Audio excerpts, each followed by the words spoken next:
Good evening, everyone. Oh, I see we're starting out with Pikachu being the center of attention and not Pando. Hello, everyone. It's me, Pando. Oh, it fixed itself. So good. Never mind. NVM. Hello, Venom. Hello, Clutch. I hope you're all doing great.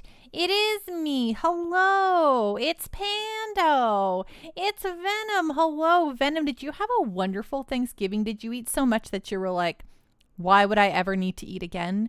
This is too much. I have made a grave mistake. That's sometimes how I feel on Thanksgiving. What did Pendo have for dinner? And yes, I eat all the foods. So I had kind of a later lunch. So I had, it's going to sound funny. I didn't give myself necessarily time to eat breakfast today. I had a really busy day at work. I made some art. I'll show you all some art here soon. We had a little company team bonding session. We made art together and that was really fun. So I could show you some of my cool art. So I like scarfed down some Crispix. I was like cereal Crispix, just before that started. And then I had meetings. And then after the meetings, it was like, I'm like, okay, now I'm going to sit down and eat some, breakfast, but it was already like 3:00. So, hey, Dark Snow, how you doing? What's going on? It has been a long time, hasn't it? So technically my dinner was my nice little breakfast slash lunch slash dinner, which was, what was it? It was eggs, smoked salmon, and toast, which was really nice. So like you're not hungry, but you're also all thrown off. Yes, exactly. It was just kind of one of those like, oh my gosh, like I should probably eat something for real now. And then I was like, okay, and then I'll make myself dinner around 6. But then I still haven't gotten hungry all day since that point. So what I did was I had some Paqui salsa verde chips. So, you know, I'm just really killing it today on the food front. So yeah, it was pretty good. Enchilada, well, hi, Pando. I hope you're having a very lovely Friday. Thank you. I made art today at work, which is really fun. Y'all want to see some of my cool Japanese marbling I did? Because I think it's very cool. Like, look at this. Woo, it's like, it needs to be, you know. But look at that. Isn't that fun? Doesn't that look cool? Whoa, right? Yeah, I did some Japanese marbling. Right. It turned out to be really kind of cool. Look at this cool one I made. Woo! Isn't that neat? I did that. It looked right. Isn't that cool? It was a little work thing. Thanks. And I have like 5 of them, but I'll show you my 3 favorite ones because I think they turned out really cool. Come on, focus. Yeah, I like how the little spots in there look like, I don't know, kind of like creatures. Yeah, it was really neat. It was a cool thing to learn to do. I had a lot of fun. I was like, oh, I would do this again. So now I have a little kit to do it again. So, hey, learned a fun thing. It's funny because when I first was doing it and I would like pull them back, I'm like, I don't know how these are actually going to look. Like they look fine, but the paper was all wet and weird. And I just kept making them and I'm like, I don't know if these are looking out, but as they've been drying, they look cooler and cooler. And the thing is to do the Japanese marbling, you have to, you like have a dish of water and you put in some seaweed, like powdered seaweed. It's called something else. Like it has a particular name, but it essentially is powdered seaweed and, it congeals the water, so it makes your water thick. Isn't that strange? And then you take the paints and, you know, you make sure they're nice and you put them in there and it like bloops, like, and it like spreads across the top because the paint is less dense than the thick water you've created. So then you have this cool like paint swirls all over the top. And then you take a piece of paper and you go bloop in there and then you take them out and you're like, and it's so cool. I don't know. I thought it was really neat. But yeah, so I'm excited about those. And I have, some other ones here. Don't really know what I'm going to do with them, but they're fun. Maybe I'll frame a couple of my favorite ones and I'll be like, yes, this is an exclusive Pando. Put them on the fridge. Okay, yeah, agreed. But also enchilada, you want to know the bummer thing? My fridge is one of those stinky fridges that have no magnetic front. So it's a big stainless steel front, but it's not magnetic. So the side of it is magnetic, which I can only see like this much of because it's like offset into like this little like thing. So I have to like, all my magnets are like on the very side of my fridge and like all down the side, and I can't put anything on the front of my fridge. Unacceptable. Send it back. Yeah, well, I don't own this fridge. It's part of the apartment I rent, so I'm not going to be like calling up my landlord and being like, so there's something wrong with the fridge. You need to get a new one for me. And they'll be like, he'll be like, I don't think so, Pando. And I'll be like, but well, is it like, he'll be like, is it not like cooling? Is it broken? And I'm like, it doesn't have a magnetic front. Well, and do you want us all to submit letters on your behalf? I'm pretty sure he would just evict me at that point. No, he's a really, really nice guy, but I can't imagine if I was a landlord and all of a sudden all these strangers started messaging me being like, you need to get your tenant a new fridge because it's not magnetic. But yeah, no, he's a really nice guy. So I don't want to rock the boat there. He doesn't, it's really nice to have a landlord who doesn't bother you all that much.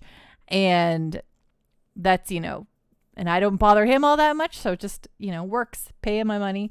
Why is the Tomberry stabbing Cactuar? They're in an eternal battle. Liquid Metal Slime. They are having an eternal battle. Now Cactuar is going to be fine because Cactuar is made of 1,000, if not more, needles. So the Cactuars can't really. I mean, the Tomberries can't really get their little chef's knives deep into Cactuar. So they're just having fun. They like it. Yeah, 10,000 needles versus the terrible Tomberry twins. It's just a game they play. They like it. It's fun. So yeah, previously, oh my gosh, 2 previouslys here on 2 separate thoughts. Brain, what the heck? Okay. Rewind. So normally we would do Elden Rings on Friday, but I've nixed that. I haven't changed things to tell you all. That's not going to be the case anymore. Elden Ring will be tomorrow. I continue to do Elden Ring on Saturday afternoons because I think that's just a nice time to play Elden Ring. I think if I'm playing Elden Ring in the dark, I'll feel pressured from the spookiness. It's not like it's a spooky game, but it's kind of a spooky game. Also, it's kind of like, I don't know, I'm already like feeling tense. So if it was dark, I think I wouldn't like that very much. Also, I just think Saturday afternoons are a good time to play Elden Ring. And also, I want 3 days a week devoted to Dragon Warrior VII so that we can finish it. Speaking of finishing games, on my Pando personal time, I'm pretty sure after stream tonight, I'm going to finish Trails from Zero. I think so. That's going to be fun. I mean, I assume I'm in the 5th chapter. And I don't know if it's the last dungeon or not. I don't know. So I could still be a little bit away, but I have just got to St. Ursula's. So are there 2 special guests with you? Just one so far. Just one. We just got to St. Ursula's, and we're gonna go deal with some stuff there. You know where I am? Okay, perfect. Yeah. So I don't know how much longer it's gonna be, but I'm gonna love Yin, especially since the game tells you who Yin is like very early on. But yeah, love it and love. Can't wait to see how all this stuff. I mean, I know it's gonna end on a cliffhanger. That's how these go, and I'll just have to wait till Azure to get a lot of closure, but it'll be fun to get to that point. You learn because of Trails of Cold Steel 2. It's been so long since I played Cold Steel 1 and 2. Like I remember like the main story beats because I remember everything about like Reen and Class 7 and and you know, the big stuff that happens in those games. But anything that would have been like a callback to Crossbell, I unfortunately can't really remember because I didn't know much about Crossbell at that point. There was that intermission with Lloyd and Yandy. Oh, right. Right. I remember doing that part and being like, I don't know who these characters are. I think this has to do with the main character from the first game, but Kitty Bit, I'm doing swell and well. How are you doing? Just showing the class some art, and now I'm gonna, we're gonna play some Dragon Warrior VII here is what we're gonna do. All right, so what I was going to say before I got distracted with 5 other things, which is par for the course for the Pando. Previously on Dragon Warrior VII, Maribel left the party, and apparently she's not back until the final dungeon, which, no. I'm my own distraction enchilada. Please distract me all you want. I like talking. It's fun. Keeps me going. But Maribel's out of my party, and she had just become a sage, and I'm real mad about it. But that being said, we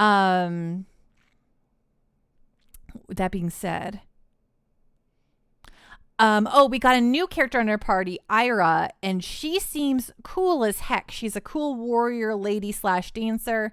And yeah, we're investigating a flying town, but as luck would have it, we need to do some grinding because there are items for us to buy that we cannot currently afford. Plus, it's probably a nice opportunity to get some job levels on the characters we got. So yeah, by the flying town, people with wings, you know, the trope, the people have wings.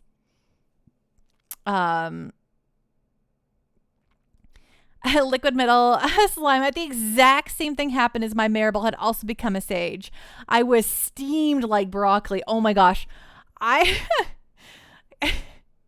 was so mad at Liquid Metal. I was like, and it was funny because I'm like, where are we? Oh, I'm like, oh, we got some story stuff going. Where's Maribel going? And Bestbender, who has played this game extensively, was like, oh no. Pando, remember how you were excited that Maribel had become a sage? And I'm like, yeah? And he is like, hey, sweet Vegemite, how you doing? What's going on? What is on the up and up? I hope you're having a great evening. Stu Weem, I love that. I love your little vegetables. Everything's so cute. And let's also do the other shout out too, because it's good. All the shout outs, because it's fun to be able to just follow people from join us in following Sweet Veggie Amai. Hey Amai, how are you doing? It's been a while. It has been a while. I hope you've been doing great, News Gravy. Yeah, please go follow Sweet Veggie Amai. She's so sweet, and playing cool video games like The Walking Dead. That I loved that game, by the way. What is the name of the little girl who you play with a lot? You've been doing great, Gravy. I'm so happy to find it. John Barr, hi Pando. You know a friend of mine, Pandalicia. Heck yeah, that's dang right. So sweet, so veggie, so am I. Oh, hello Minody. And hey, Kitty Bit got it. Look, there you go. There you go. And what else was I going to say? Hello, Snownix. And hello. I think I got everyone. Yeah. I just wanted to not miss people who say hello in chat. But yeah, I hope you were having a nice time with The Walking Dead and that it was fun. And that stream was good. And for those of you who don't know me, hello. I'm Pando. I stream JRPGs. I do all the voice acting when things don't have voices, and we have a gosh darn golly good time. I work in the video games industry, so I just like all video games in general. I just don't play a lot of competitive stuff that I have to play hours and hours to get good, as the kids say.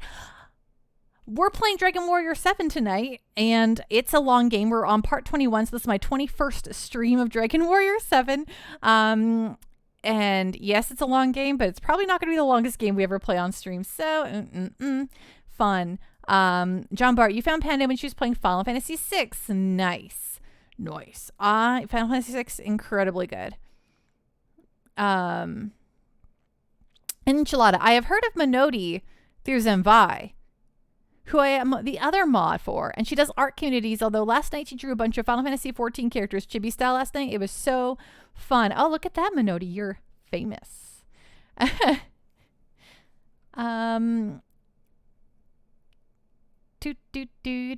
you go. How that's so fun.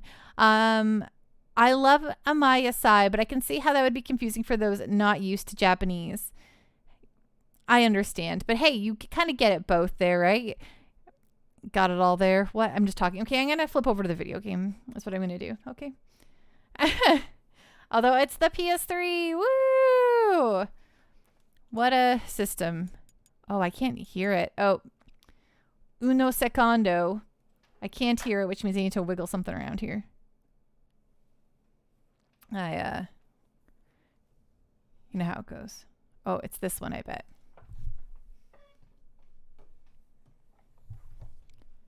Oh, you little PETA. Come on. Oh, there we go. Woohoo! Audio. Woo! You love the PlayStation 3 UI look. So pretty. It, you know, I don't mind it. It's very fast. It's very responsive. And it makes sense, you know? And I really love starting up the PS3 to this day, hearing the pretentious symphony startup sound, you know, like you're about to play something epic and exquisite, right? It's so good.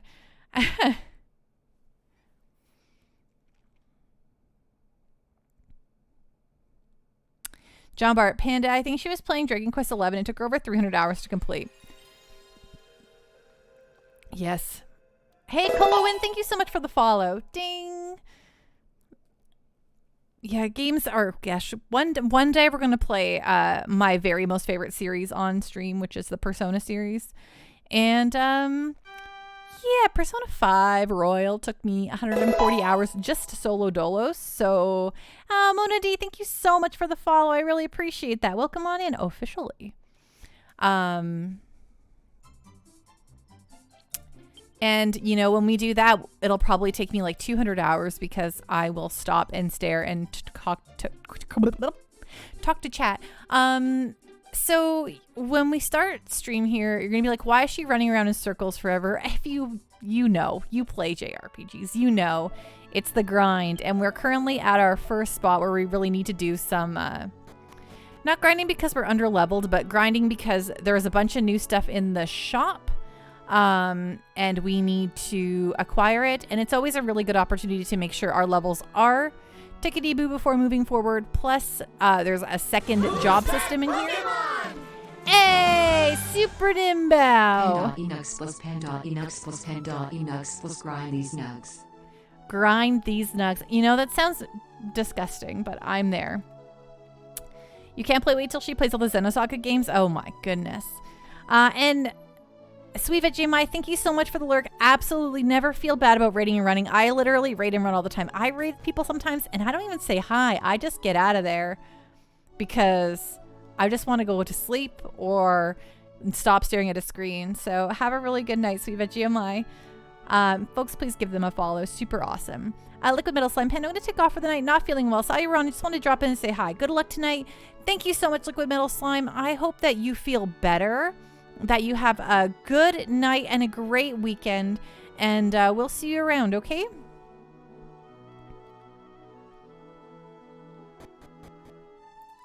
Super Nimbao, you were helping. It's true. You not wrong. Okay, all my Americans in chat, how did all your Thanksgivings go? Great? Good? Glorious? Guacamole sandwiches? If you make guacamole sandwiches for Thanksgiving, I'd be concerned. But, I mean, who am I to judge?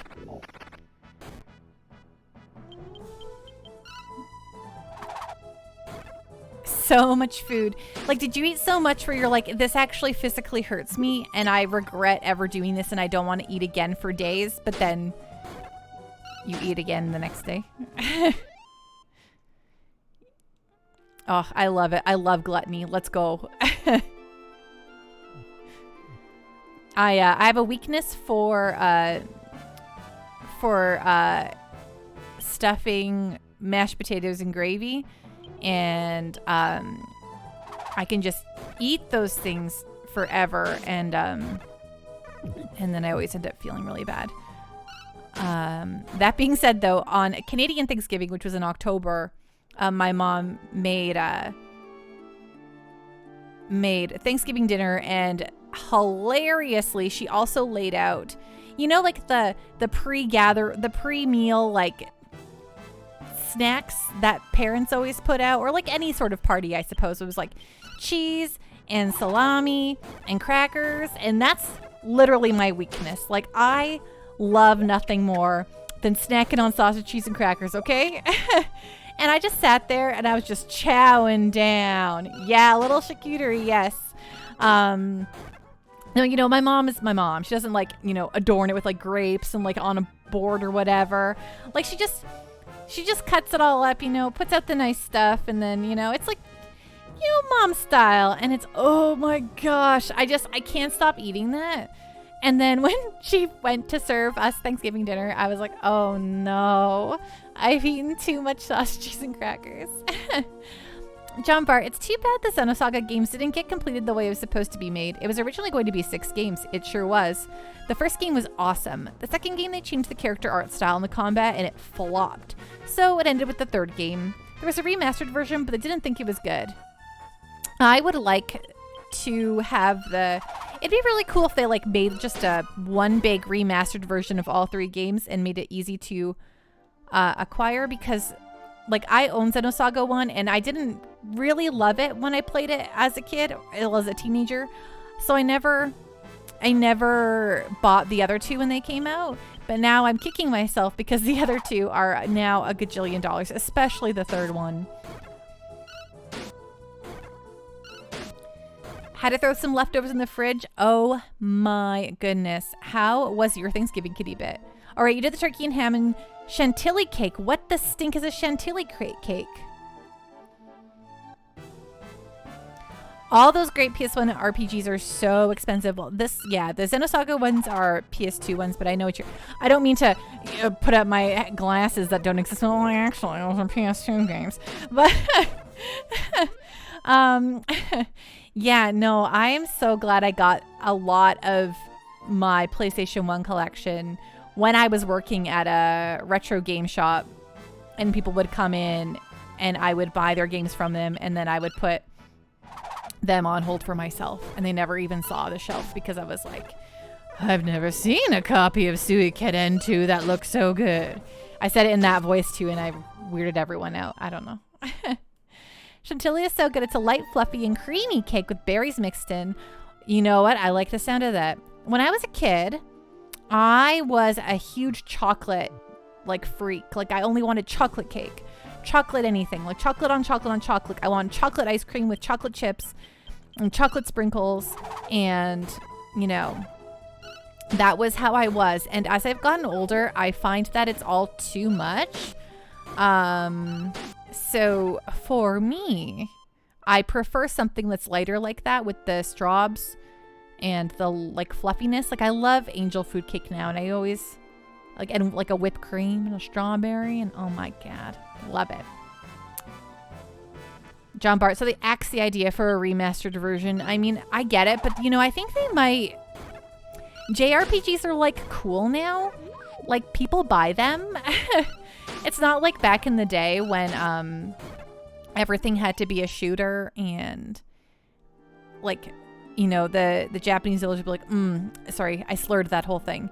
Japanese developers had to be like, we don't want to release this in the West because we don't think it's going to sell. But guess what? I think something like that could sell now because we're hungry. We eat it all up like hungry people.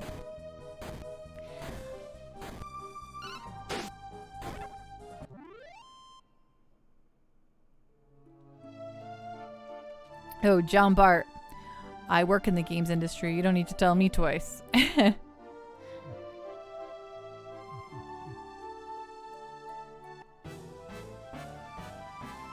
Lunar in the Wild? Dang, I haven't seen one in ages. PS1. Yeah, you know, so where I live in Edmonton, Alberta, Canada, there's a strange, we have so many retro game shops. I don't know what it is. I can think of, so I used to work in one. So one, that one still exists. 2, 3, 4, 5. There's 6. There's at least 6 dedicated retro game shops that I just know off the top of my head, plus a bunch of flea markets that you could also like that are open like on the weekends that have like retro game booths. It's flipping rad. Sometimes it's like, hey, you want to go game hunting at those game shops? And it's like, hell yeah.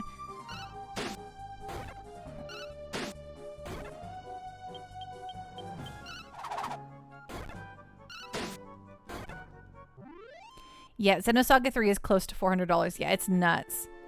Kitty Bait, Canada's great for retro. We often order stuff from up there. Prices are good. Yeah, for you. And your American dollars. Me and Trash Kitty always have we have an ongoing joke where, because she's American and I'm Canadian, and I'm like, yeah, that's 200 of my dollars. It's a gajillion dollars. And she's like, oh, so only $5 Canadian. I mean, American. I'm like, yeah, pretty much. Must be nice. Wow, rude.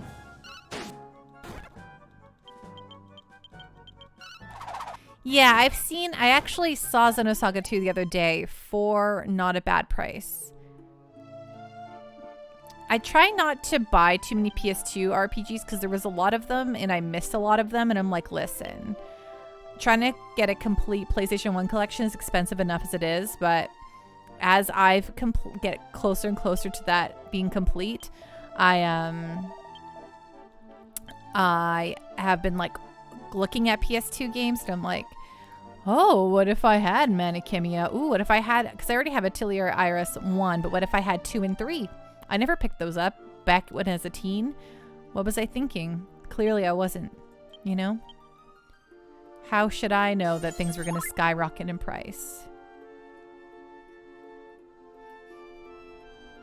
Kitty Bit, you could have TK order stuff and send it to ya. Less than $100. Right? But no, that'd be so bonkers. But no, generally, usually it ends up sometimes being equal to the price that I would have paid.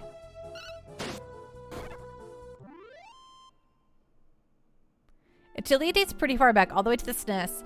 You might have just taught me something here, and that's wild as the JRPG professor.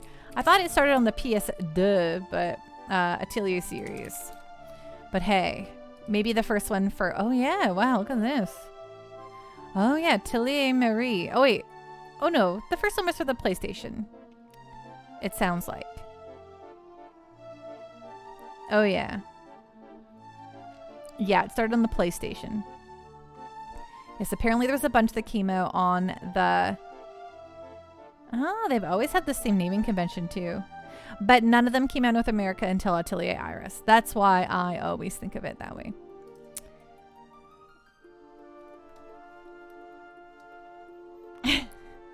I don't know how I made that face, but... I didn't know there was ones before Iris. Marie was the first, but yeah, America never saw the series till Iris, unfortunately. I was so pleased with Iris. Like, I bought that on I was going to say a whim, but my Electronic Gaming Monthly told me it was good, and I trusted EGM like it was my Bible, because I was a teen pre-internet being full of reviews and, you know, a place where you go. So my EGM said, this game good, and I said, well, heck yeah, I'm down to clown. So I went and bought it without knowing anything really else about it other than the little review I read. And I loved it. I fell madly in love with it. And I'm like, yeah, video games. All right, folks. And I've been saying that ever since.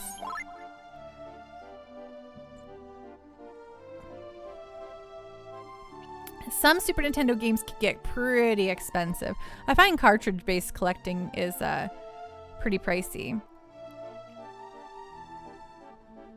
Yes, it does depend on the game, absolutely.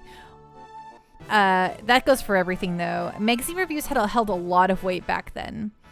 John Bart, you remember the magazine Game Pro and Nintendo Power? I mean, Nintendo Power was fantastic, but it was never going to, you know, be harsh. EGM, though, it felt like I was reading a real critical analysis of video games, man. Enchilada, yeah, Lufia 2 can be pricey nowadays. Kitty bet. Lufia 2 is so good. Never played. Would we say Lufia or Lufia? Lufia, Lufia, Lufia, Lufia. Cast, heal more. Is your second favorite RPG behind Suikoden 2? You always loved it. Lufa 2. You always say Lufia. You say like Lufia? Okay, sweet.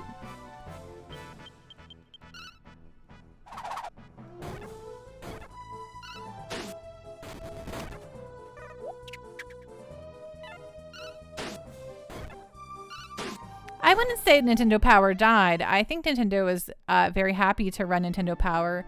It just shut down when the internet made magazines pretty redundant. Like, no one was buying them anymore, so they shut her down.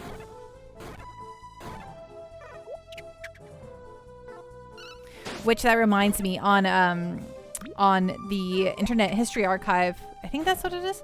They had the entirety, all the scans of every Nintendo Power ever uploaded, and I missed it. It got taken down, but I would have liked to have it.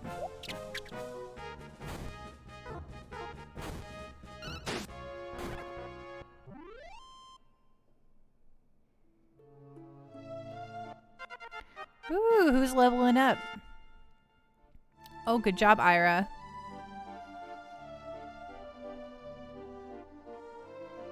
Nice, nice, nice.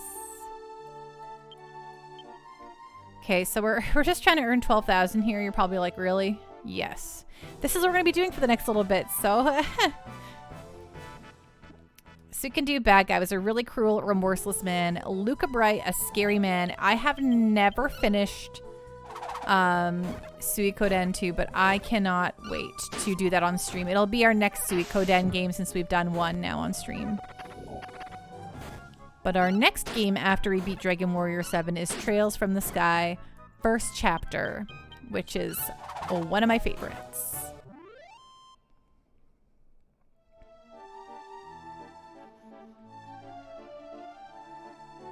Are you going to wait for the remasters next year for Suikoden? No, I think because I have them actually, like because I actually have the physical copies of them on the PS1, I'll probably play them on my PlayStation 3 like I'm playing Dragon Warrior. I just will like, I like the look of, you know, it. I love them. That being said, I will probably pick up the remasters so that Konami will continue to do things like that. I don't think Konami will continue to make video games, but putting out remasters and hiring other companies to make video games for them. Hey! Hey, Ralph Corleone, how you doing? What's going on? What is on the up and up, my friend?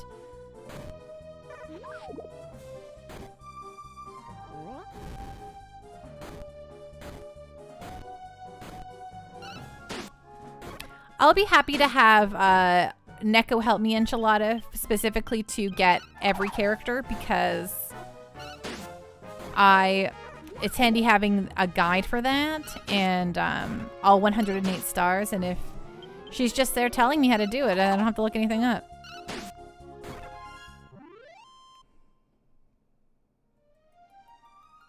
It was Black Friday. I took advantage of...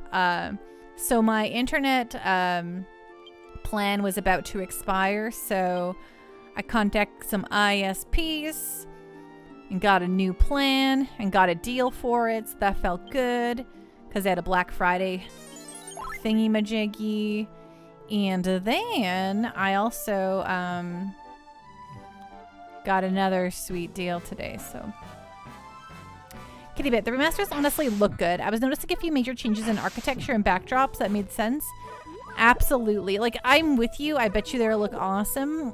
But I feel like I have owned my actual copy of Suikoden for so long. And I feel like it wants to be played, you know? I feel like I owe it to my disc.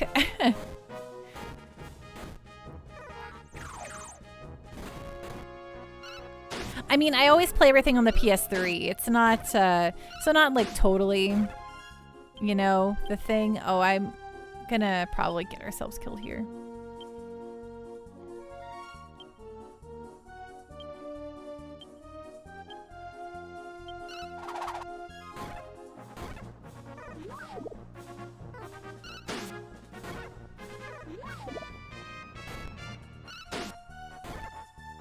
Nice.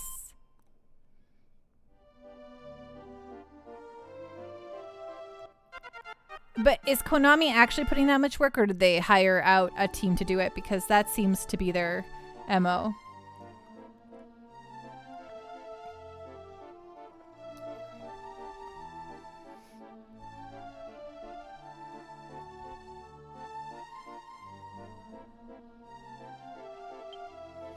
Item. I mean, not item. Cast, Melvin, heal more.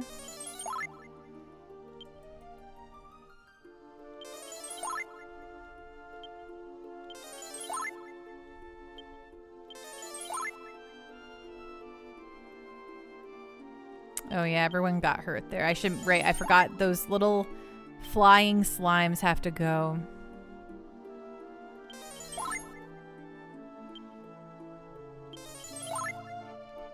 They're hired out. From what I saw, they still had some of the OG Suikoden team, and they brought back the original composer and art director too. That is very cool. But yeah, I'm guessing like the developer themselves wants to put the time and care into Suikoden. Because I'm very skeptical. I don't think Konami even has developers in-house anymore.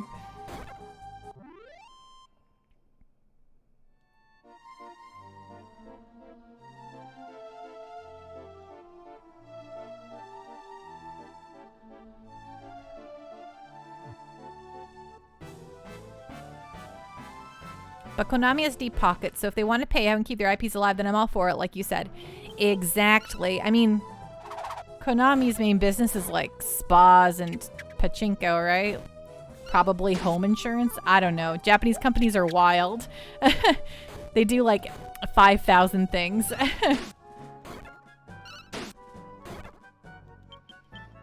Enchilada. The other day, the original Final Fantasy IV turned 31 years old. Holy guacamole.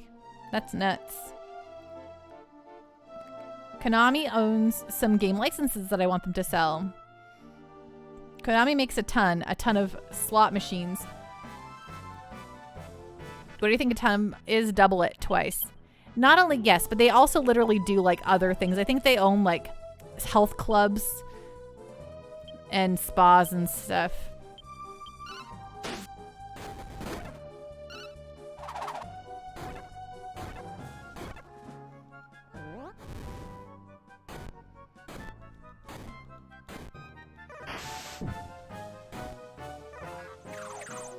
It's like, to be fair, they're like, you know what? Video games, they're not profitable for us. Who even cares? I don't. Is probably, I think, is what their brains went to all this time.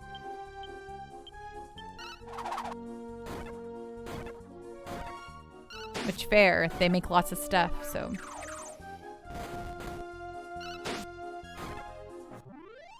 It's just, I'm glad they decided to do something with all the IP they were sitting on versus just sitting on it like a dragon hoarding their gold, you know? You want to play Castlevania? Then you will play a pachinko version of Castlevania. What?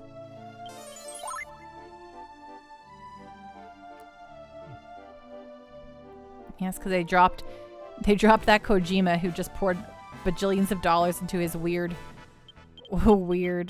things.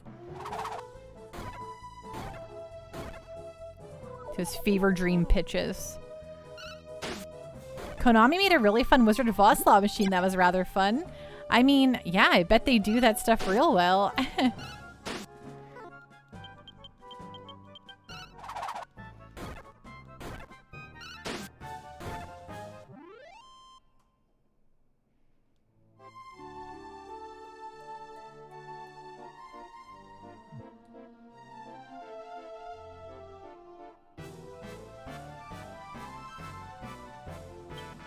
Do you like how the one middle slime has no pupils? He's just kind of a creep.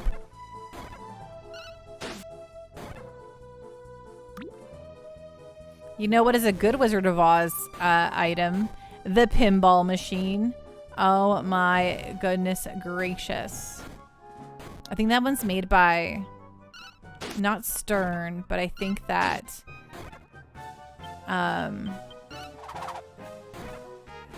Jersey Jack, I think is the name of the other pinball company.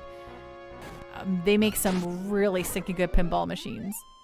Right? Oh, I loved it. I love it so much. I wish I had a way to play pinball more regular. One day I will have enough money to have a house with a basement and a pinball machine. Kittybit, I'd rather have them hire out to make new games for all my favorite IPs. So while I'm skeptical, I'm cautiously optimistic. Yes, I mean, the fact that they're actually moving on some of this stuff is very good. I agree. I mean, at the same time, like, all the original developers of stuff have just gone out and made Kickstarters and are just making that game, but without the actual name. So that's been okay too, especially with like Eiyuden Chronicles looks fantastic. And Blood. Gosh, what's the Castlevania one? Blood? Something. Hi, Bootless Pit. Bloodstained, thank you. I was like, Bloodborne?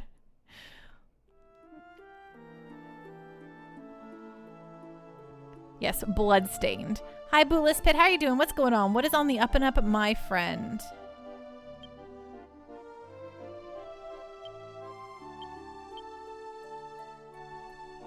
Oh, everyone's fine. You'll be interested to see how Silent Hill takes off once again. It will be very interesting, I agree. I'm doing great. Thank you so much, Bootless Pit.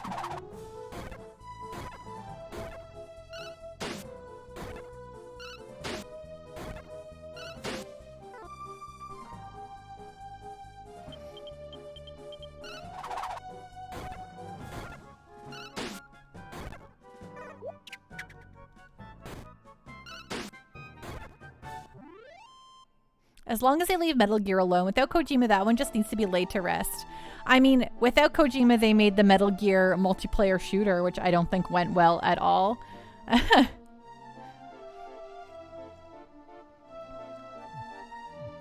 Though they could just hire companies like Bluepoint to do remakes. It's true. Or hey, maybe they'll just outsource Metal Gear to Kojima Productions. They're beholden to nobody.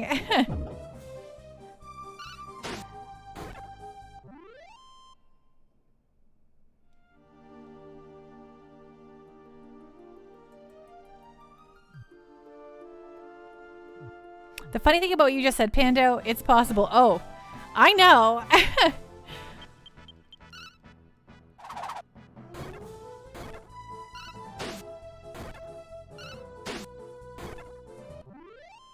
Shooter games are really difficult to play. I guess it depends. It is.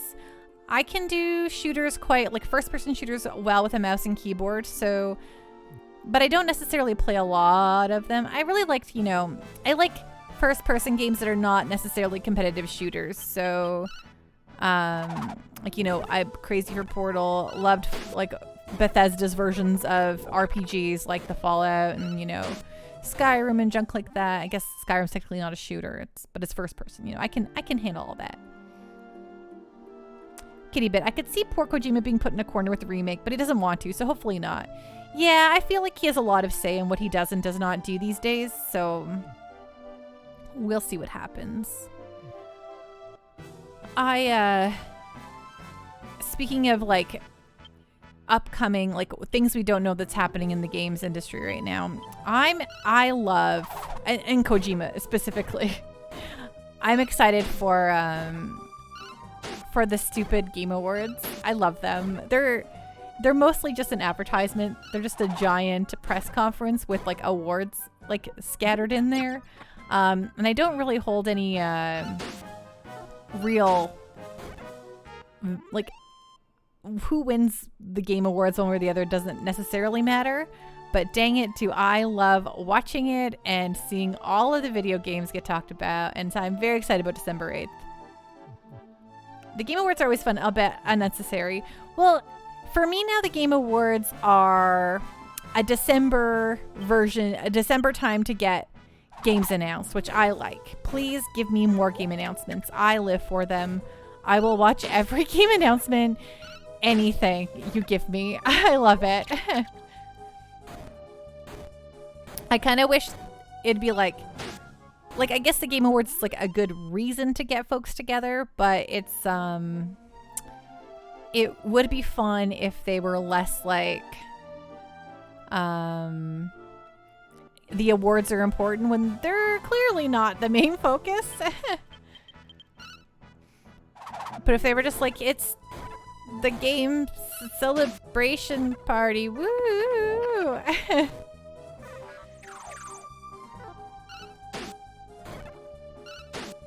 I mean, they announced the stinking Xbox Series X at the Game Awards. So if it's worth a console announcement, it's worth some stuff, you know? They're very, very long, but it's fun. I like it. It's fun.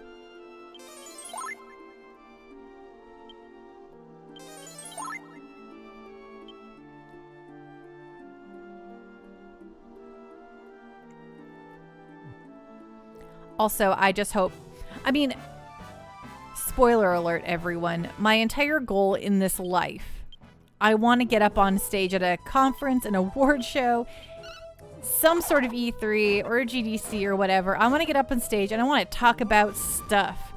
I want folks to be like, oh, who's this? You know, when people come out and they're like, yay, and they're wearing their blazer and game t-shirt. And they're like, thanks, I'm so excited to introduce to you all today. Wow, thank you so much for having me here. Oh my God, I want to do that job so bad. One day you'll see me. One day you'll be watching a big press conference and I'm going to be on the stage, folks, okay? I'm putting it out there right now.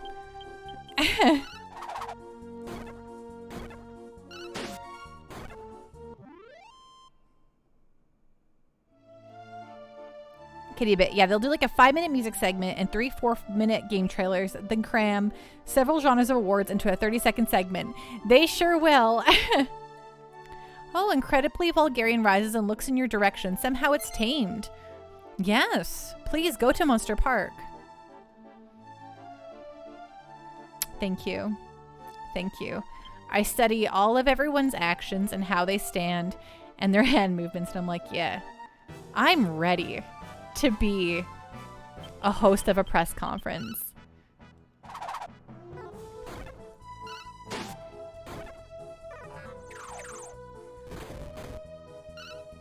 Yeah, it's funny. I don't want to be like famous. I only want to be famous to people who care about the game industry. Do you know what I mean? That's the kind of famous I want to be. Like, I can go out into the grocery store and buy groceries and pretty much nobody cares who I am. But if you like games, you've probably seen me.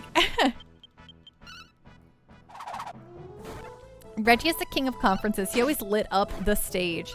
It's true. He was great. He was here to kick ass and make games.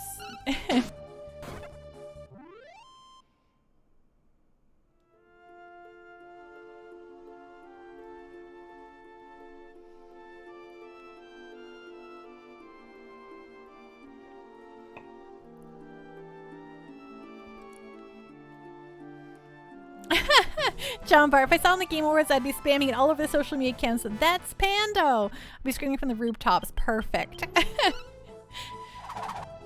Well, yes, one day. It's been my goal for a very long time. So Reggie does have a great voice. It's true. He's just ready, you know? He's just ready to go.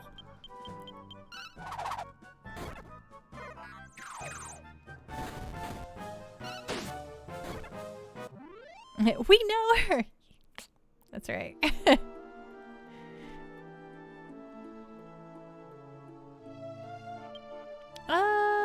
Cast. Melvin Healmore.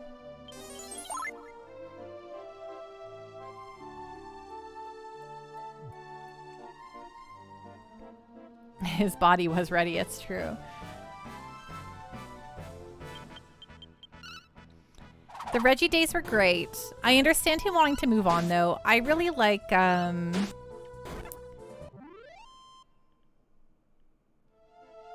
think, you know, it gives an opportunity for folks to, you know, get in there and try some new stuff. Honestly,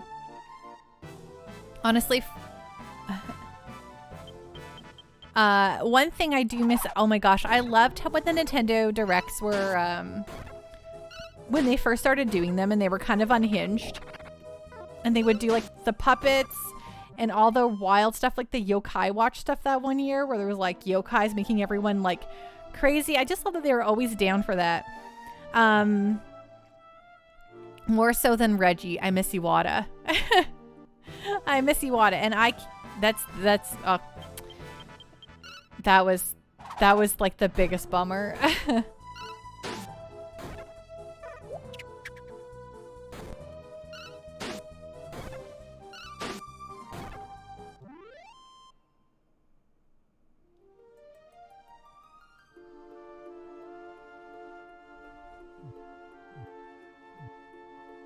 Do you like I just ran into the 5 mountains there?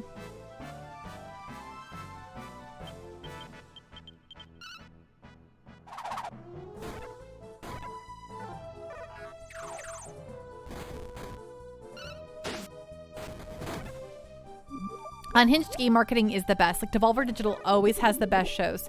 Oh my goodness. I love watching the Devolver Digital press conferences. Some people just hate them. They're like, these are too vulgar. These are too loud and insane. I can't handle them. I'm like, it's so good. I love that they make fun of the game industry because it deserves to be made fun of sometimes. I love it so dearly. It means so much to me, but you know, it's funny. It makes me laugh. Cast. Melvin Healmore.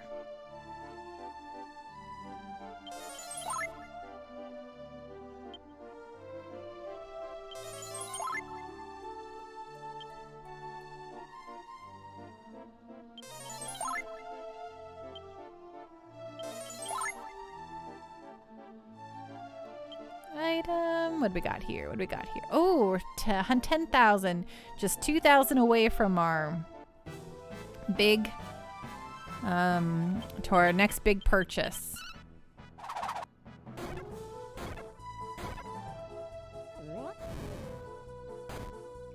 John Barr. I miss the former president of Nintendo, Satoru Iwata. Yeah, that's what I just said.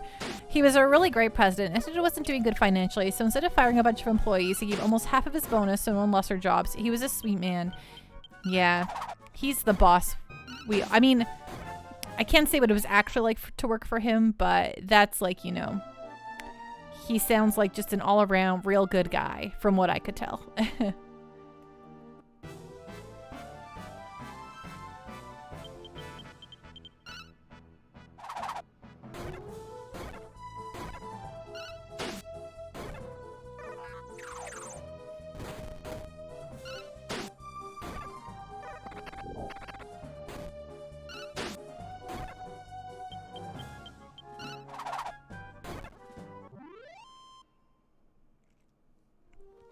Right? Everyone always seemed to have something really nice to say about Iwata, so I can't imagine that he was a bad guy. But also Nintendo of Japan is incredibly hush-hush and tight-lipped about, like, literally anything, so I'm like, I hope that one day someone can, like, write a tell-all about what it was like to work for Nintendo. Like, so, you know, the book Console Wars is all told from the side of pretty much all of Sega and Nintendo and the Sega of America's president, John, whatever his name is right now. I can't remember it off the top of my head at the moment. But oh my gosh, was that like super pop culture-y, but like super popish kind of read, but oh man, I felt like I learned so much about that time, and it was so wild that I'm like, I would love to learn about like the inner workings of Nintendo in some capacity someday. We visited Nintendo in Japan, and the entire complex is surrounded by 10-foot tall concrete walls. Yeah, yes. I did not, when I was in Kyoto, I didn't even think to go see the Nintendo headquarters because I didn't think I was going to be able to see anything anyway. But I have been to Nintendo of America, and I got a tour of Nintendo of America. I actually had a connection who got me hooked up, and we got to go shop in the little Nintendo store there. So I have a sweet Nintendo t-shirt that says Redmond, which, you know, you can only get by going into the Nintendo store in the actual Nintendo of America. So that was so cool, and it seemed real rad, and I was like, hell yeah. I got to eat the Mario cafeteria. Cafe Mario.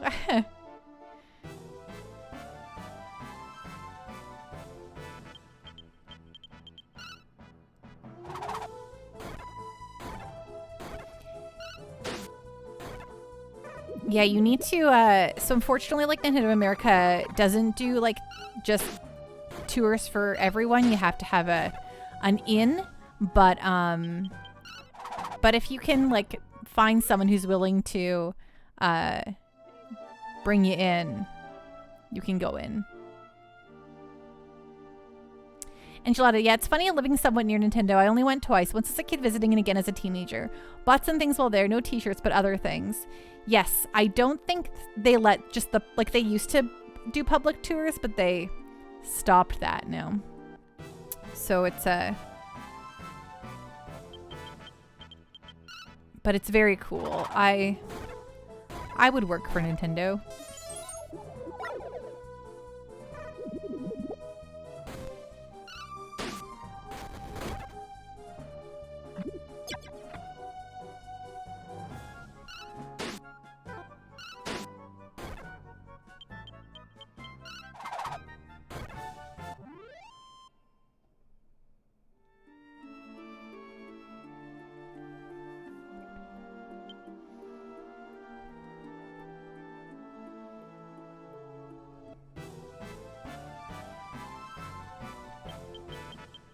It's cool though, that whole zone, because Nintendo's there with their little campus, and then just literally down the street is Microsoft and Xbox, and they're Microsoft's mega campus, and dang, it's cool. I'm like, I don't necessarily want to live in America, but I might do it to live here. I had to work here.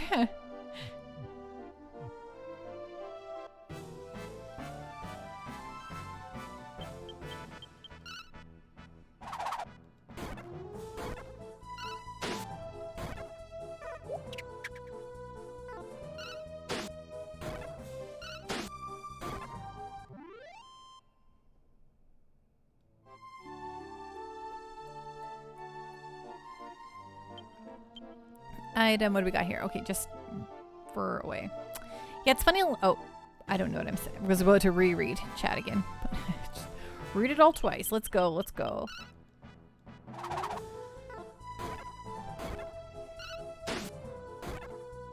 Yeah. Yeah. Yeah, I think it was specifically he had stomach cancer. Enchilada, get yourself a nice home in Kirkland and be near Nintendo. There you go. Then we can hang out, play multiplayer games on stream for you. Hey, one day, you never know. I mean, we'll see what happens.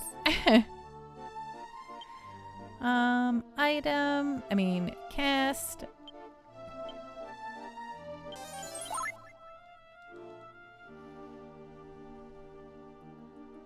What I think they should do is put a Nintendo World Store in another place besides just New York City.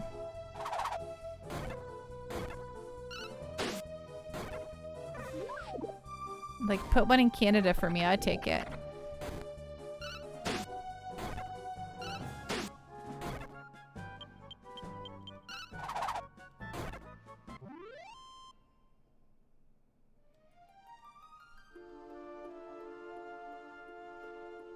How's everyone's job levels? I should inspect.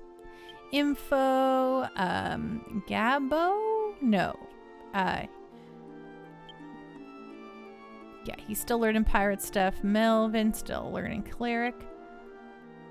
Oh, she's done learning her warrior. Okay, we're gonna go get her to start learning another class. Yes, the evil slash. So we're just going to backtrack to the present because we're currently in the past. And we're going to get her to learn a new class so that we're not just wasting all these precious XPs we're earning by not having her learn any new job classes.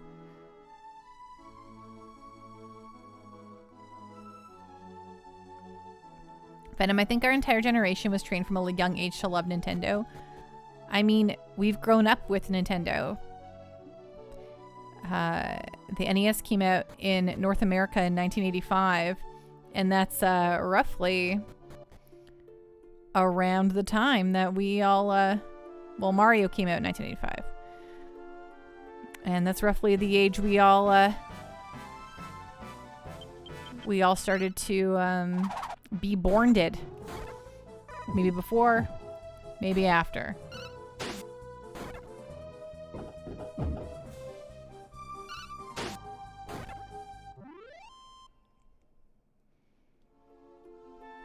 Being a baby from 1984, I always say that I grew up with Mario. We grew up together.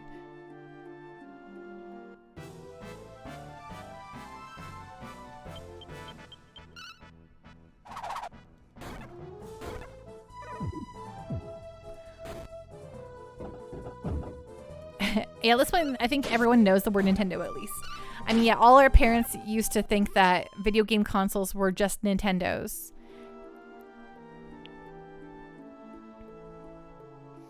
It's like, it's not a Nintendo, it's a PlayStation, Mom.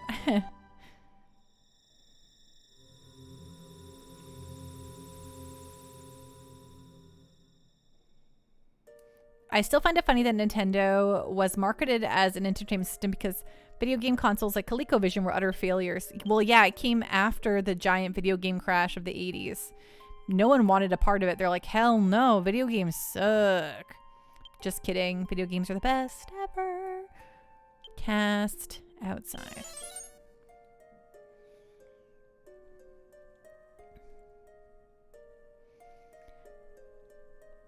Oh, I can just go like this. Cast, return to Dharma.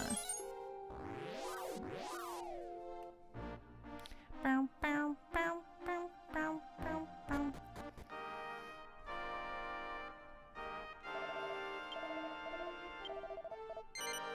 Yes, please. Whose class do I wish to change? Ira's. She's now mastered warrior. I guess I'll make her a fighter. Or should I make her a cleric and she can be my paladin? And I'll make Melvin a sage. Which would be interesting, but sure.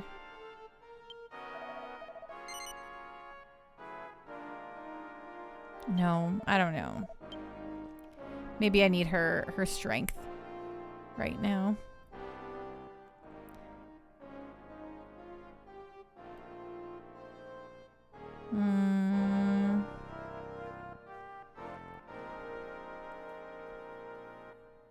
Okay, continue. Yeah, become a firefighter.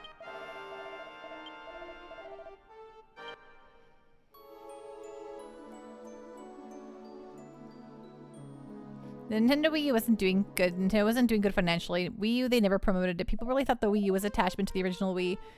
By the time they did, it was already too late. Yeah, they just, I mean, there was also not many games on it.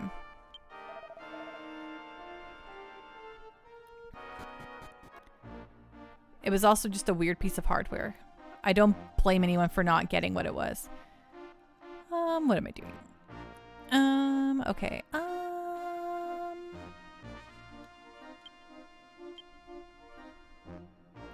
Video games are now a $1 trillion industry. The idea that it crashed in the 80s is insane. It's like learning the schools taught Latin until the 60s, starting back when Rome ruled most of Europe.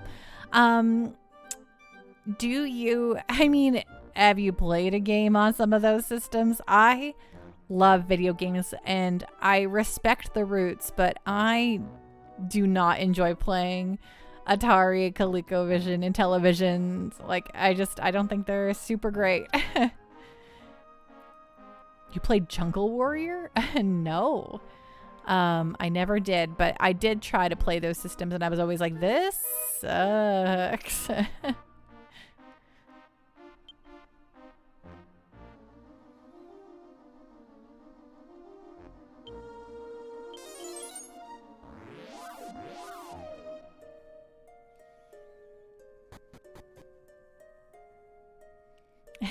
Yeah, I like to respect the roots as well, but I don't like to dive that far back. Yeah, me neither. I just can't really get behind it. Oh, shoot. I forget where this was. I think it was just...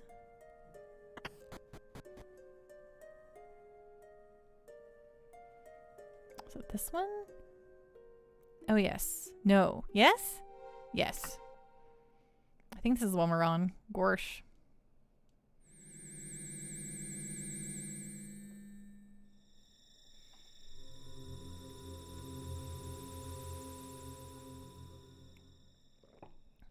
I think it's okay. The Wii U crawled so that the Switch could run.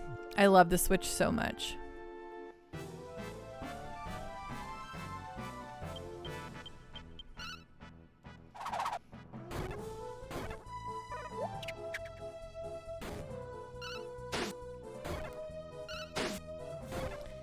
Well, that's debatable on what you think is what makes up an RPG, a JRPG. Where's an echo? I bet she knows. Like, for the stuff that you expect to find in a JRPG, to like define it as a JRPG, I believe it's the first Dragon Warrior, really. Because Dragon Warrior copied, like they played a Western RPG and they're like, this is cool. We want to make our own version. And they made Dragon Quest. I mean, oh my gosh, I can't believe I'm calling it Dragon Warrior. But yeah, Dragon Quest I for sure is, I would say, the very first JRPG.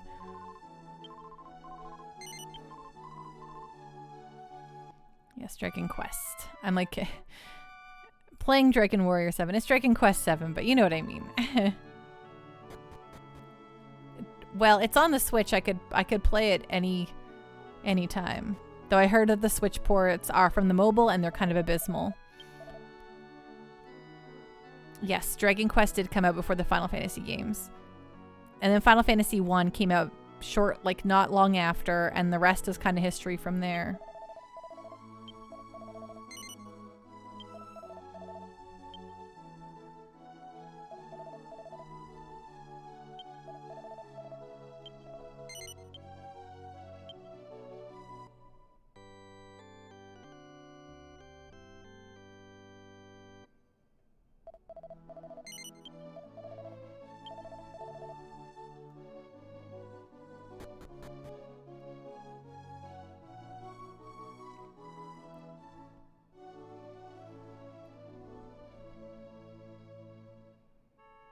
There's a really great little YouTube video I watched one time that was like the history of the JRPG, and it's like obviously very broad strokes, like not super like particular about anything like that, but I think it does a really good job of kind of giving an overview and telling it interestingly, and I'm pretty sure they like Dragon Warriors. Dragon Quest, I mean. Gorsh.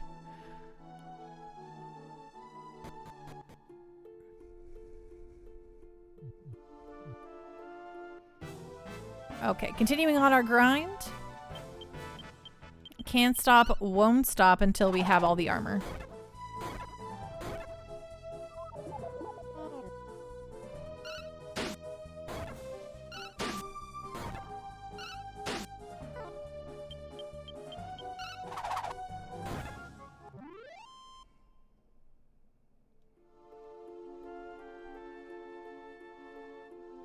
Coral Rain? What the stink is that?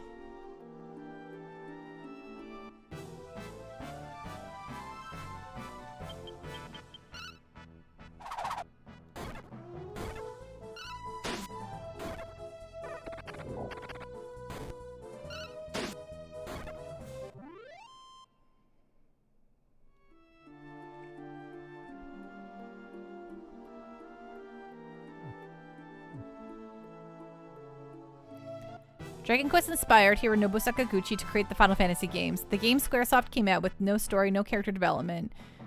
So they had one chance, or Squaresoft was going to have to file for bankruptcy and close down. Thank goodness it did well. Well, yeah, that's why they called it Final Fantasy, because it could have very well have been their Final Fantasy game.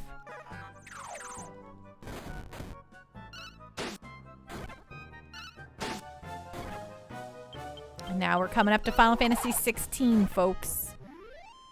Not so final, was it?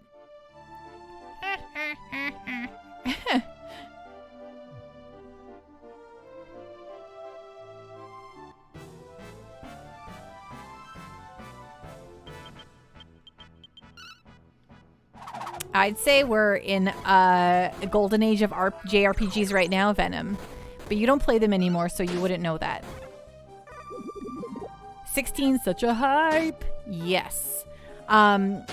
Yes, though there's a distinct lack of ladies, and also hearing some of the comments about like ethnicities, it's kind of a bummer, but Panda always says the best is the next. No, I always say the best is the right now. I'm drowning in games. There's so much good stuff out there, including a gajillion good JRPGs. So, this is the time. This is the time of the JRPGs. It all comes out now. We get so much of it.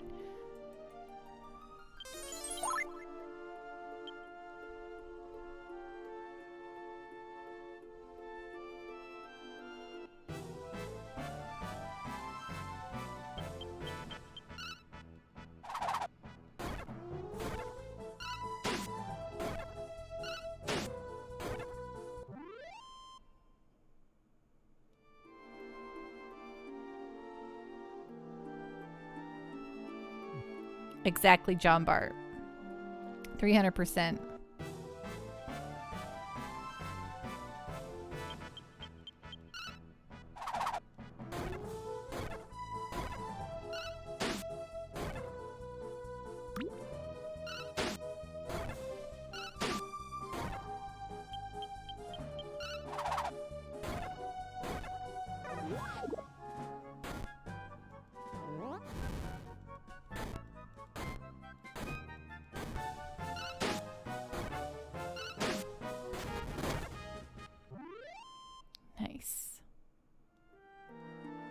Ooh, Pan became a champion.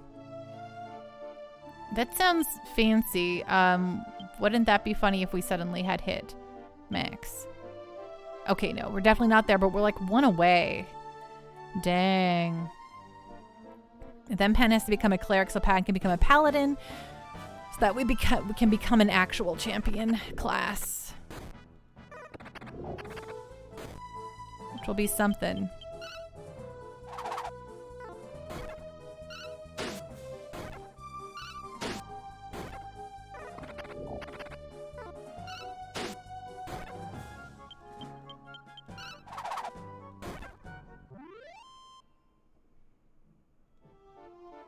Nice. Okay. Cast Melvin, heal more on Ira. Oh, I didn't mean to do that. Okay, everyone looks good. Wait, what is our... That's not the button I wanted. Okay, and... Oh my gosh, I didn't want this button either. Yes, I'm aware of that. Thank you. Item. Ooh, we're almost to 1200, which is very exciting.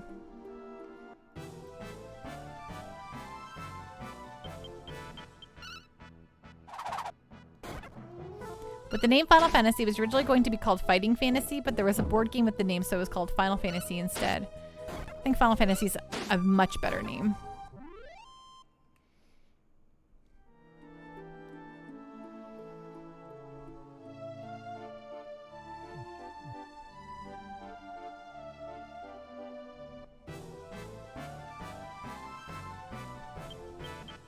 Did any of you take advantage of any Black Friday sales today, or were you like, hell no, consumerism, I'm not buying into your business?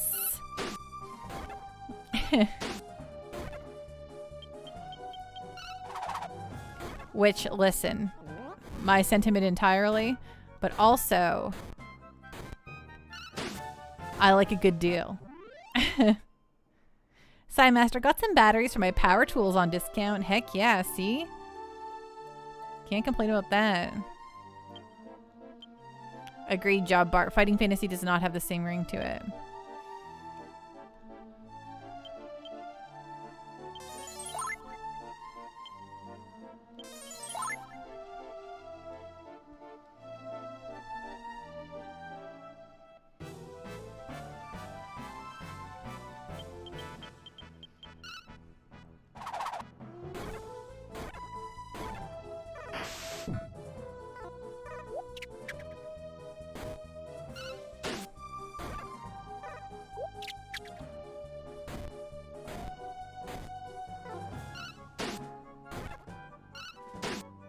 You make your Christmas cards so you save a lot of money?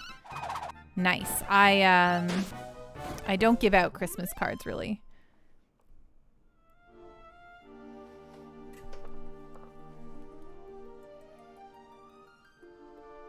Master also bought a bunch of brand tool cases for my tools from their first production. Now that they've launched their Gen 2 stuff, the older stuff is getting clearanced out, and I like the design of the hinge and lid stop better than plastic dentantes that will wear out eventually. Ooh! I know what any of that means. But I believe you. That sounds awesome.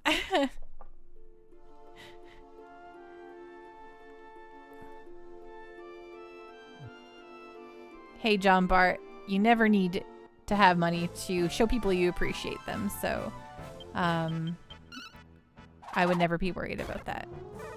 And if you have people who are like, yo, you didn't spend any money on me, then those people kind of suck.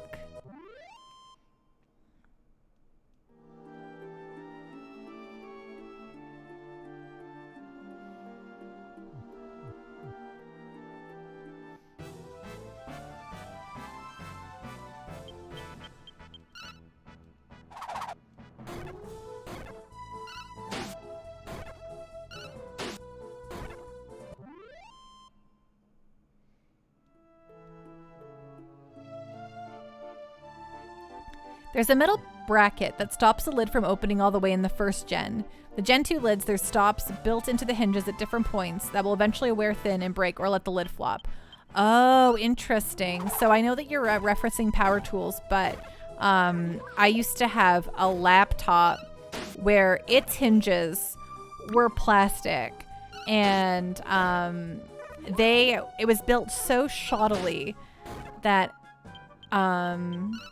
that after opening and closing it multiple times, it started to snap and actually warp the laptop itself and break and splinter. And it was nuts. Like, it was bonkers. I was like, who designed this thing? This is so... And then eventually, yeah, it snapped and it was just a floppy lid. So I had to like prop stuff up behind it, which then led to a lot of other issues, and it's a really bad time. In short, don't buy from Alienware.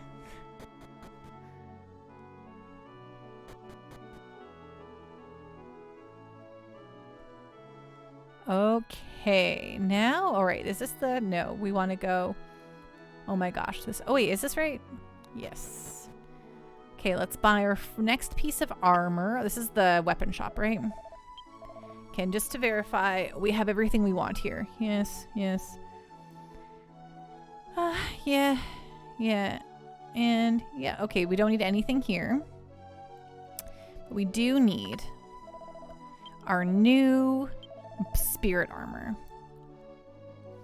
So, okay, we already have one on Pan, which is good. We'll give the next one to Melvin? Or no, Ira. She needs the bigger jump in stuff here. But, or maybe she wants the, let's give her the angel one, actually. Okay, why not?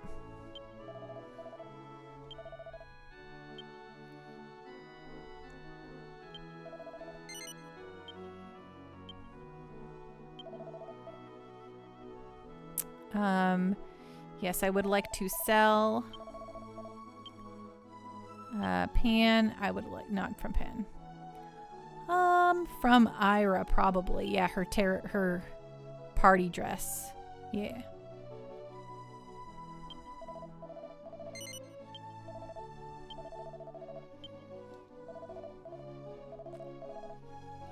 Okay, so gonna run to save the game here so that, and use the inn so that we can continue to run around in circles for another little bit here, which is, you know, good stuff.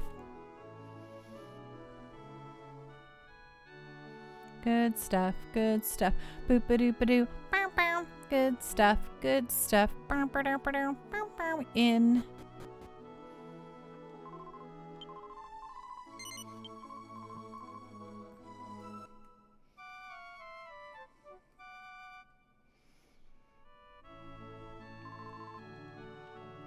Thank you. I will have a good day. And we'll go in here. We will save the video game.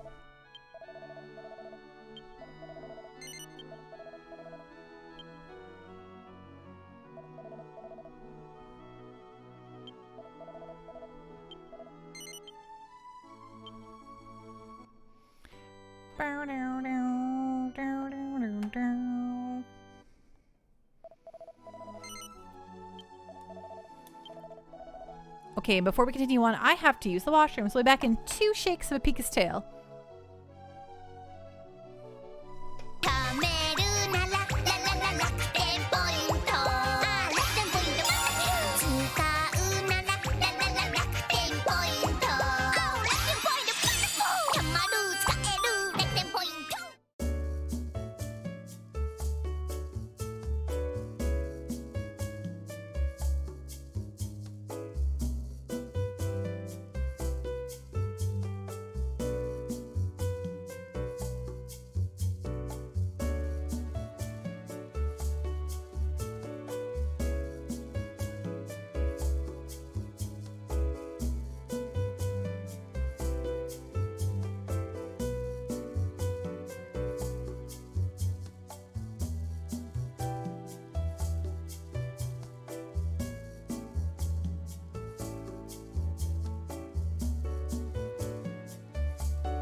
Hello, it's me. Speaking about having laptops, this John Bart. I knew my laptop was going to die. I was trying to get the memory off the laptop. It was around 70-something%. The screen went black, so I had to go to Best Buy to get my files off the laptop. I had to get a new computer after that. A very stressful situation. It was years ago. That sounds like a bummer. Master. I got a newish laptop from a client and intended to migrate my stuff, but it's chugging slower than my current one, and my current one is starting to have a buggy startup screen. Oh man, laptop life, right? Does it have Windows 11 on it? 11 is a resource hog. Master. Current 8.1, newish is 10. Oh, interesting.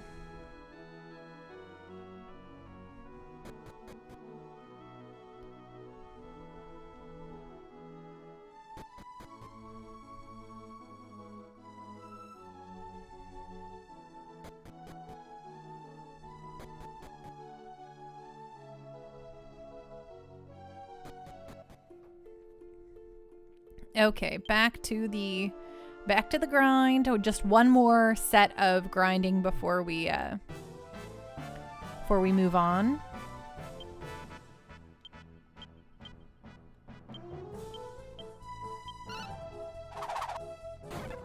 We just need another piece of armor for Melvin. Computers can be really frustrating sometimes. They are something else, but also I love them dearly, so.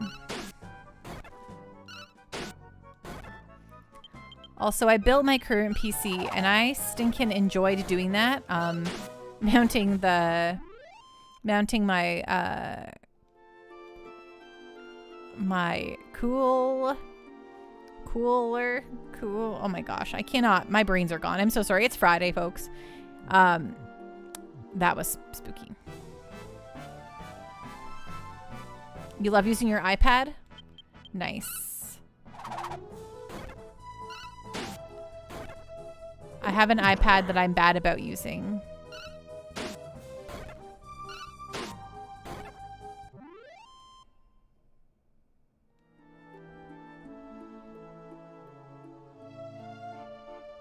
Oh, good. Melvin has heal all. That's good. That's good stuff.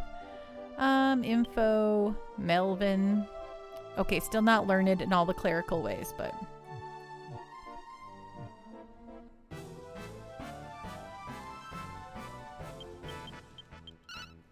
You use it every day? Nice. I mainly use my iPad for drawing, but I've been bad about drawing lately. I like to watch stuff in bed on it, but I haven't really done that lately since I'm usually reading before I go to sleep. If any of you are curious about what I'm currently reading, I am reading a book called Tomorrow and Tomorrow and Tomorrow. It's really stinking good. It follows a pair of best friends who make a video game in the 90s, and it's stinking incredible.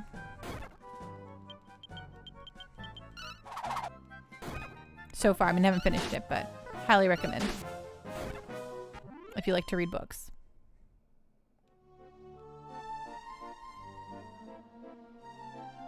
Maybe you hate books. I don't know. It's called Tomorrow and Tomorrow and Tomorrow.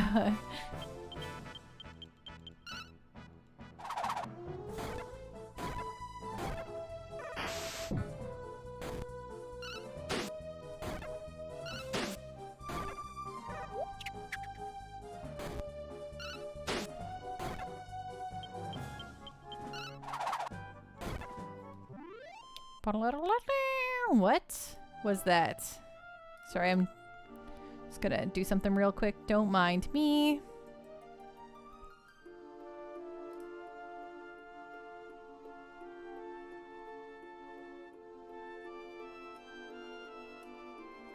Perfect.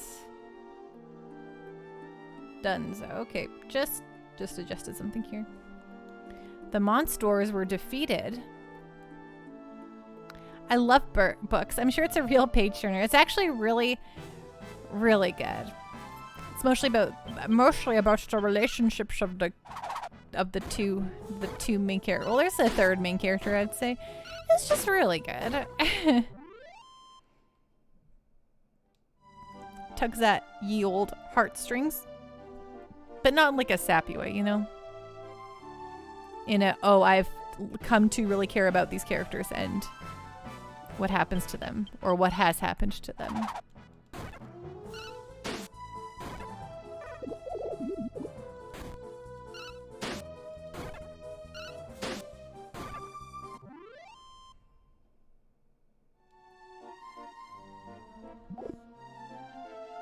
A mystic nut. How exciting.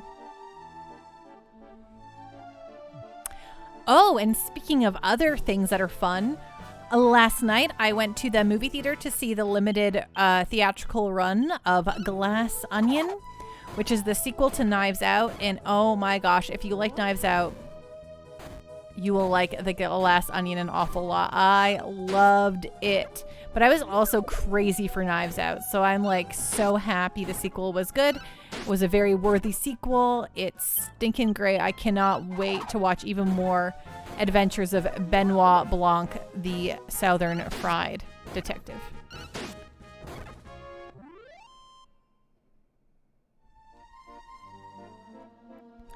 Totally fair, John Barr. I know a lot of people find the Lord of the Rings books to be just kind of a slog in general because Tolkien loves to describe stuff and paint a picture for you all. I really liked the Tolkien books, but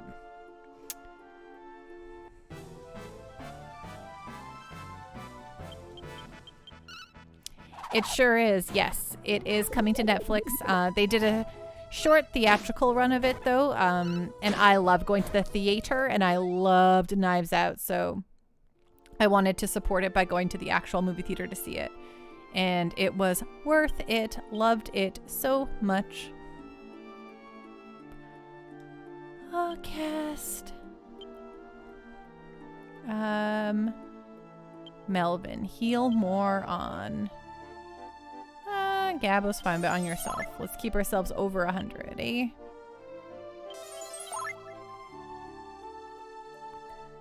Oh yeah, no, of course not. No, I don't think anyone would ever argue that the Lord of the Rings are bad books. They're very good books. But yes, they are a little frilly. And if that's just, some people just struggle with that.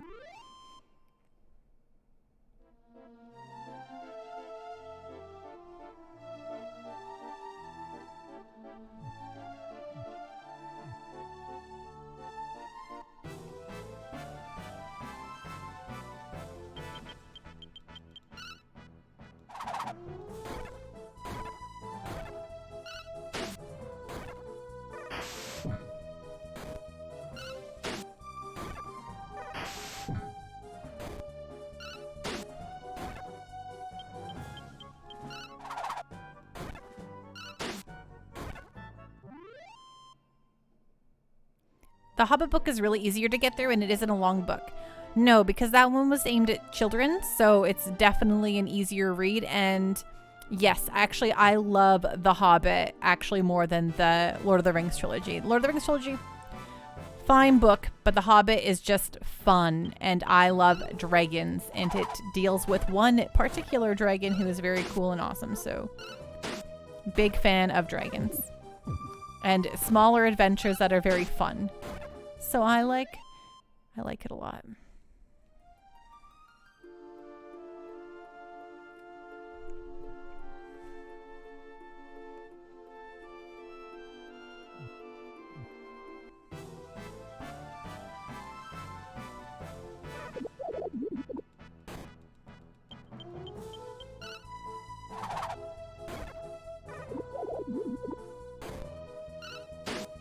I actually borrowed my best friend's book of The Hobbit that she had for many, many years. And it's still in my book collection. So maybe one day.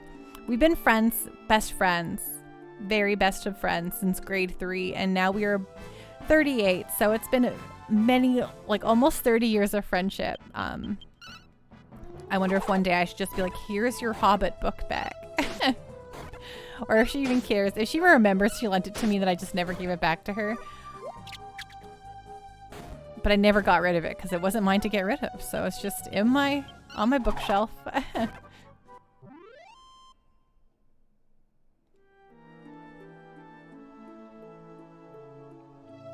Yeah, I don't like the Hobbit movies. I do like the Lord of the Rings movies, though. They're very good.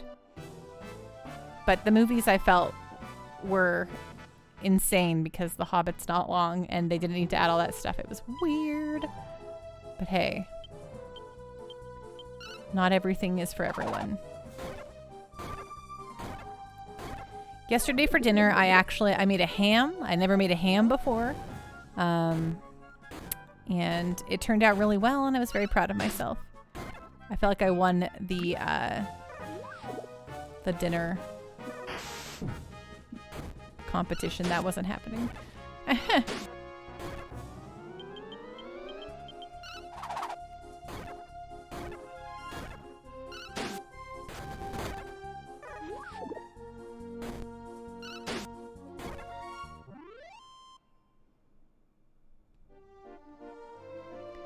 Slimes are so cute. Slimes are so great. I love dang slimes.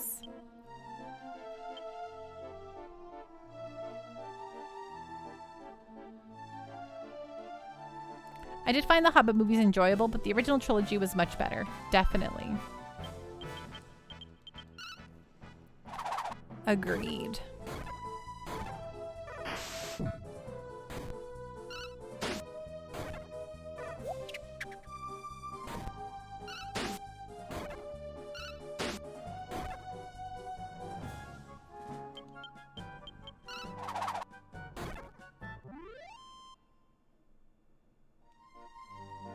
$82 gold. They should be giving me like 300 gold. Item, not item. Cast, Melvin. Heal more. Yes. On Gabbo, heal more. On Melvin.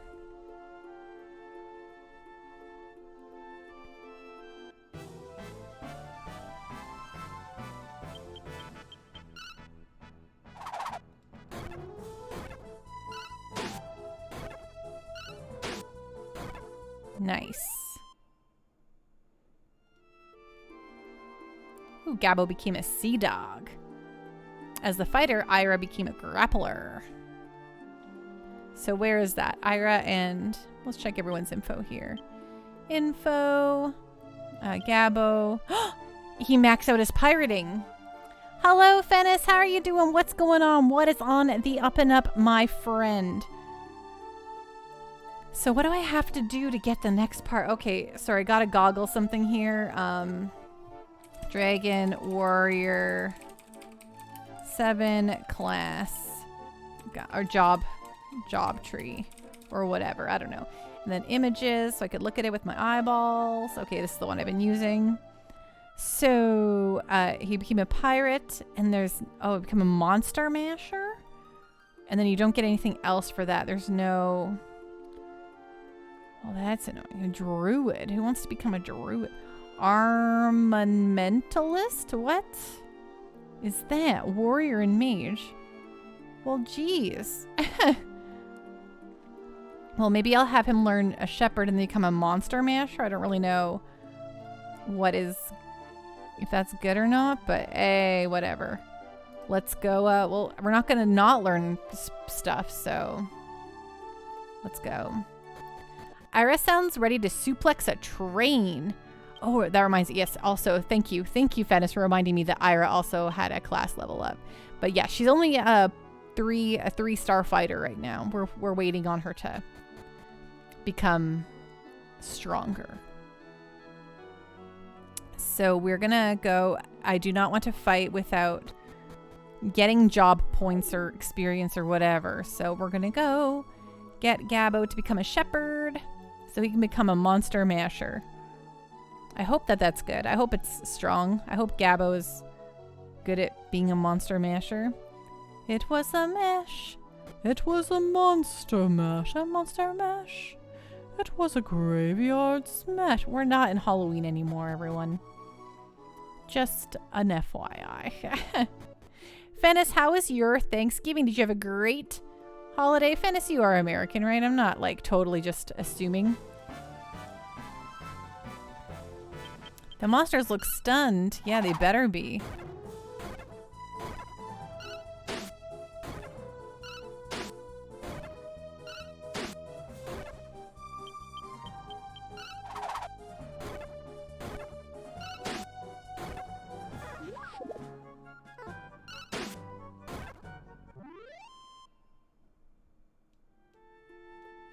sweet chili heat.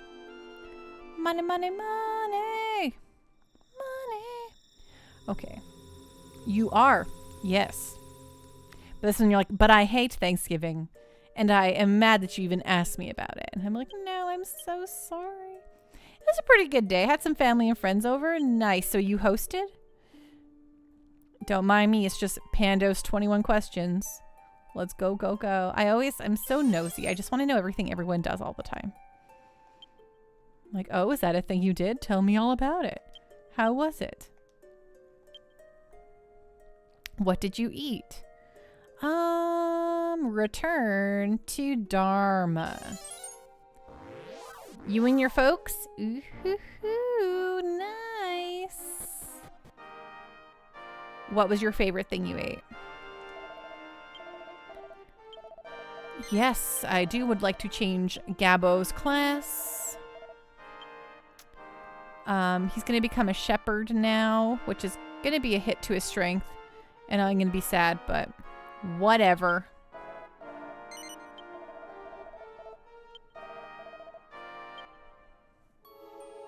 Your stepsister and her boyfriend, your stepsister's best friend and her boyfriend, and my niece and her dad. Oh, that's fun. That sounds like a big gathering.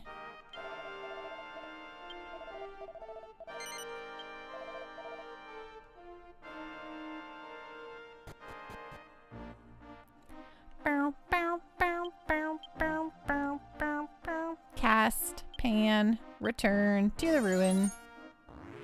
And some mashed potatoes, cranberry sauce, a carrot onion dish of sorts, and half of a Guardian holiday roast. Ooh. Also, sparkling grape juice. Blueberry pie for dessert. Oh my gosh. Blueberry pie. Very interesting. I am a big pumpkin pie fan, but blueberry pie is my favorite pie in the whole world, so I will not. I'm like also leaning into my mic here. I don't know why. That is awesome. Awesome as heck. I love it. John Bart. The scene between Toriel and Thandril was really heartbreaking in the last movie. Why does it hurt so much? Because it was real. Yeah, I don't think I've seen The Last Hobbit. Or maybe even the second one. Venom, eventually we'll get our Pando to celebrate American and Canadian Thanksgiving. Doubly thankful, Pando. Yeah, I just went and saw Glass Onion. I was very thankful for that movie. It's fantastic. Some had blueberry pie. There was also a peanut butter cream pie. What? I heard it was incredibly rich, but I did not partake, of course. Good time zone, everyone. You too, Scuff Norwegian. How you doing? What's going on? What is on the up and up, my friend?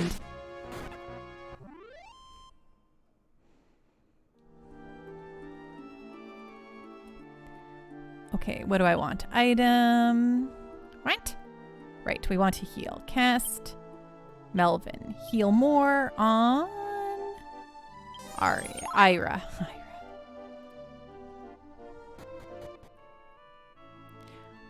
Right, that makes sense. Doing good. Just woke up. How are you, Pando? I'm doing great. News gravy. Having a fun on a bun time. I've just been grinding currently so that we can buy all the new items we found in the shop, and also you get the added benefit of making sure you're, you know, the right level, the right job, getting your job level classes. What? Stuff. Anyway, we're killing it. My brain's killing it. It's Friday. It's Friday of a busy week.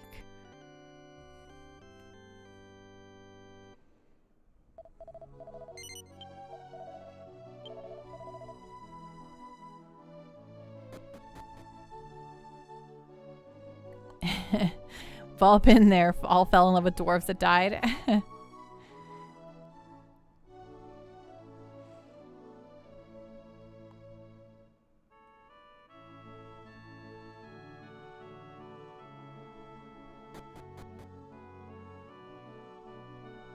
Excuse me, ma'am?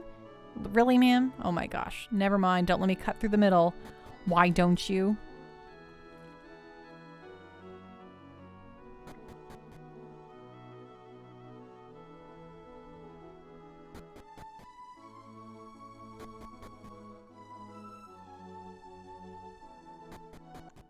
Okay.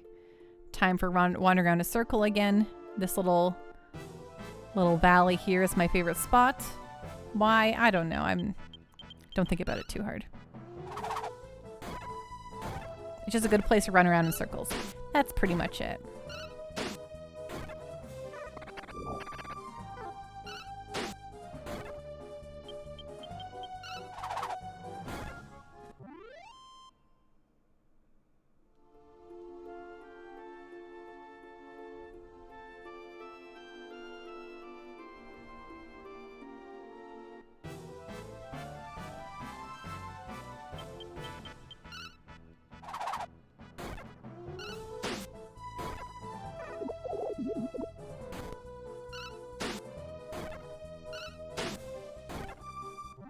Goodbye, little wonder egg.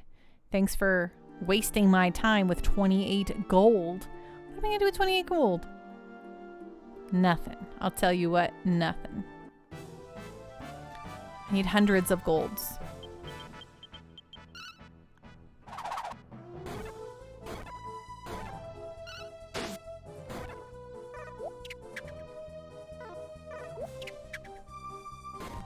And 28 gold, what a yoke, right?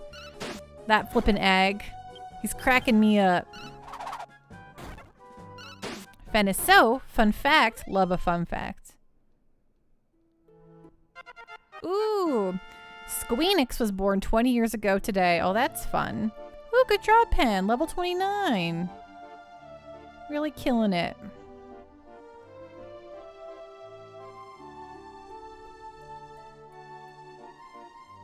Man, 20 years ago today, I was reading about that merger. Dang. I'm getting old, folks.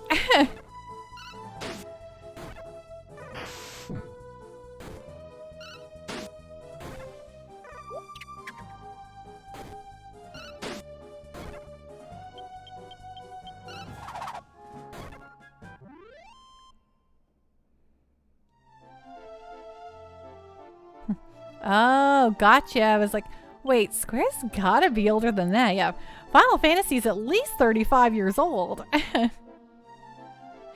You know, Squaresoft and then Square Enix. Squeenix, as we like to lovingly call them around here. Nobody calls them that, Pando. I know. Squeenix.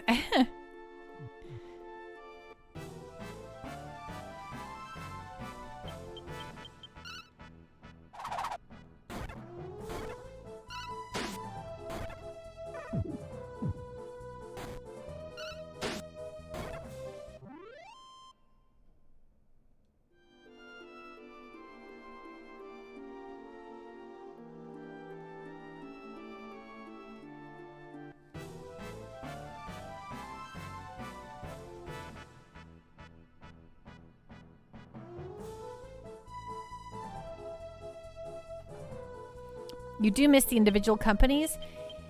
Yeah, I mean...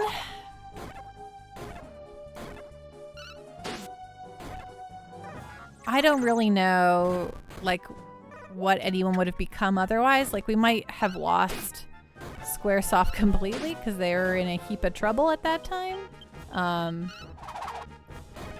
I thought it was Square that was also struggling. I mean, Enix could just put out Dragon Quest and then they'd make all the bank. Heal more.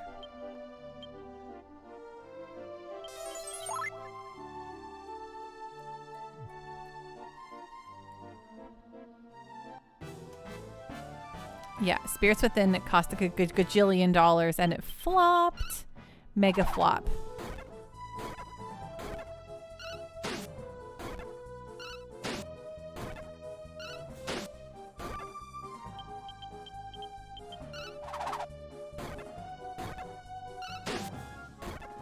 I had blanked out Spirits Within from my mind. Yes, yes, because of Spirits Within, Squaresoft was in big trouble. They had opened their Squaresoft movie studios in Hawaii. Sakaguchi was like, I'm going to be a famous movie director forever. And then Spirits Within cost a gajillion dollars and flopped so hard that Sakaguchi had to go. And the studio had to go. And Enix and Squaresoft became one to become the ultimate RPG powerhouse, because otherwise things were looking spooky.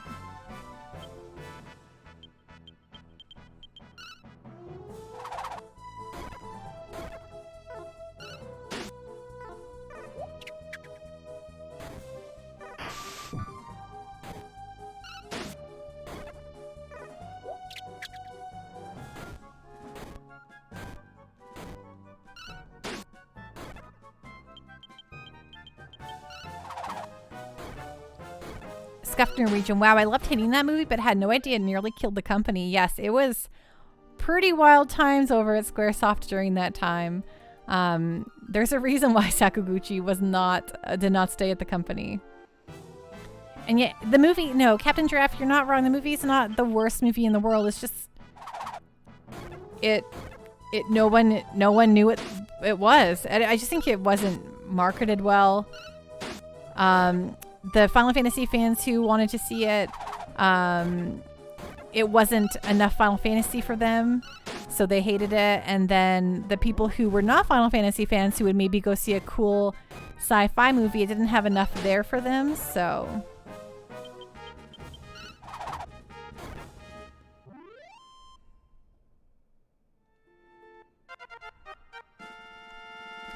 I think it just needed to be a giant blockbuster in order to do well, and it just wasn't that, unfortunately. Ooh, what's Life Song? Cast. Ira, what's Life Song? I wonder if it's a... I gotta try it out. I need to know during our next thingy here. But, cast. For now, Melvin Heal More. On Gabo and you.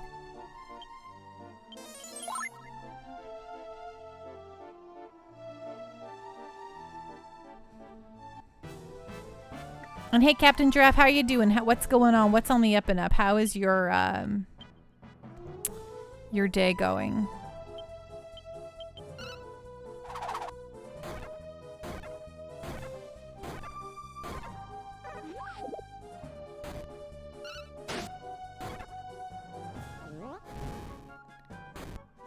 Uh-oh.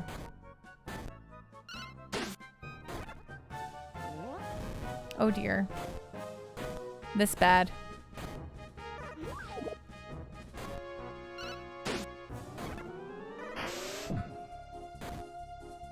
Okay.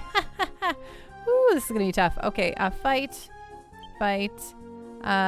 Skill. Oh, no, not cast. Heal all on Ira. Skill, let's see, heal. Oh, revives all allies. Oh, well, that's fancy. In the meantime, we'll just fight.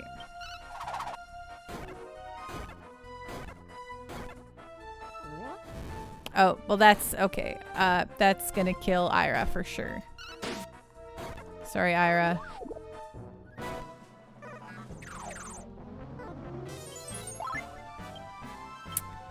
Okie dokie. Fight. Skill. Heal. Oops. Cast. Heal all on Pan.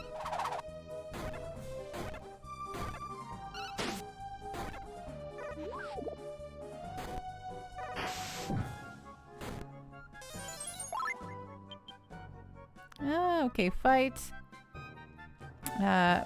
Fight. Skill, heal. Oops, I mean cast. Heal all on Gabbo. Okay, we did it.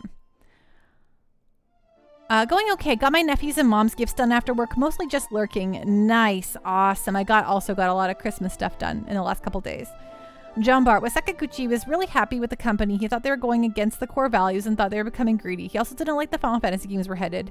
The games he wanted to make, he couldn't do at Square Enix, so he voluntarily stepped down from his position, and the rest is history. IP kid stuff is so expensive. It's a shame we never got an Illusion of Gaia re-release or report. Scuff Norwegian says that was a fun game, and Terra Enigma. I gotta check them out someday.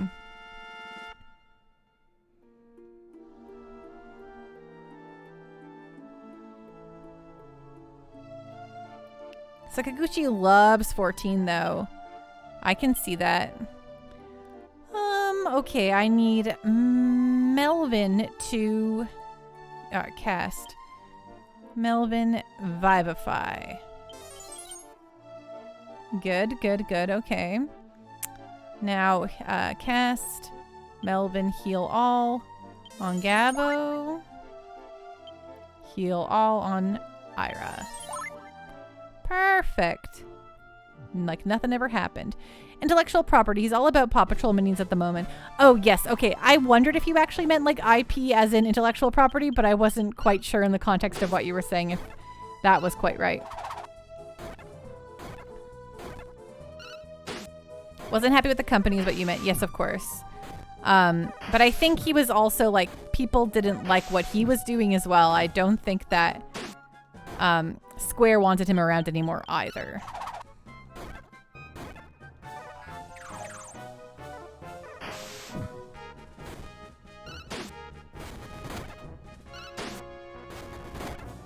Ooh, nice. Way to go, team.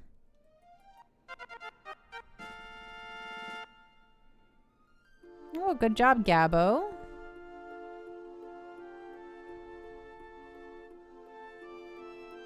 Okay, where are we at? Where are we at on money and funds? Okay, 9,300. We need to have $1,200. We're getting close.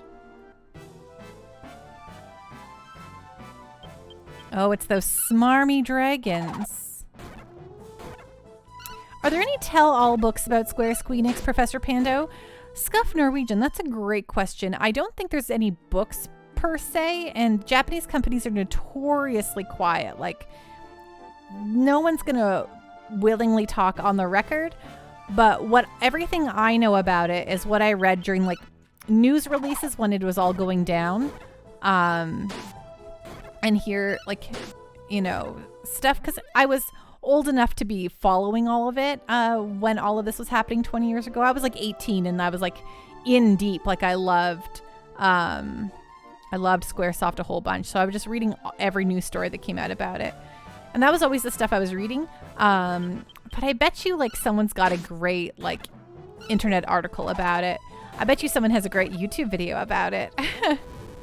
I've just never looked too deep into that.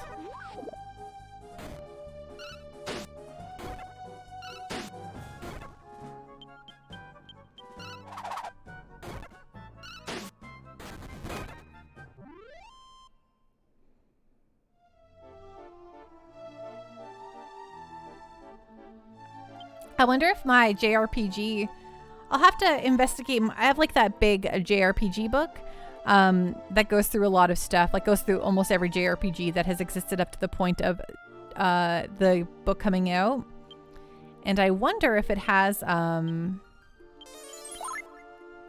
like just a page about the Squaresoft Enix stuff.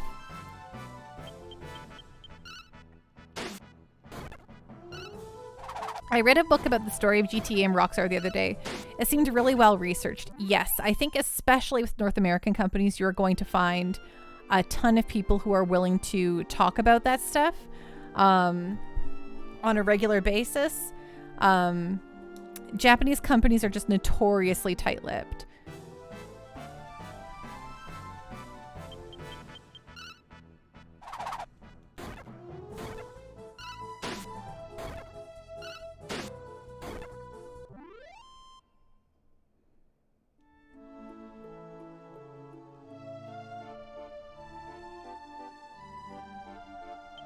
I'm gonna look at everyone's info here.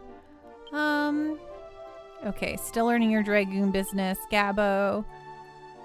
3 steps into Shepherd. Melvin, you are almost fully clericed. Ira, you are 4 steps into Fightering. John Bart, the board and him weren't seeing eye to eye, so Sakaguchi said screw this and left. But the worst thing about Hironobu Sakaguchi, when he left, employees were reprimanded for talking to him and even fired for that. So there was a tension between them. It has gotten better, but he isn't ever going to come back. I don't think I necessarily, like, listen, I love Sakaguchi's era of Final Fantasy, but I can't say he's making games that are making me super pumped anyway.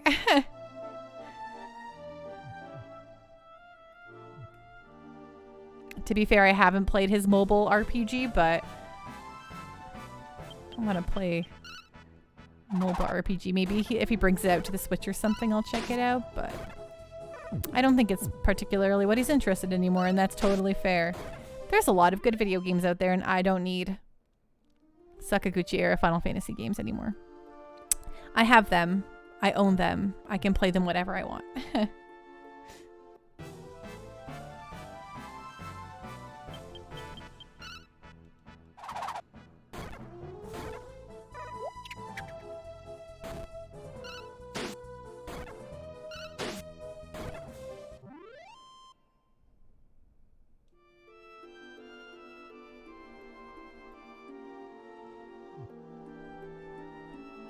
Hey, Captain Giraffe, thank you so much for the hydrate.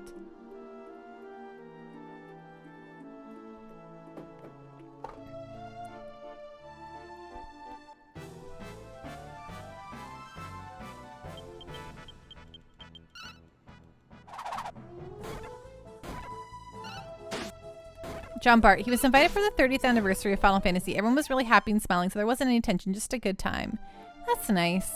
That sounds really nice. I like everyone to be happy and having a good time, you know? No tensions. Everyone just please get along. Unless you suck. And then no one needs to get along with you.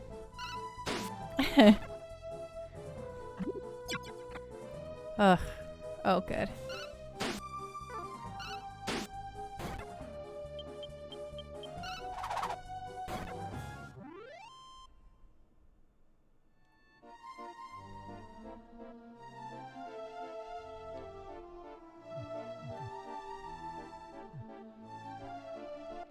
Everyone just please get along. Very topical for the Thanksgiving season.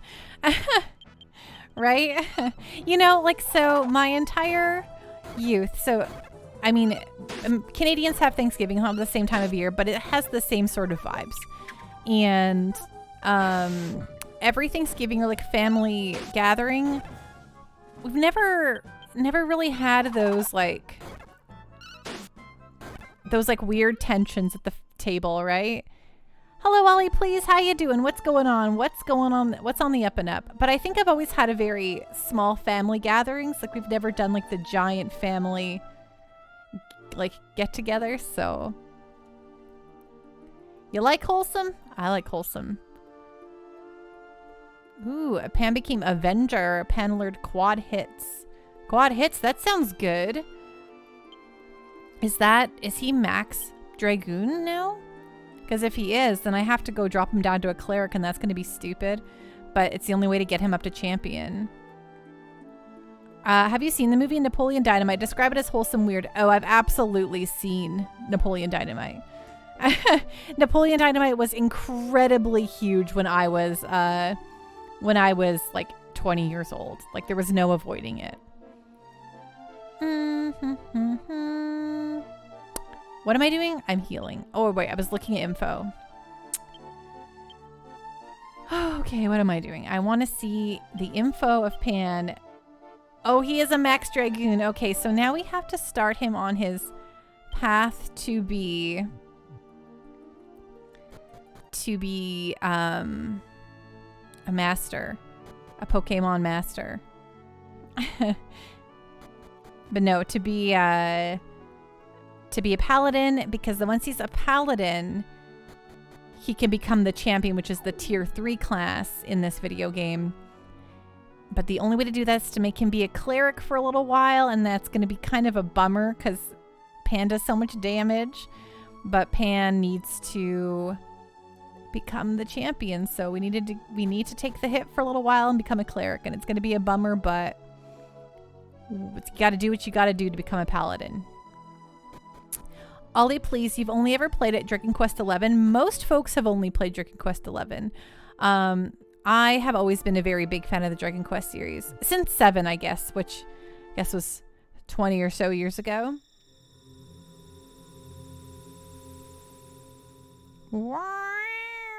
Okay. Okay. Item. I mean, cast. Pan. Return to Dar. Oh, no, you can't. You have to go outside first. Which is really silly. Just, if you're going to let me do this, just let me do it all in one spell, you know? But hey, video games, am I right, folks? Return to Dharma. This is going to suck. It was a fun, but a bit too easy. Does Dragon Quest have difficulty settings? I forget. Can always crank it up. Yes. Oh, this is gonna suck. You need to become a cleric, which is gonna... Oh man, look at that strength drop. Ugh, this is gonna suck. It's the only way, though. It's the only way we can become a champion. I mean, I'm not surprised if Sakaguchi's retiring soon. He's certainly not making much video games now.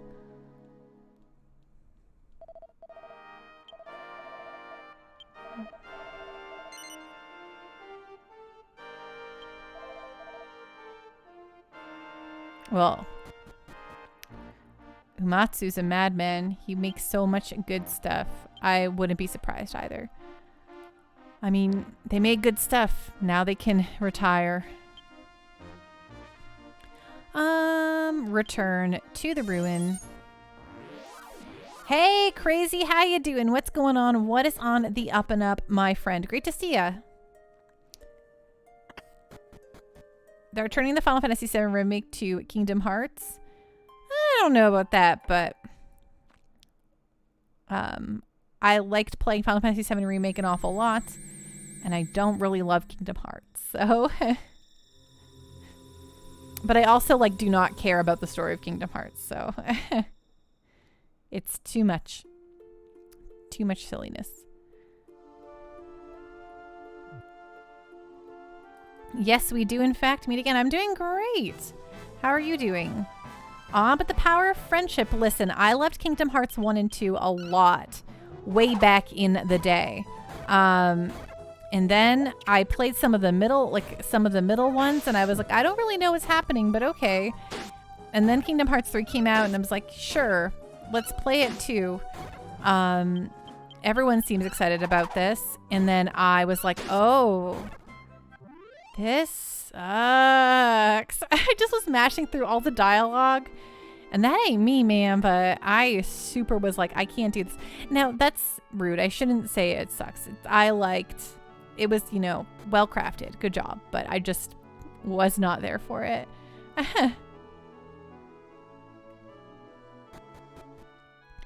But the remake, Final Fantasy VII Remake, now that's some juicy stuff. When those games came out, I was playing Grand Theft Auto. It was too edgy for a Disney game. See, I loved Disney, and I loved Final Fantasy characters and Disney characters interacting. That was cool, but they've kind of dropped all the Final Fantasy characters, and now it's just Sora and then Disney, and I'm like, eh. Where's Squall? Who they called Leon, which I never understood. Where's Aerith, huh? Where's my folks? Where's Sephiroth? You know, where is he? You know? I wanted that stuff. I love Kingdom Hearts 3. The video game store was fun. Hey, yeah, like I said, my opinions are entirely subjective, and never ever. I don't dunk on video games all that often. I kind of love everything, but sometimes, you know, sometimes I just get bored playing a thing.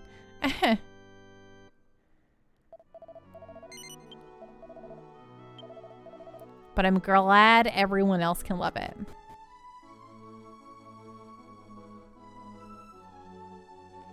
Some of those levels just went on too long. And I mean, I don't want to yuck anyone's yum, but Pirates of the Caribbean, the movie franchise, Sucks. And I don't want to hang out in that world at all, ever. And the fact that I had to go hang out in that world, I was like, I can't do this. Get me out of here. Yes, and that's when I started just mashing through it. I'm like, you know what? I don't care how important this plot is. I gotta get out of here. Yeah, it was. But again, I don't want to be a negative Nelly. I am not a negative person. I love so much stuff. So it's just it's a real bummer sometimes. I was pretty excited for Kingdom Hearts 3, I think, so that's why I'm kind of like a bummer about it. You like those monster cemented faces? I love good monster design. And like I love cute monsters. I love weird monsters. I just like it when they're not gross though. I don't like gross monsters, you know?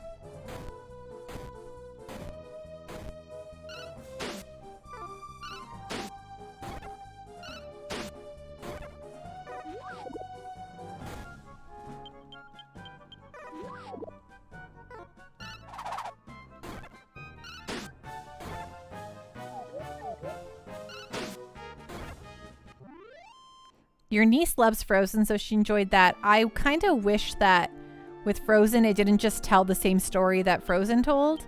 I'm like, oh, there's no interesting like other story here. It's just Frozen.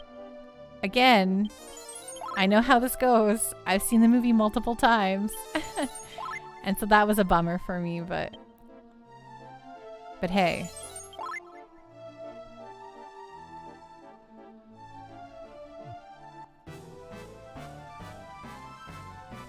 Now these monsters here, these Chargons, or Chargons, because they're dragons, dragons. Oh, they totally do. I do agree, but she's a kid, so she don't care. Exactly. Kids are happy with whatever. And fair, I'm usually happy with many things. I think I was just so excited for it, and then I was like, oh, this ain't what I thought I was going to be playing. And then I thought to myself, what did I think I was going to be playing? I'm playing a Kingdom Hearts video game. What's the plot about in this game? Is it good? Well, as you've seen, I've been running around in circles grinding. So that's not exactly engaging for folks, I understand. But the plot in this game is very fun.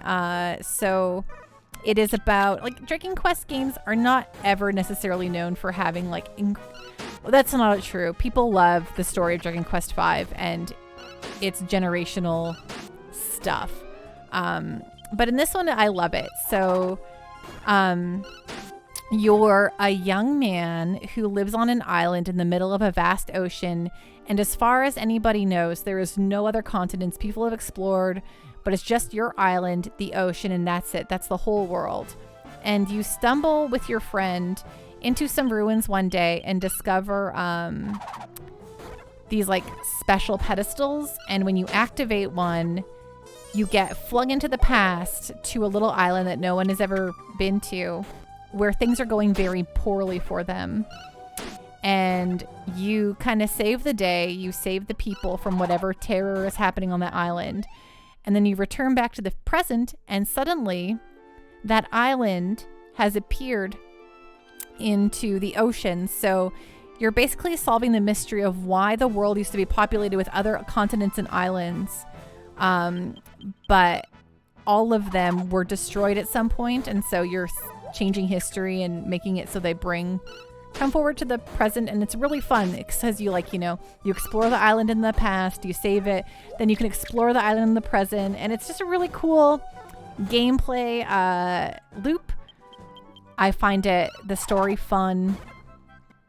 It's great. Captain Giraffe, I don't even remember the plot. It's always grind. Well, that's just rude. Crazy. I'm a huge Final Fantasy fan, so Kingdom Hearts 3 didn't have any Final Fantasy characters. That's what bothered you. Yes, that's also what I noticed. I was like, what? Have we totally gone away from the Final Fantasy characters? That was the beautiful thing about Kingdom Hearts 1. It was the mashup of Final Fantasy characters and Disney characters.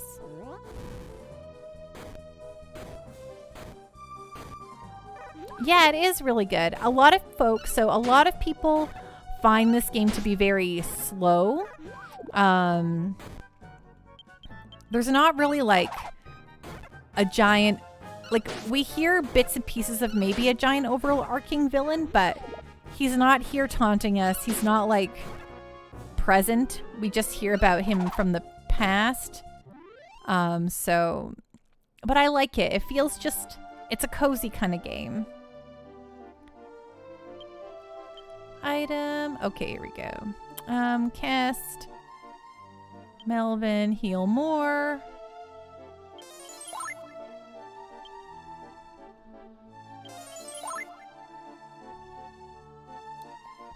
I love exploring a land and rediscovering the future, so it makes this game great. Exactly. I think the grinding's fun. I don't know. Ollie, please. I felt that way with Dragon Quest XI. The plot wasn't overly complicated, but it was like comfort food and cozy. Yes, that is Dragon Quest games for you, for sure.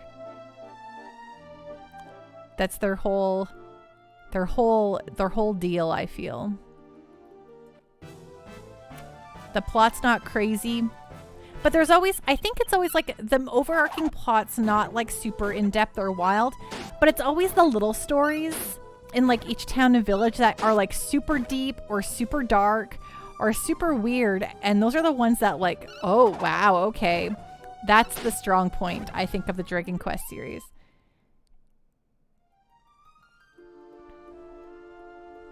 Oh, Melvin became High Priest. Did he max out his... Can he become a paladin now, or a sage?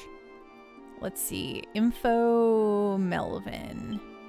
Woo, he's a cleric. Okay, well, we're going to go sage him up. So back we go.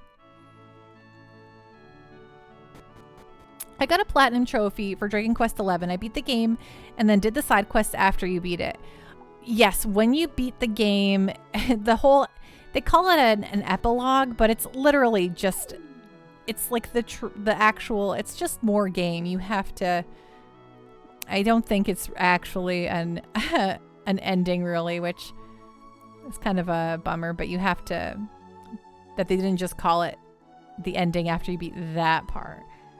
But it's very good. I like Dragon Quest XI a lot.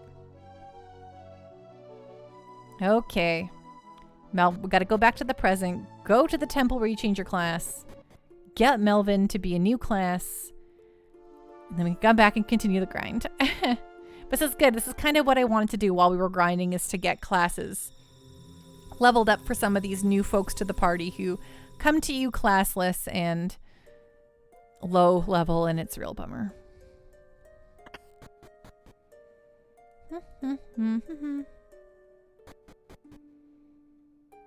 Oh, I don't need to do this. I could just cast outside.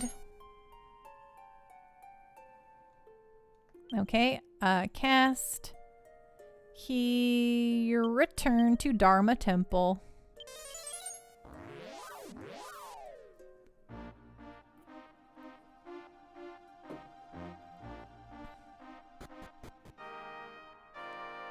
Your background, it's very nice. It's like you're presenting a kid's TV show from the 90s.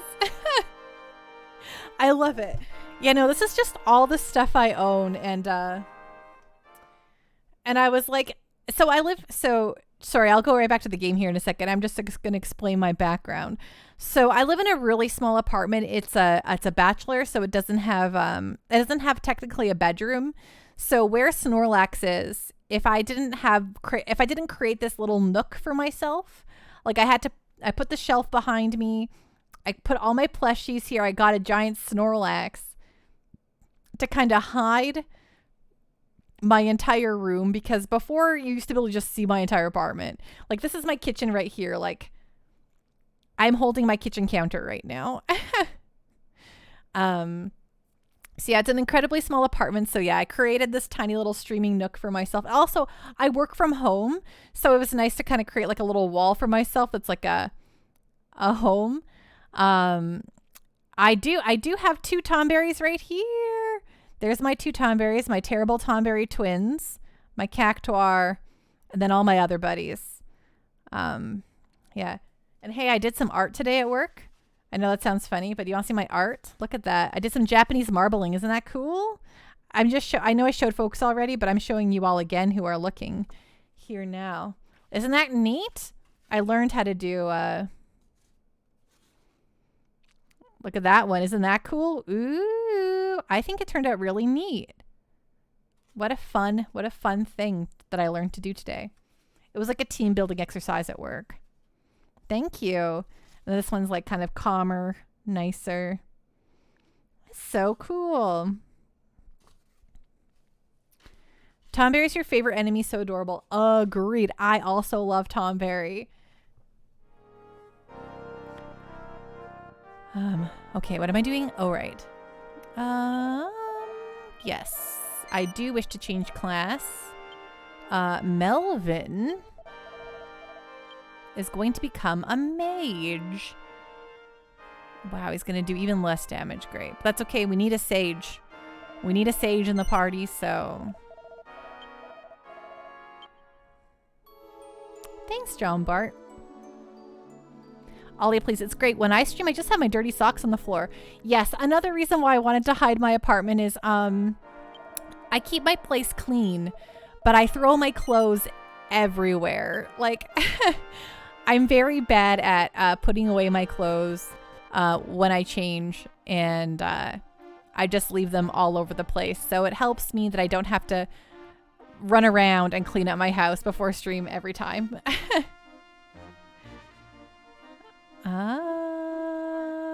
Cast, pan, return to the ruin.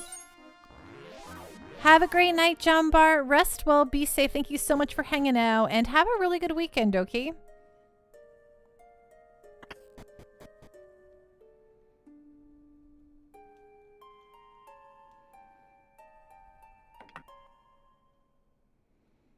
And back we go to the island.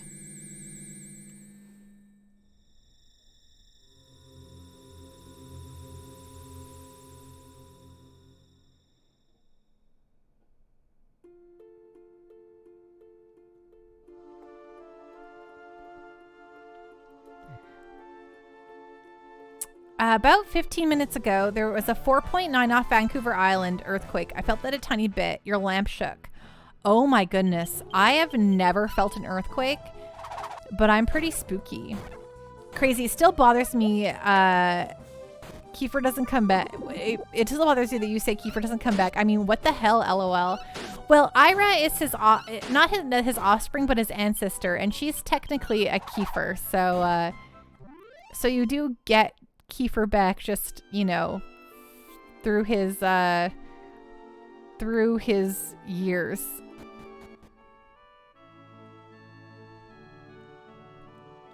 Well, I hope.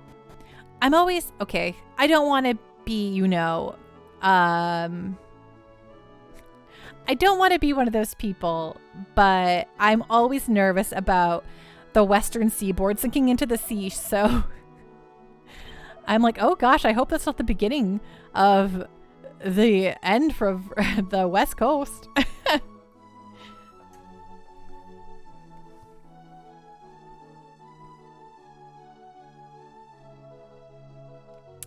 You were just with her in stream doing the near raids and we were talking about it. She felt it. Oh man, that's fun. I mean, I've never felt an earthquake though. I live in like the most stable part of the continent, so.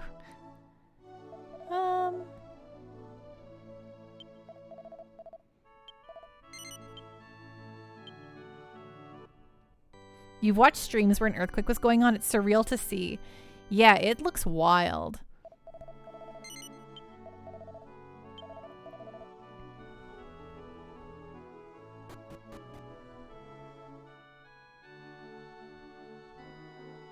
Like when the earthquake happened just off the, when the earthquake that happened just off the coast of Japan by Sendai,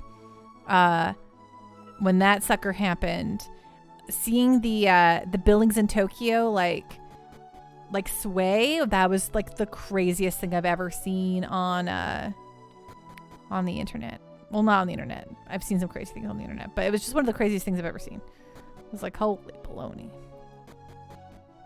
That is spooky.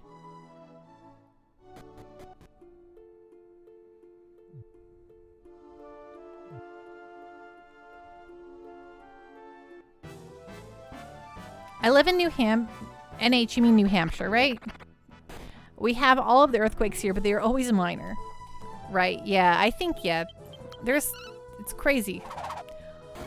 I've lived in the center of the continent for many years, and it's no earthquake zone for sure.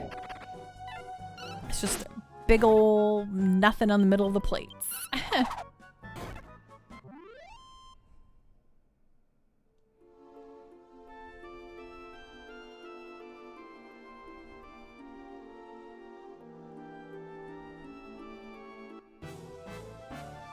Enchilada. Back in 2001, just before I moved to Seattle region, there was a pretty big earthquake here called the Nescali quake.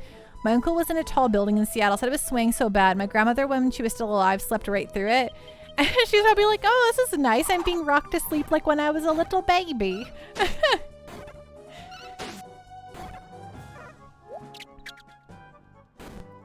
Captain Giraffe, I'd argue I'm more center than you. I mean, you are literally in the center of the continent, but I grew up like 3 hours from Winnipeg, Captain Giraffe. So I've always been near the center of the continent. You know what I'm saying. Enchilada, pretty much. My grandma used to live in Vancouver, and she lived in a high-rise condo there for many years, and she would always tell us when she felt earthquakes, and I was always like, ooh, spooky.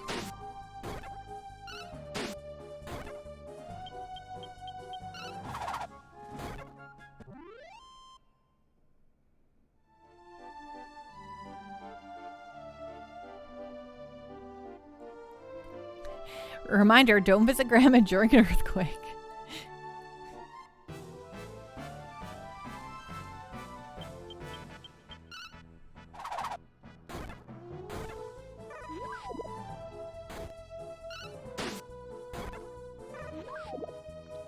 Crazy. There was a tornado that came through a few years ago. A grandfather laid on top of his grandson. He died and the boy lived. Oh, that's really sad.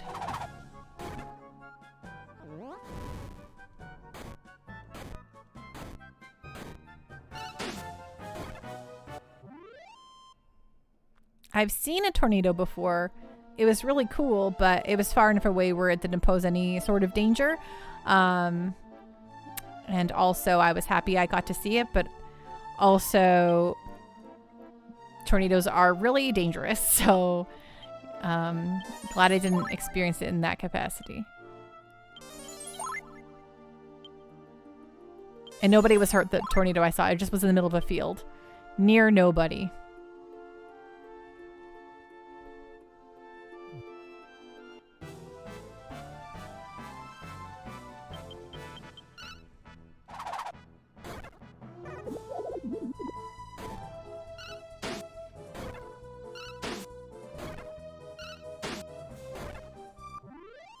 I've only seen one tornado when I was 5. I still want to chase storms, but it's more a hobby now.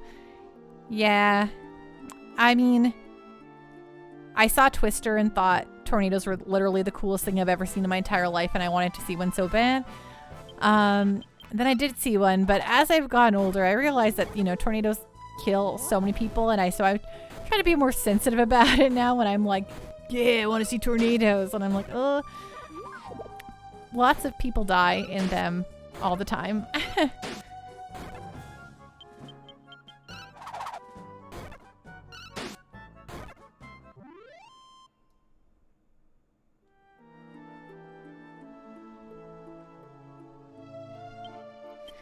Item, I mean, cast, heal all, heal more on Melvin.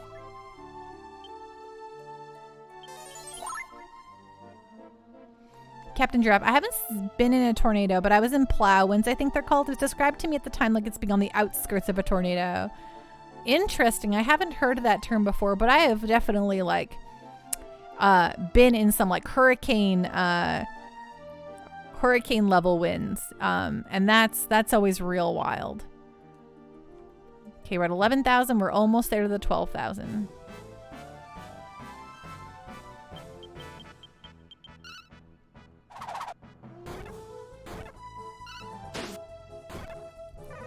plow winds is the correct term. Crazy, said Enchilada. Man, I've never heard of the term, but I'll have to look into it.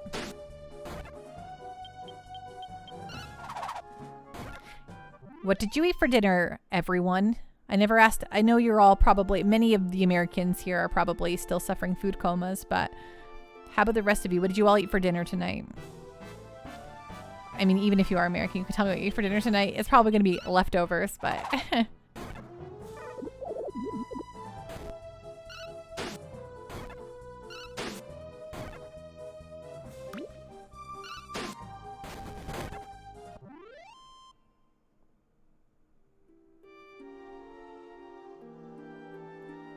Ever heard of the igloo effect? A woman survived during winter even though her car was buried in snow. Yes, I have heard of that.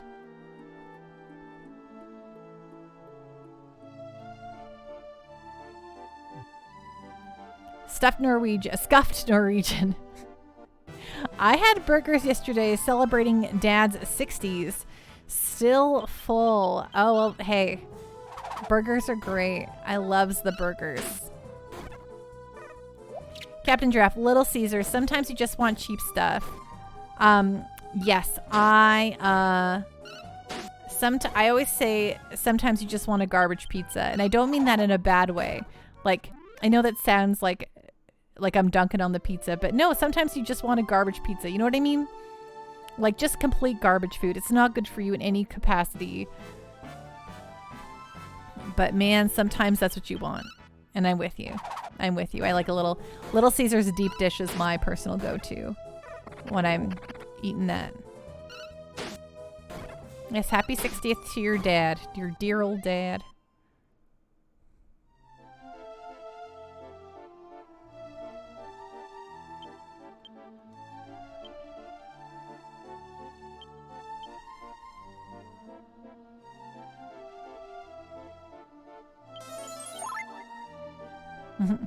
Hey, Dad, people on the internet said happy birthday. They'll be like, great, I guess.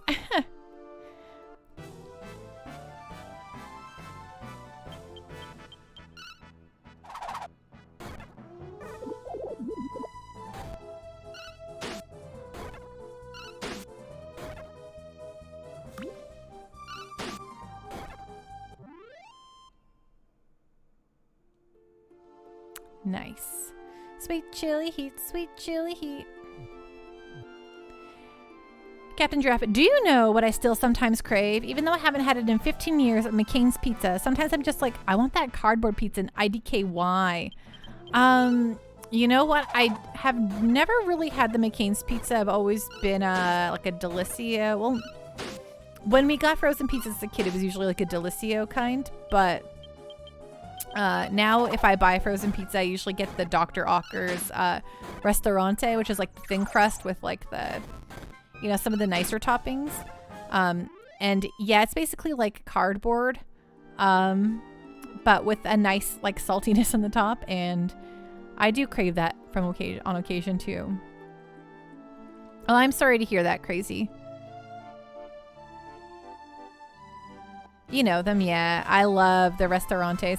And sometimes if you're lucky, Shoppers Drug Mart sells them for $2.99 or $3.99, like dirt cheap. And I buy like 3 at once. And I'm like, oh yeah, go in my freezer for safekeeping.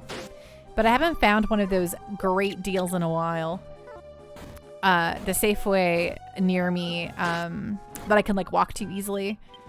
It had a sale on the Restaurante pizzas for $5.99. I'm like, that ain't a deal, man. These things are usually just $6.99 on sale. So Casa de Mama generally goes on sale more than Restaurante here. Yeah, it's like some reason Shoppers Drug Mart loves to just ultra discount them and just get rid of them real fast. And so those are the good days. Shoppers Drug Mart, not to be like a shill for Shoppers Drug Mart, but they have incredible deals sometimes, like cheaper than everywhere else. And you're like, okay, let's go.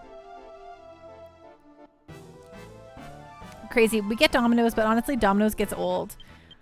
Yeah, I also like Domino's.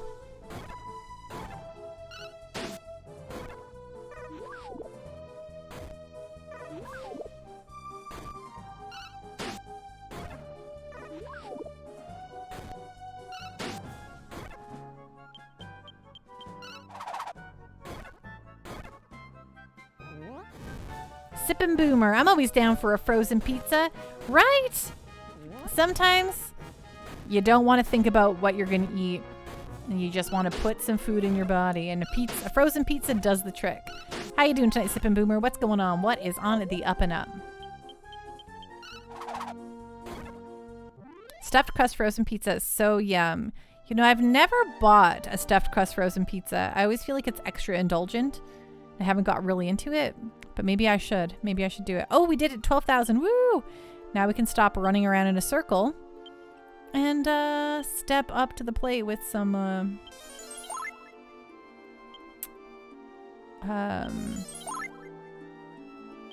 something. I can't think. What? We can go buy the other piece of armor for someone. Sippin' Boomer, I'm well, thank you. Just hanging out. I have a pot of stew cooking on the stove. Oh my gosh, I love stew. What kind of stew? Beef stew, chicken stew, vegetable stew? The stuffed crust Delicio is actually pretty decent. Maybe I'll splurge one time and have an extra indulgent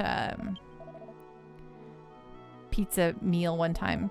The thing is, with the restaurantes, they're not like I can eat a whole pizza and not feel like I ate like 5,000 calories. Captain Giraffe says, Delicio is our DiGiorno for you Americans. Yes, Delicio. DiGiorno is just called Delicio in Canada. It's the exact same thing. It's the exact same brand. It's just has a different name. Okay, this is going on Melvin.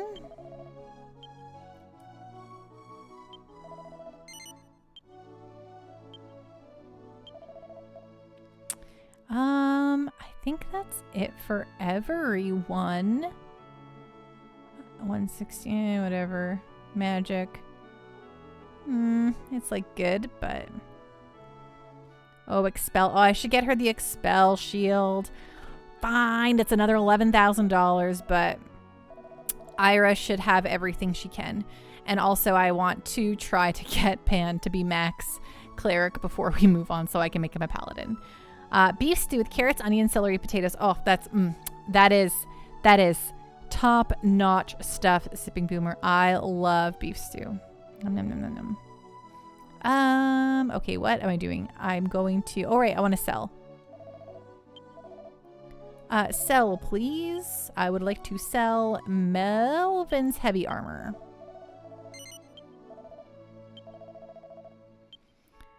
Okay, we probably are just going to be running around in circles this entire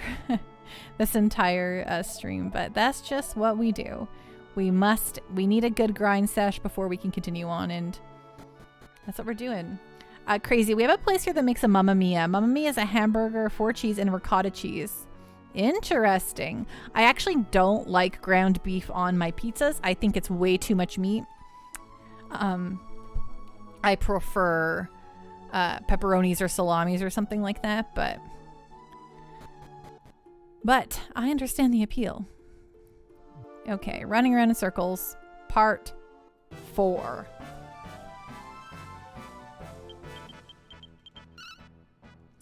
Sipping Boomer, I like to make the stew with basic ingredients. I get kind of elaborate with spices so the broth has a complex flavor. Yes, when I make a beef stew, I sometimes like to use a red wine in it because I feel like it adds such a nice element to it. But I like beef and wine together. I think they're really good. But now you're making me want to go make a beef stew.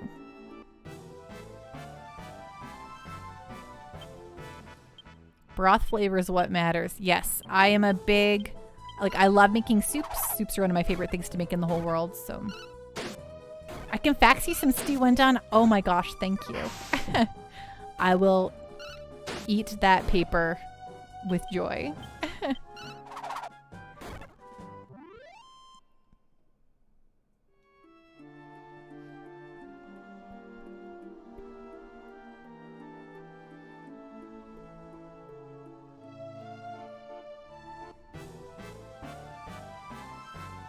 And once we have our Expel shield, we're gonna be rocking this place so hard, the monsters will not know what hit them. They're doing construction across from my place, and they have giant, like, so obviously it's dark out, right? And they have giant bright lights that are shining into my eyeballs. They're not really, but I can just see them out of the corner of my eye, and it ticks me off. As the shepherd, Gabbo became Swain. He learned to whistle. Ooh, matured. So he's halfway to finishing shepherd, which is good, because then he can become a monster masher, and hopefully that is a significant jump in damage.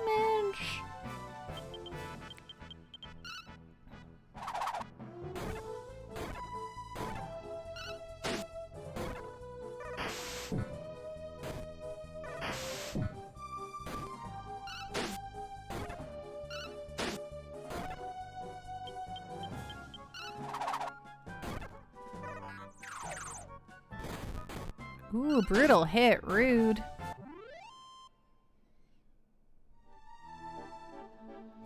Junkmech rises and looks in your direction. Somehow it's tamed. Will you tell Junkmech about the Monster Park? Yes. Please go live in Monster Park. Crazy. I could go for a nice chicken noodle soup recipe. Oh, heck yeah. I make some killer chicken noodle soup. And a bunch of varieties of it, too.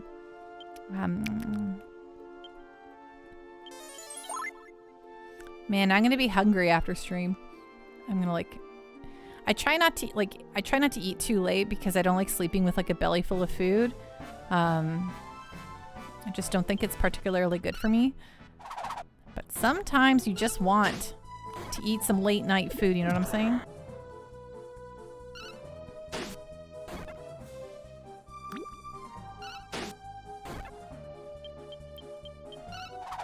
Sipping Boomer, the key to making soup or stew IMO, that's in my opinion, is the order and timing of adding different ingredients and spices. Agreed. Oh, one of my favorite soups to make in the whole world is a lemon dill chicken noodle soup. And it's rather simple. It's just leeks and celery, chicken, whatever cut you want, breast or thigh or whatever. Orzo, which is the small little pasta, fresh dill, lemon, and then chicken broth. And all of that comes together to make an exquisite item. Make a small omelet. See, I already had eggs today, so what I did today was I didn't eat breakfast, and I had my my art stuff. Like I had my team art project where we made art. Look at that. Look how cool that Japanese marbling is. But I had a team building thing where we were making the art. So I scarfed down some Crispix when I still had time, and then I had meetings all afternoon. And then at 3, I was like, okay, I have to eat some actual food. And so I had smoked salmon, some scrambled eggs, and some toast, which was hilarious as kind of a breakfast at 3 p.m. But then I wasn't hungry for dinner, so I ate some chips. And now I'm like, well, if this isn't the consequences of my own actions. But I'll be fine. I'll persevere. I'm just a whiny baby. Salsa Verde nachos. Yes, you remember. You heard the whole story. Sometimes I don't ever know who's actually in chat lurking, so I don't know if I'm telling the story 3 times or 12 times or whatever, but y'all get to hear it anyway. Again, like a broken record that I am. Crazy. Not a fan of celery. In fact, everything's giving up to make a separate stuffing with no celery, but no hate, of course. I like celery in soups. I don't like celery in my stuffing. In fact, I love stuffing, but when I say I love stuffing, I love stovetop stuffing. Like, I'm crazy for stovetop stuffing, and whenever I have a homemade stuffing that tastes like real and not like loaded in salt, I'm like, I want stovetop, please. And people are like, ooh, I made homemade stuffing. And I'm like, oh, great. Just great.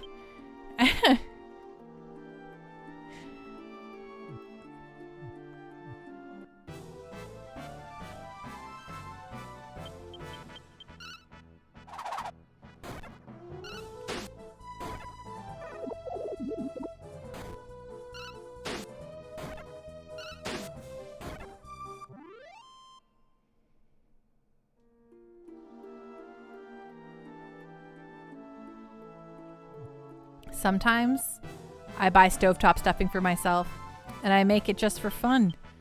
And then I will eat it for dinner.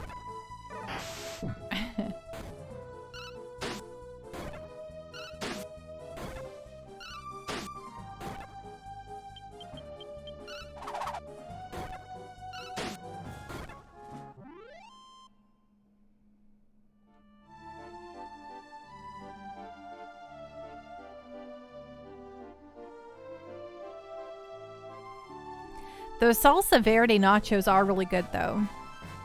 Oh, that's what I can make. I actually have plain nachos and I have some cheese. Maybe I'll just make myself a little nacho cheese plate. I'm in.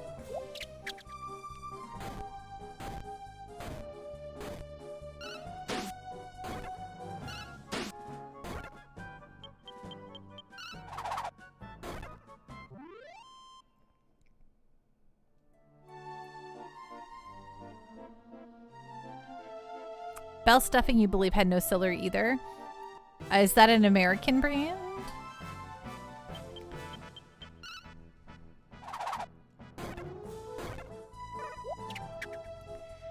Some people choose not to stream their grind, and I'm always like, no, y'all gotta see the full video game experience, even if I'm running around in circles like an idiot for hours, which it has been hours.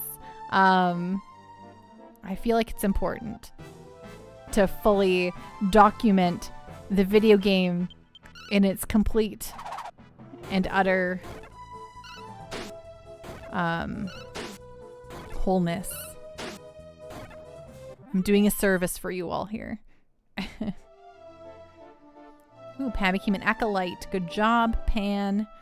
I need you to become a high priest faster than this, though. It'd be nice if there was like, you know, in Pokemon they have like the rare candy where you can level up your Pokemon fast. It'd be nice if they had something like that in this game where I feel like I've read that there maybe is. I might use that for Pen on his priest here. The purest of streams, exactly, Captain Giraffe. I think there might be an item that does increase my job levels, so after this run around here, I'm just gonna see if I can artificially pump Pan up to High Priest, so I don't have to think about it anymore. Omelets. Who doesn't want an omelet with coffee? Oh, love a good omelet. Love omelets.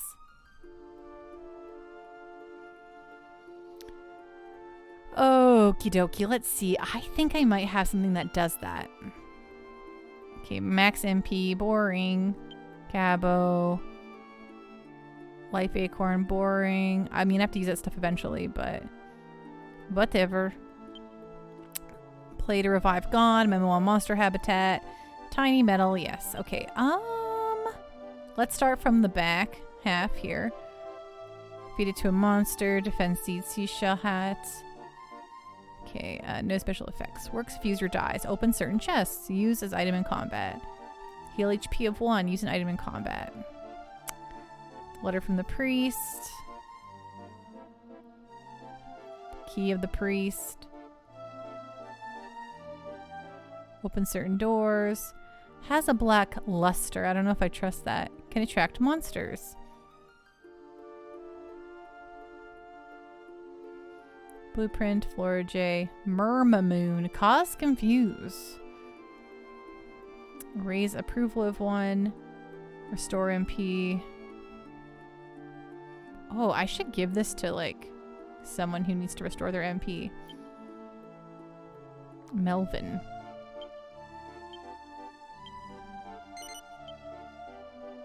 Because he is my wizard now, I guess. I think I made this thing up. I don't think this existed. I dreamt it. Mila drug, fortune teller drug. Open certain chests, Dharma, key, antidote, bandit, black, key, clock key, time sand. Reverse time in battle. Kiefer's letter, repel weak enemies. Blah, blah, blah, blah, blah, blah. Okay, so I totally am Koopo for Koopo nuts, and I had no idea what I was talking about. Which, fair. Fair. Is Dragon Quest VIII in your top 3 Dragon Quest games? Despite the fact that I've owned Dragon Quest VIII for many years, Heatender, I've never got too deep into it. So one day, Heatender, I will play it, and I will tell you where it lies in my Dragon Quest pantheon. Crazy. So I told you before I played this, but never finished. Have you fixed the problem that everyone in town turned to stone? Yep, sure did. Multiple times, in fact. Boomer, I don't like celery on its own, but it's a useful flavor to add to other things, like a classic mirepoix. Carrots, onions, celery. Heck, yes, I like the flavor of celery in my soups. I like smelling it frying, just like onions. I think it's the only Dragon Quest with Pokemon in it. Do you mean like monsters you can tame? Because there's also the Dragon Quest Monsters games that are literally like Dragon Quest Pokemon.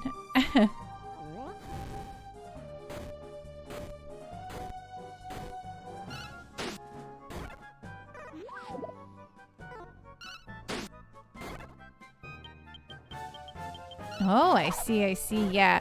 I also really love the Dragon Quest Builders games, where if you like Minecraft even a little bit, but you've always wanted it to have some sort of structure and story, my god, are those Dragon Quest Builders games so good. Some of my favorites. Final Fantasy 13-2 is super Pokemon-ish. I've never played 13-2. I was so disappointed in 13. I just didn't even want to think of 13-2. Sipping Boomer, by the way, I sometimes lurk in here, but I think it's the first time that I've said anything in chat. Long-time listener, first-time caller. Well, that's so sweet, Sipping Boomer. I love lurkers just as much as I love people chitter-chattering, so I'm happy that you felt comfortable enough to have a convo, though. It warms your old Pando's heart. And hey, Exa, thank you so much for the raid. Welcome on in, Raiders. What is going on? What is on the up and up? Let's do this. Let's do the fun shout out and then the double shoot. You've got soup on the brain. Yeah, one of my, so sometimes we do, chat will, oops. Yes, but we need to do the other shout out too. We want double shout outs here. We want to do the / shout out. Exa Serangutan. And that gives you the button to click it and go follow. Ding! Thank you so much, Exa. Hope you had a great night. How was Astalon Tears of the Earth? Needed a nice chill place to raid into and saw you on, so ding! Thank you, thank you, thank you. I appreciate that, Exa. What is, please enlighten me. Unless you want to run away, I get that too. I sometimes raid and don't even talk. But if you want to tell me all about what Astalon Tears of the Earth is, I want to know. Sipping Boomer, I always have soup on the brain. It's one of my very most favorite things to cook. And I love cooking. I hate cleaning up though. Crazy. I loved Final Fantasy 13. It's hated by most, but I loved it. Then again, I hate Final Fantasy 8, yet people think it's good. So, yep, you just struck a lot of nails on the head for me, Crazy. I love Final Fantasy 8. But it's also my first Final Fantasy, and I will admit every day of the week that Final Fantasy VIII has serious problems in telling you how to actually play the game. Despite the fact that it onboards you with tons of tutorials that it tries to do slowly, none of it tells you how it all actually works together, I think.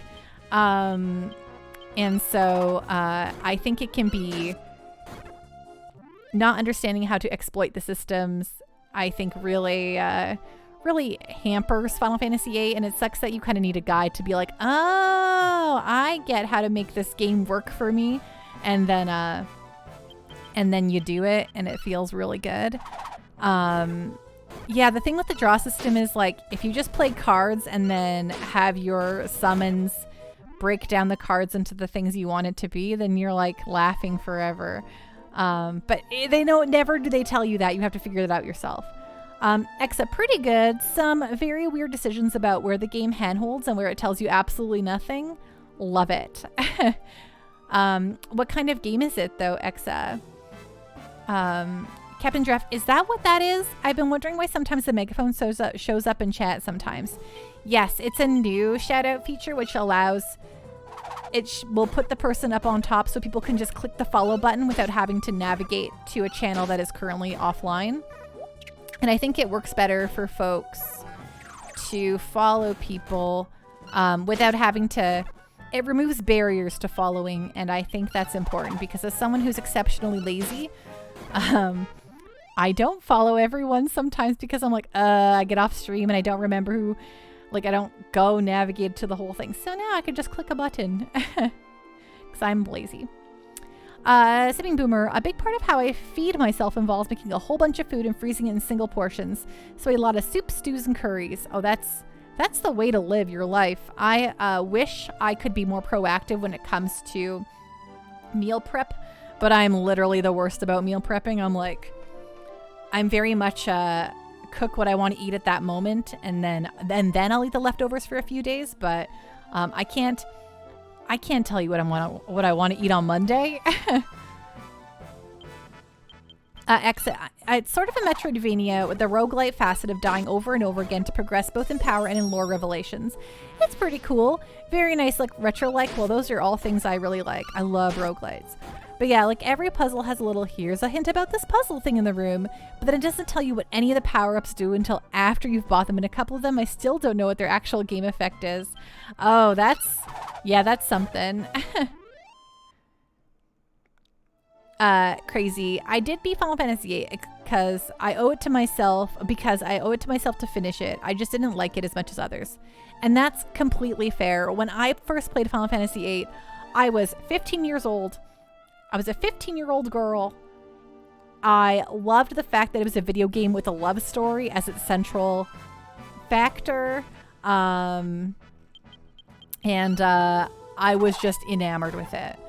Excel, like I said, it's a weird mix of handholding and but it's pretty good. Well, that's awesome. I'm glad to hear that you're enjoying yourself. I love little games that don't get like the big spotlight and turn out to be pretty darn good or pretty decent.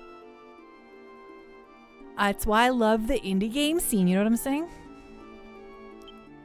There's so much unique and creative stuff out there.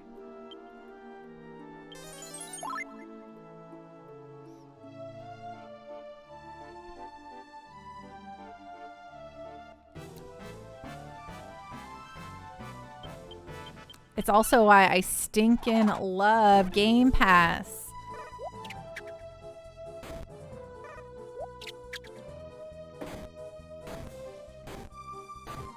Ding! Venice, I'm getting to the point where I'm just about to drop major AAA games altogether.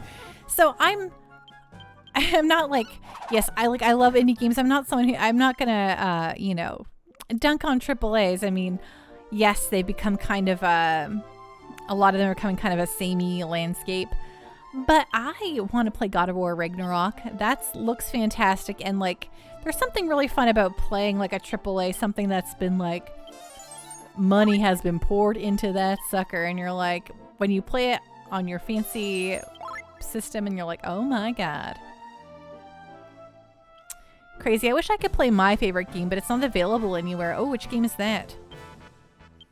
Oops. Fight. Slime Wing. Fight. Fight the Slime Wing. Fight the Slime Wing.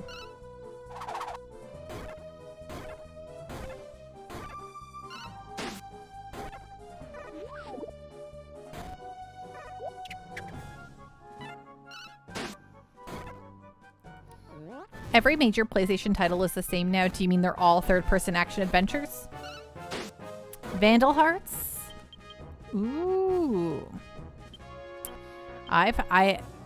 Vandal Hearts, it looks cool, but it's not on any of the, it's not on the PS3 store or anything. I mean, I guess you need to have that on you.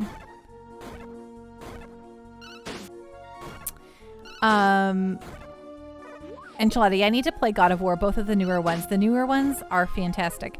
I'm also a sucker for a third-person action-adventure game with a good story, so... That said, Control 2 reportedly has a budget of 50 million euros, and I love the first game to death, so I don't know. I see how that turns out. You just reminded me that I own Control in its packaging, and I should put it in there and get the PS5 upgrade and go ham. That's what I should do.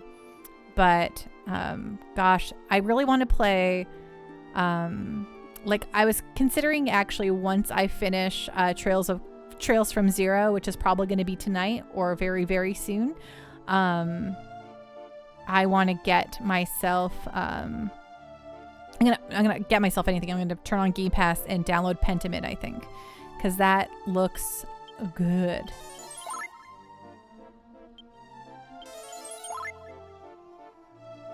Yeah, I don't think the PS5 upgrade is free for Control, but I've owned it for so long that it will probably feel cheap for me anyway. Still waiting on the Dragon Quest VIII remake with trophies.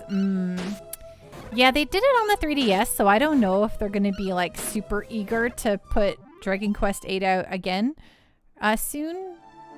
But I would really like it if Square did me a big ol' solid and finally told me that all those games they announced during the Dragon Quest anniversary stream would actually come to North America. Like, why wouldn't they? There's no reason for them not to come to North America. And I'm sure they're going to, but they just won't give me a straight answer. And by a straight answer, I mean they just won't give me any answer, so. Venice. Like, my game of the year is either going to be Signalis or Stray. Yeah, I mean, there's nothing wrong with that. That's awesome. I stinking loved Xenoblade Chronicles 3. I think that was probably my favorite game that came out this year that I played this year. It had me sobbing like a little baby at the end, but...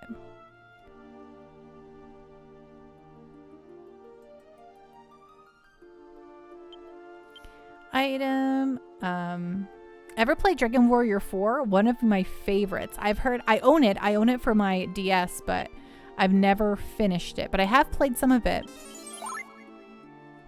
Or Voice of Cards, The Forsaken Maiden, if I finish that soon.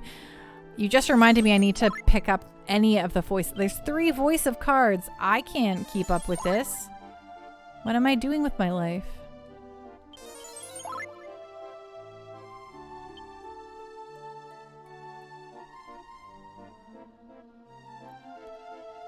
Item. Okay, we're 6,800. We need 11,000.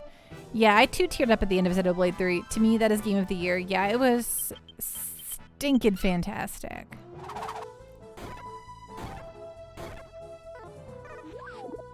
They really seem to be able to churn those out. I mean, they are pretty, like, they're all card-based. I think they're pretty low, not low effort. Video games are hard to make no matter the size or the scope, but I think they have an engine they like, and they can just pop those suckers, their story and characters into that world and go for it. Hello, Pando Quest. Hello, Shockwave. How you doing tonight? What's going on? What's on the up and up, my friend? I hope you're having a great evening.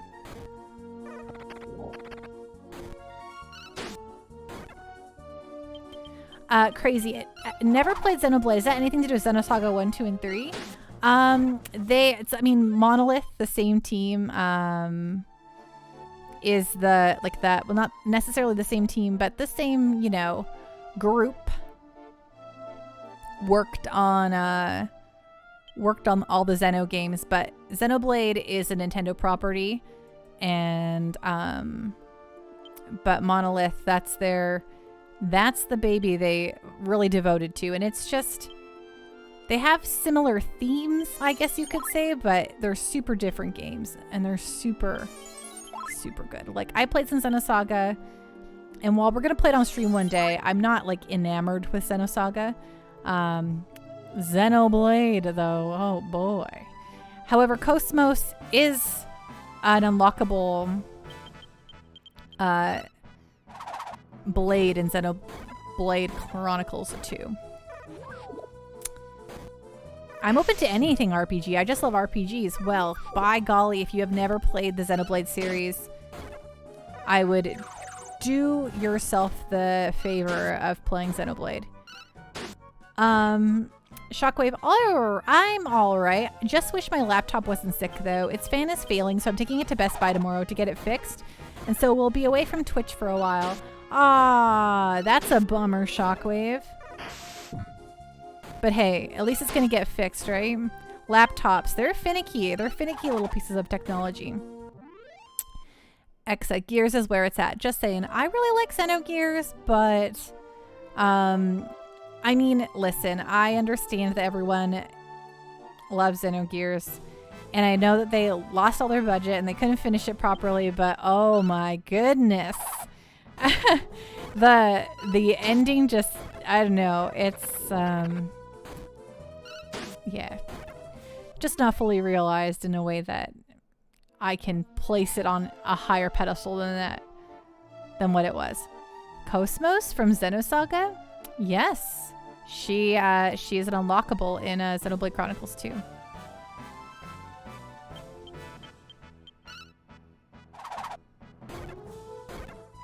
Raffle, yeah, that's a pretty charitable way to put it, right? I mean, I played through Xenogears entirely on stream. Up until Dragon Quest, it was the longest game I had played on stream. And I have to say that I found Xenogears to kind of drag by the end. I was kind of ready to put it away. I mean, they dropped the ball hard on the ending, but it wasn't their choosing, right? Like, they ran out of budget. They wanted it to be more, but they couldn't get the money to make more. So they just had to do what they could. It was nice that they even added an ending. Crazy. Xenogears was good. I never beat Legend of Dragoon, and people say it's amazing. Yeah, a lot of folks love Legend of Dragoon, and I can see why. I think it's pretty good. I don't love it like some people do. But it was fun. Oh, I'm using the wrong... Oh, Melvin, you ran out of MP. Well, stink buckets. I guess we'll go back and... We'll go back and use the inn. Oops. Save, and then we'll go back out and run in circles some more. I hope you're all enjoying my extremely riveting grind time here tonight. I'm glad I had some coffee before the stream, because if I had to just make conversation while being half asleep, this stream would have been an utter and abysmal failure. Captain Jeff, why must I always be insulted by chat? Nobody. I know there's people here who love Legend of Dragoon. I don't think you have to feel bad about liking it, Captain Giraffe.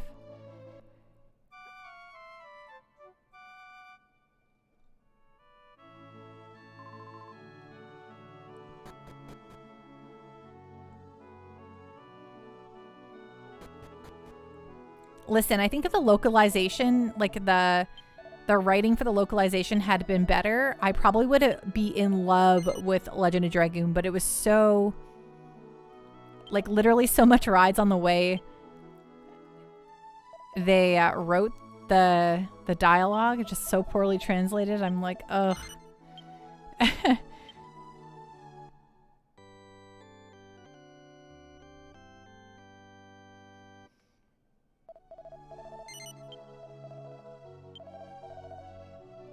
Oops.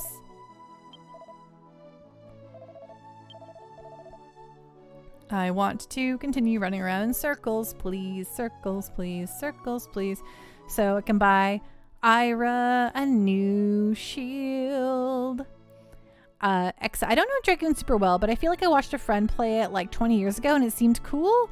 Yeah, I mean, hey, the CG cutscenes in that thing are stinking incredible. Like, at the time, I was like, oh my word.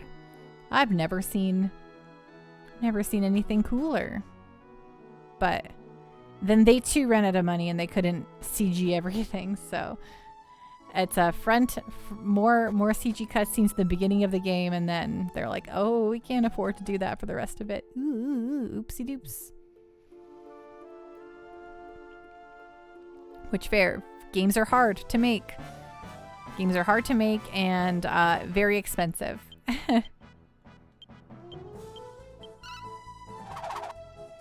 Crazy. It seemed like forever to level up characters on Dragon, so I was like, eh. Yeah, you don't really need to grind too much in that game, I found. As long as you just fought things as it happened, you were generally going to be okay, I found. At least that's what I found on stream. I can't remember. It's been 2 years. I barely know my own name anymore.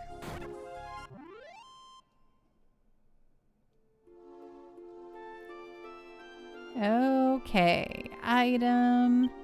Not item. For the love of God, Pando. Melvin. Heal more. On Pan. Heal more. On Gabbo.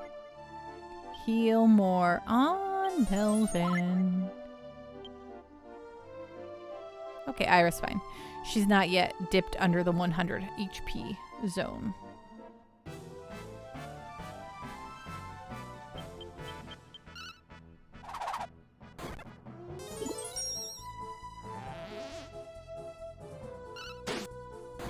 OMG, what have I done, Captain Giraffe? What have I said?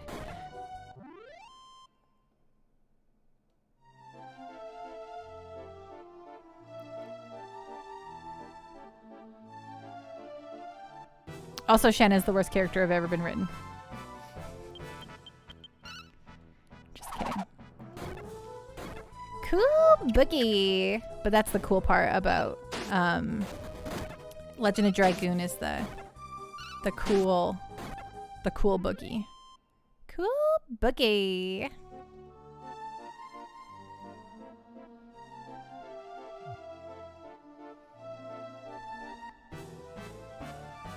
Okay, chat. Let's make Captain Giraffe not feel bad. What game do you like that maybe people have kind of critically panned, or maybe like a lot of folks don't like it? What is a game you like that might not be considered good by some? Hey, Brig, what's going on? What's on the up and up, my friend? So good to see ya. Diablo 3. Diablo 3 is really good. That's a dirty fat lie. Enchilada Perfect Dark? Okay. Like Perfect Dark 64, or do you mean the Xbox 360? Fennis, I always have the same answer for this one. Dog's Life. Dog's Life, what did that come out for?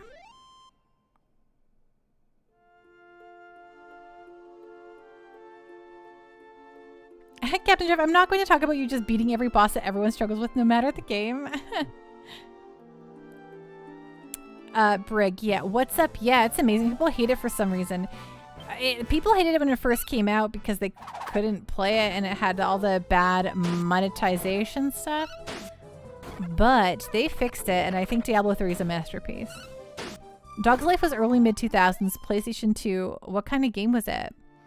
Lone Grin. Running around in circles needs to sing Ring Around the Rosie. Running around in circles, gotta get the gold. Hush you, we leveled up. I picked up what you're putting down, Lone Grin. Brig, I actually liked it when it was first out too. Made like $3 on the age. That is still on your account. Heck yeah. You are ready to become a millionaire. Scuffed Norwegian. Running around in circles at the speed. Running around in circles at the speed of sound. Da, da, da, da, da, da. Is that what you were going for? Izzy's Curse. Just finished the Laid Back Camp anime movie. Such a warm, comfy series. Ah, heck yeah. I've never watched Laid Back Camp, but I have heard good things. Cast. I actually have started watching Spy Times Family, or Spy X Family, or Spy Cross Family. I don't know what you want to call it. But anyway, or Spy Family if you want just that. And it's probably the first anime in many years that I've really fallen in love with. You play as a dog and try to save your girlfriend from a woman who turns dogs into cat food. Oh my god. Your girlfriend being a dog? I'm oversimplifying it, but that's what I remember. Okay, good. Longren Beyond the Beyond, PlayStation 1. Oh, that's a good one. That's a good one.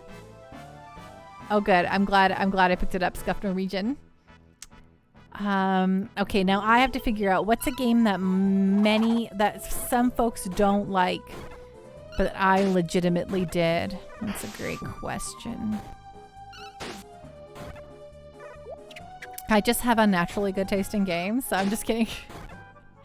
Probably some of the earlier Harvest, not like the earlier Harvest Moons. Like, people liked Harvest Moon 64 an awful lot, but like some of the ones after that, they definitely weren't held in high regard, I should say, but I always liked them. Izzy's Curse. I watched 3 anime movies in the last week. One Piece Red, the new Sword Art Progressive movie, and Laid Back Camp. One Piece freaking broke me emotionally for a few days. Wow, really? I read the first 100 chapters of One Piece, and I was like, cool, how many more do I have to go? This is fun. And then it was like 800 chapters remaining, and I was like, nope, never, no. I will not do it. And now, and I always remember a certain type of One Piece.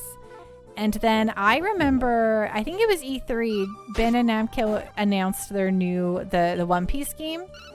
And I was like, when did Nami's boobs get giant? When did she start to have giant juggalugs? And who's this other lady with mega wega boobaroobs? What is going on here? And so I goggled it because I was like, is anyone else utterly shocked about what happened to these characters? Like, what did they do? And they're like, oh yeah, I guess there was a time skip and everyone got just inflated boobs. And I was like, oh, okay. I don't love it, but okay. Venice, in particular, he plays an American foxhound. I don't think I know what an American foxhound is. Throughout the game, you interact with other dogs. You complete challenges and you can play as the other dogs, complete puzzles, and reach areas you otherwise can't get to. Hey, that sounds fun. Thank you, everyone, for the suggestions, Captain Giraffe.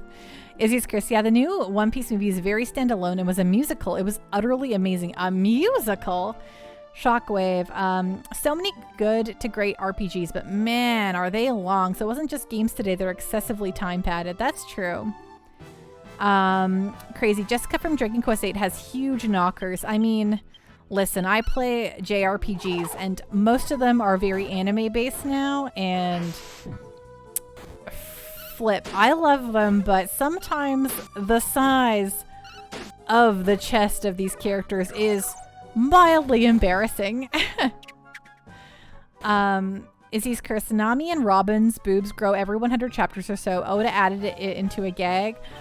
I know, sometimes I'm like, what? I mean, sure, whatever, but is anyone else shocked about Mega Lega Gagarogs? Trying to appeal to a thirsty crowd. It's true. I mean, listen, I understand why these characters have giant bazongazoids. I mean, I'm not stupid. And I'm not, like, distinctly upset by it. I mean, sure, sometimes it's fun, but sometimes it's out of hand, okay?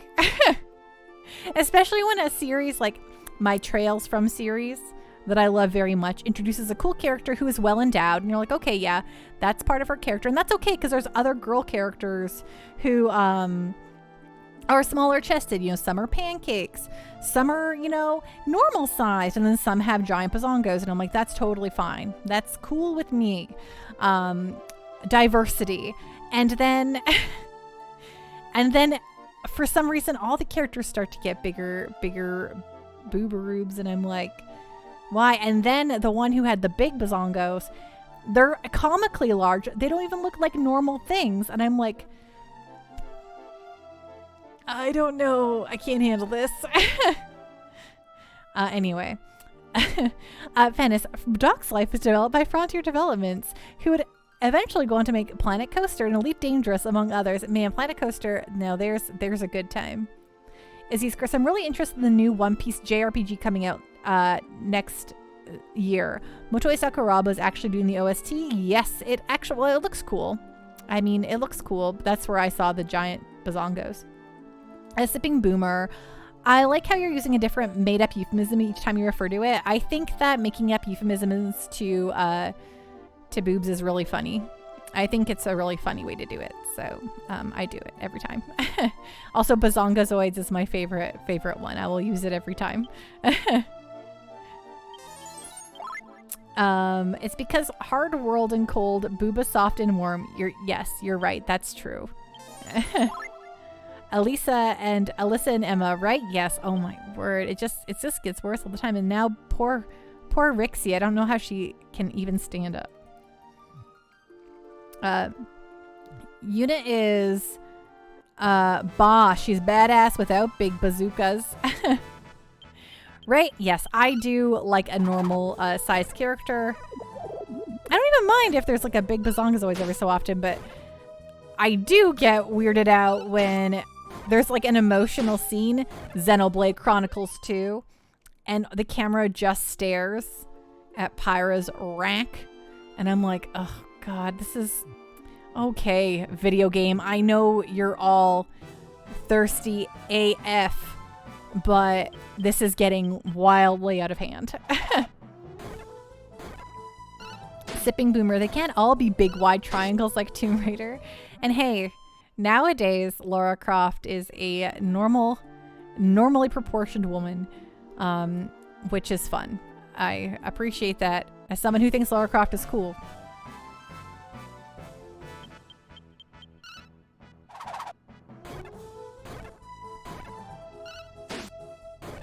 Izzy's Curse, I'm so glad Xenoblade 3 toned it back and made the story its foremost important aspect. Izzy's Curse, when they showed Xenoblade 3 for the first time, the sigh of relief that I felt when I saw the character models, I'm like, oh, thank God.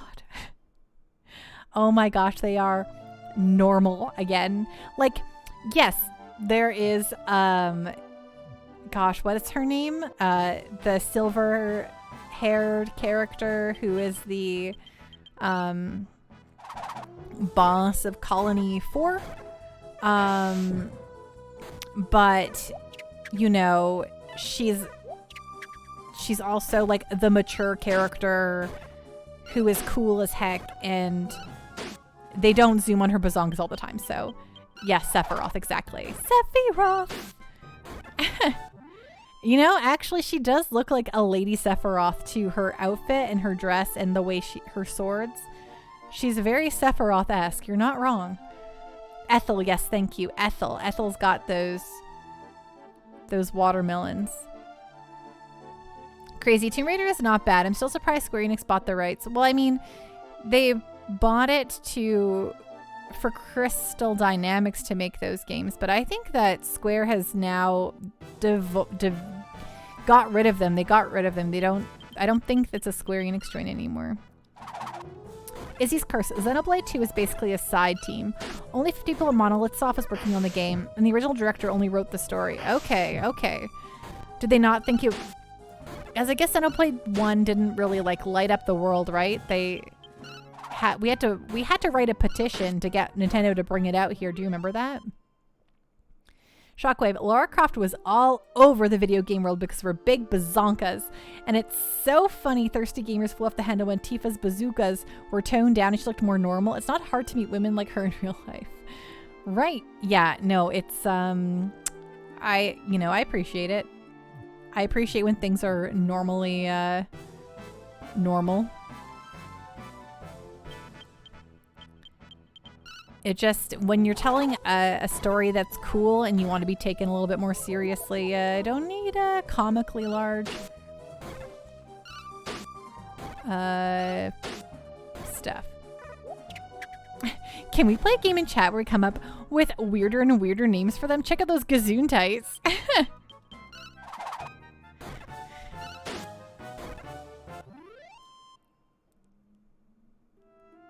Stuff equals run out of names.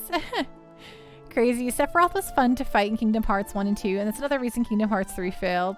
They just took out all the Final Fantasy characters in Kingdom Hearts. Except Raffle, I mean, Remake Tifa's not exactly deprived either. No, she's well endowed, but normally, and they also don't like zoom in on her parts all the time. Tifa's also a well-rounded character who's really cool. Tifa's awesome, and they made her awesome. But that, you know, Final Fantasy games tend to have really cool female characters.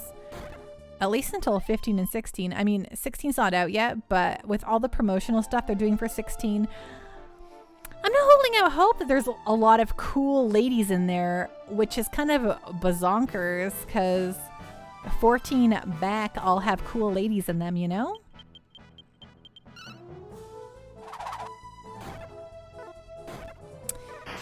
Longren, I remember when the Lara Croft reboot happened, how some people were so upset about the size of her tatas.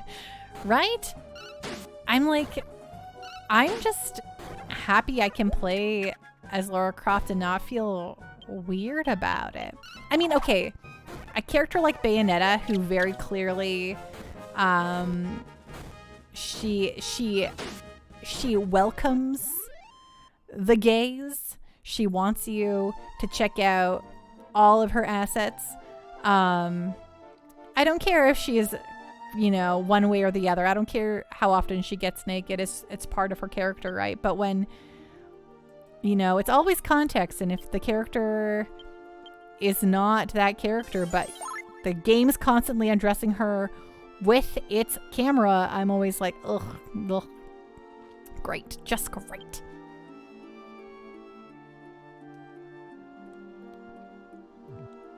Final Fantasy 15 was a boy band game, if you're not wrong. Or 15 was about a boy band. We all know it. And then the one girl they had was was a sappy princess who I don't know anything about her. I didn't beat 15, so, you know. And then there was the little southern, like, girl who fixes your car and who's also hypersexualized. 16, 1, or 2 of the party members are women. Yes, they haven't shown any of them, though, and the one, like, they're, like, you hardly see them, and I would like to see, like, you know, my Final Fantasy used to have, like, equal amounts of boys and girls, you know? Izzy's Curse. When is the Garuda icon holder? And I believe that there's a childhood run to Clive. I love Bayonetta so much. Yeah, I can't wait to play 3. Captain Draft, do you want to tell the chat what you did to Final Fantasy 14? What do you mean? Brig, but eventually you'll beat 15 on stream. You darn well better believe I will. Fennis, how about the decals? What? Sir Asgard, I did not find Tifa in OG Final Fantasy VII weird. Cindy in Final Fantasy VII I did. That was just awkward. Well, the whole game is awkward. Sir Asgard, I'm with you. 3000%. I felt weird about Cindy, and normally I'm not like whatever about all that stuff, but I was like, I don't. The one girl you have any interaction with, they're constantly checking her out, and I'm like, meh, meh. Meh, meh, meh. Just a duck. Cindy, we hardly knew her. Captain Jeff canceled and picked up WoW again. That happened, right? Oh, yes. Final Fantasy 14 got... I canceled my subscription. I was like, I'm not playing this game right now. Also, I'm a monster. I'm a monster who loves World of Warcraft, and I can't get rid of that. So I finally resubscribed and bought the stupid Dragonflight expansion, and I'm ready for the 28th. I'm going to play it. I'm going to play it and have a nice time. And then I'm going to stop playing it and turn it off for another 2 years. So that's just how I roll. Venison Gladio tries to shoot a shot to a waitress during the Kingsglaive movie. I definitely have not watched the Kingsglaive movie. Shockwave, some people got pissed when some of the bootylicious shots of Miranda was edited out in Mass Effect Collection. Remember how notorious Dead or Alive was in its prime? The entire series is nothing but fan service, but also a decent fighting series. See, I don't care about Dead or Alive existing at all. I'm like, yeah, if people want their boobalicious fighting game, people want their boobalicious volleyball game, I get it. That's totally fine. I am so cool with folks. Like, I will never be upset about someone playing, like, wanting Dead or Alive. You know, go for it. Play your oiled up sexy girl game, right? Like, that's totally cool. But if it's just injected for no reason in a story that doesn't need it, I'm like, man.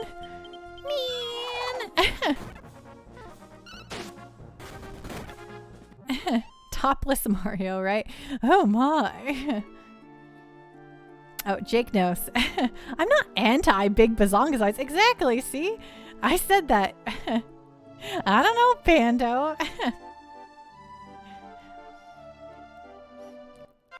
Clearly, we've talked about this multiple times. I have.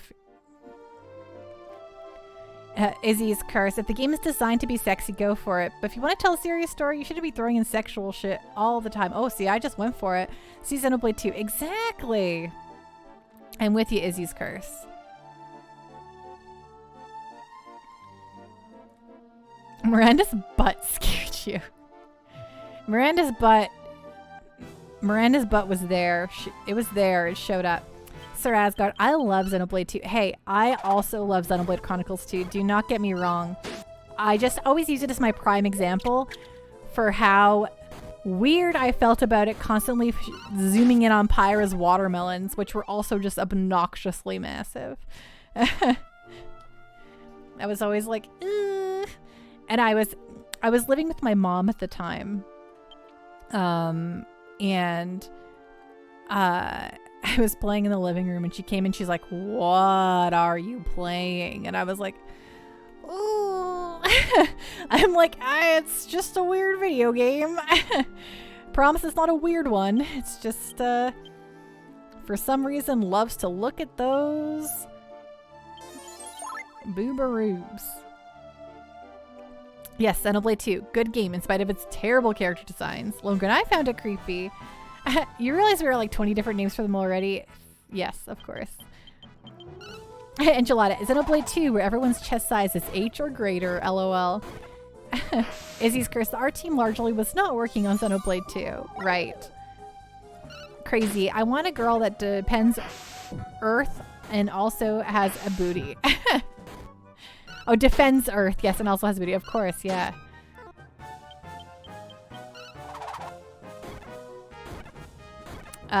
Izzy's curse. They outsourced a ton of the game. You know, I didn't actually know that, but that would make a lot of sense because it does have such a distinctly different look. Shockwave, fan service in anime can be a controversial topic as well. And on some streams, I jokingly say that Princess Peach is cheating on Mario with Bowser since 1985. Think about it. No queen and 8 Koopalings? I can definitely see that. I always think that Peach just is just not interested in anyone. And she likes Bowser as a person. She doesn't want to be kidnapped, you know?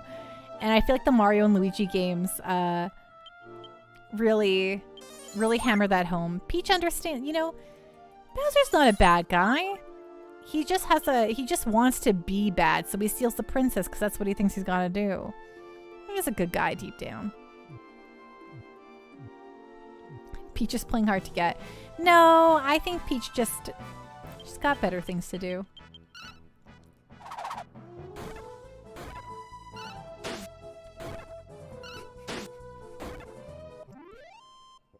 Sir Asgard, Bowser sympathizer. I do. I love Bowser. But I love dinosaurs, non-humanoid characters, and I like the bad guys sometimes in games when they're cute. And I think Bowser's adorable, so I don't know. The Mario and Luigi games, like the Mario RPG, they all make me fall for Bowser. Bowser is the best.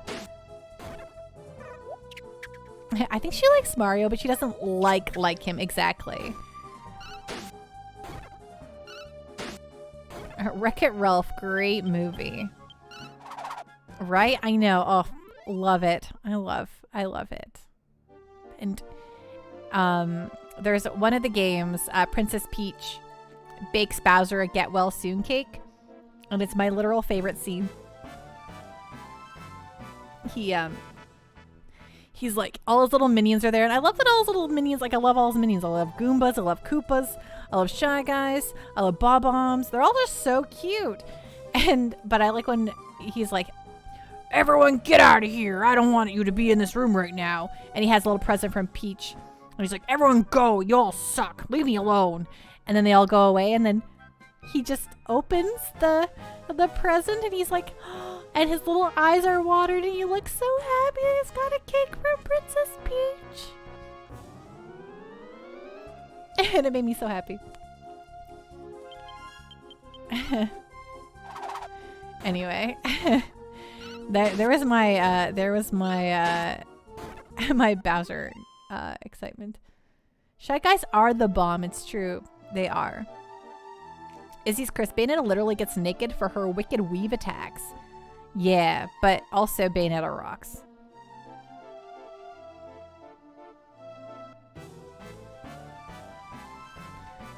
Man, yeah. And yeah, the fan service in anime, I think is one of the main reasons why I kind of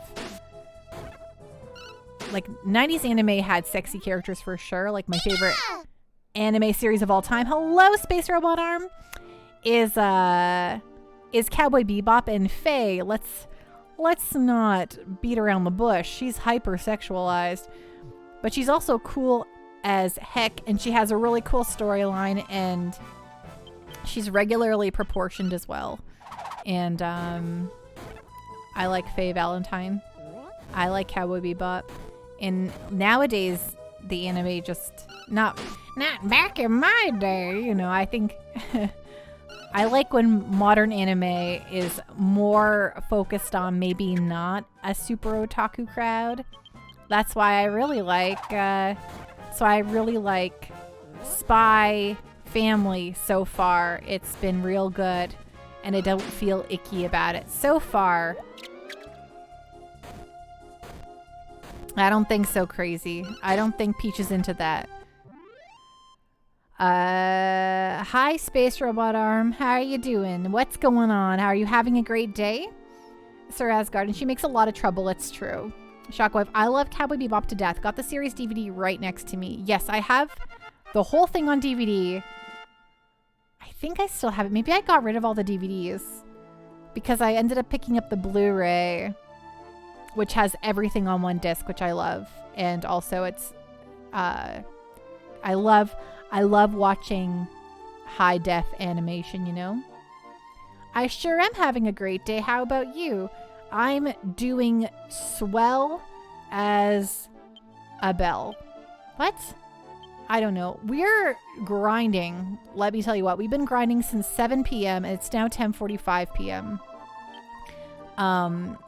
So, you know, it's just, oops. So, you know, it's going. I've been running around in circles, but we're close to not running around in circles. We have $9,500 and we need $11,000, and that's it. We got everything here we could ever need. And then we might actually move on with the story. 4 hours later. No, it's not a lot. No, it's not a lot of grinding for a Dragon Quest game. You're right. It's a lot of grinding for this stream tonight. Fennis, it's late for me, so I'm going to head off for the night. Been fun hanging out. Y'all have a good night. You hear? Have a great night, Fennis. Rest well, be safe, and I'll see you again soon, okay? Izzy's Curse. I didn't know the singer in the One Piece Red movie has a huge presence in Japan. She's got 4 million subscribers on YouTube and does a lot of original songs and stuff. That's cool. For any sane person, right? Longren, it took you a long time to get into Cowboy Bebop.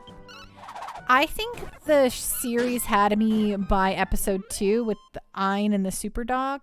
Actually, no, I loved the first episode even. I was crazy for the show immediately. Everything about it, the style, the music, the art. Now, I keep saying this, and I've just basically watched... I keep sitting people down and being like, do you want to watch Cowboy Bebop with me? And then we make it to the first 5 episodes, and they're like, not really interested, and then I stop watching it. But I should just put it on for myself and watch the whole thing through because I haven't done that in years. Seems that way. Right, Jake? Isn't it so perfect? Seems that way. Seems that way. And I always think of the oolong tea.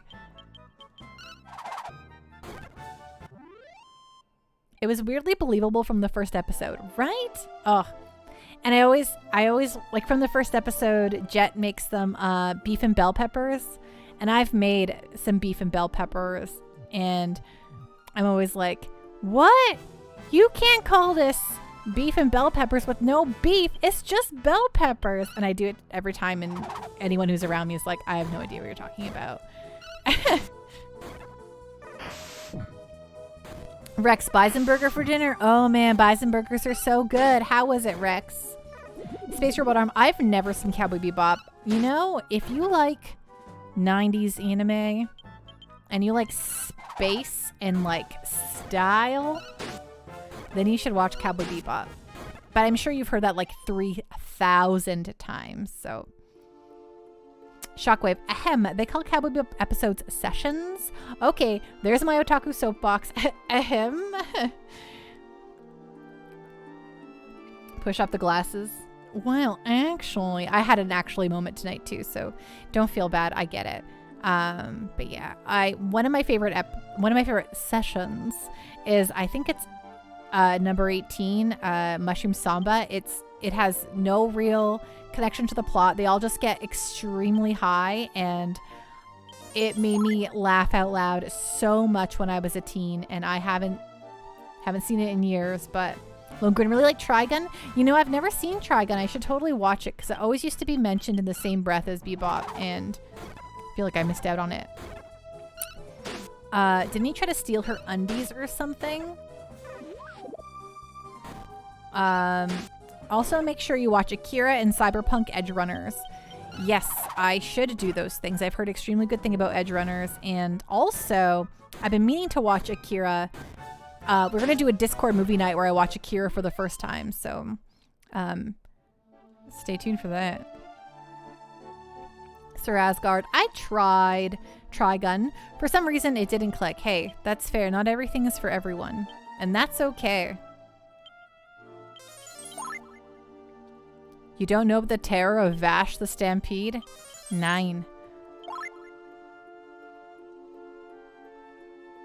Yeah, if folks are interested in watching Akira, I totally will watch Akira with y'all. It hasn't won any polls, but I might just be like, listen, I'm watching Akira tonight.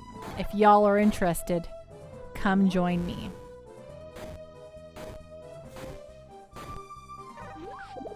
Wow, these slime wings are really rotten.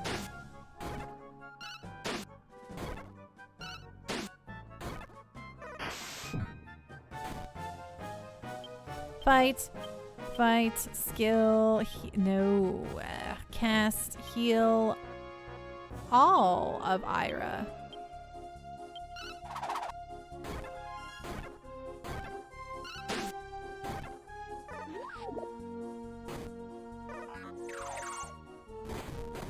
Oh, that is just rude.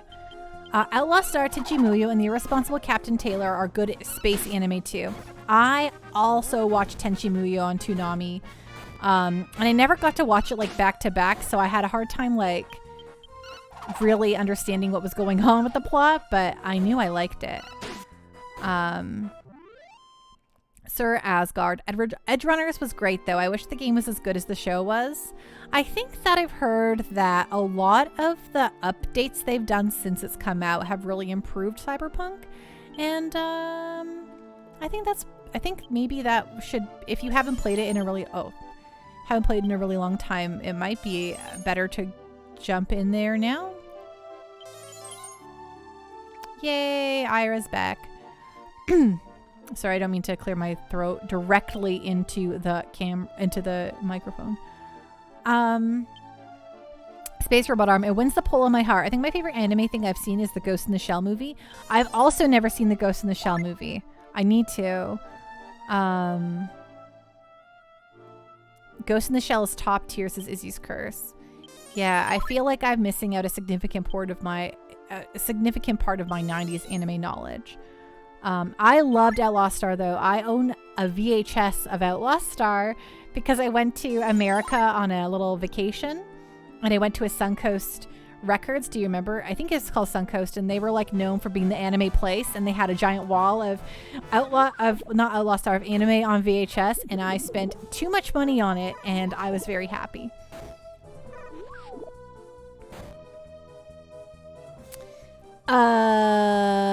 No, Space Robot Arm, you have reminded me once again that I forget to do literally anything when I'm not streaming. Izzy's Curse, the new Gundam anime is inspiration from Revolutionary Girl Utena. You know, Utena was on Crunchyroll, I thought, for a brief moment in time, but is it off Crunchyroll now? Because let me tell you what, I want nothing more than to watch Utena. Okay, fight. No, skill. Heal. No. Cast. Heal. More on Pan. It's still on there? Okay, maybe I couldn't... You think it's still on there? I think I couldn't maybe find it when I was searching, but I will go onto Crunchyroll later and pop it in there. Sir Asgard, and I feel like I need to go watch 100 hours of anime in a row. It's funny, I don't watch a lot of anime. I used to be such a big anime manga fan, but when Moe became super cool and like permeated so much of the stuff I loved, I had a really hard time sticking to it all. And I feel like shoujo and josei, which was kind of the genre I love, well, the kind of anime I love the very most, kind of stopped coming over here quite as much. And I found it very hard to, or anime, they don't make much of it into anime these days. You mostly just watch the seasonal anime. It's how you stay plugged in. Totally fair. I am, though, like I said, I totally am loving Spy Family, and I need to continue watching it. It's very fun. Shoujo has definitely been put to the side, which is very unfortunate. Yes, they make like a ton of manga for sure. Like I think that Japanese women prefer to read their shoujo in manga form, which is totally fair.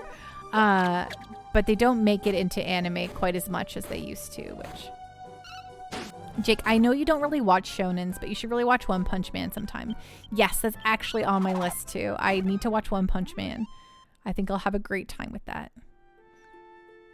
Woo! Tree Guard arises and looks in your direction. Somehow it's tamed. Will you tell Tree Guard about the monster park? Yes. Go to the present. Time travel, little Tree Guard, and join my monster park. What I'm going to do with it, I don't know, but you can go there. You can be my buddy. Okay, we're so close. We're 600 gold away from having 11,000 gold. Izzy's Curse. The fact that shoujo doesn't have a Shonen Jump equivalent is money they are sitting on. Actually, they used to publish Shonen, a Shoujo Beat in North America, and I bought like every single volume. I loved it. I loved it so much. It had Nana in there. It had, I think they did some Cardcaptor Sakura. Oh gosh, it was so good. I loved it so much. And then it went the way of the dodo after like a few years because it was extremely expensive to publish, and the audience wasn't there, right? I think at that point, most of the folks who wanted their manga were either getting it illegally or buying it in volumes, right? So, but I think in Japan there's tons of lady shoujo, Shonen Jump style magazines. They just need to export it. The international community would lap it up. Yes, they do need to do so. Agreed. No one needs to heal anything. You need to fight the slime wings. The slime wings will mess us up.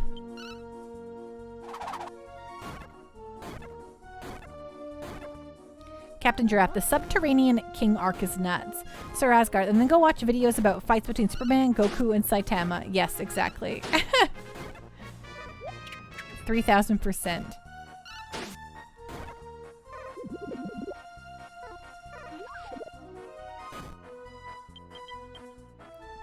Duke, Duke, Duke. Okay, fight the Slime Wing. He is our enemy. He will hurt us hard.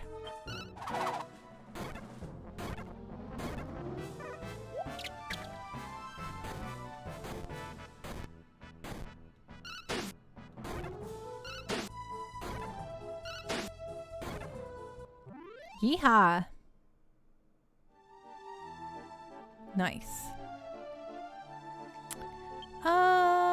Cast, Melvin, heal all.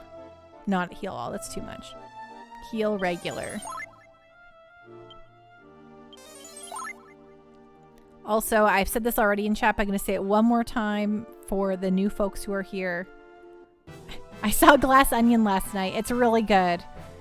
So when it comes out to Netflix, watch it. If you liked Knives Out. I mean, if you don't like Knives Out, then whatever. But Glass Onion was so good. Oh my god. I can't stop thinking about Glass Onion. Izzy's Curse. Hell, Atlas came out with recent figures. Their games are largely anime oriented, and yet 77% of their sales last year was outside of Japan. Japan really needs to get rid of the old fogies who think no one else likes their media. Right? I mean, I think the problem is that, like, there was, like, a phase where they thought they could make it super mainstream, but they were a little too early, and that stuff didn't sell super well. But now those kids who consume that stuff want it all, and it's huge here now. Like, it's so mainstream to like anime, and so yes, they need to rechange their things. Longren, if you haven't seen Trinity Blood, I really enjoyed it. It has some of the best art. I haven't seen Trinity Blood. I like good art. I saw Belle, the anime film, earlier this year. And let me tell you what, I think that was an incredible film. And also, gosh, was it beautiful. Just so good. It's an anime movie. That didn't make sense. If that wasn't obvious. Pickled beets on your burger? What, Rex? That's wild. That's wild and woolly stuff.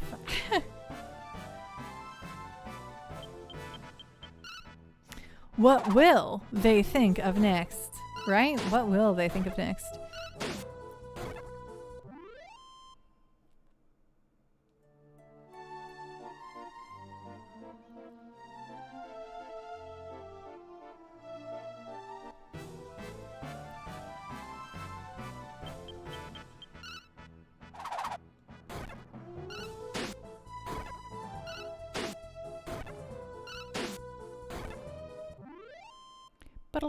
Oh, thank you, Captain Giraffe, for the hydrate.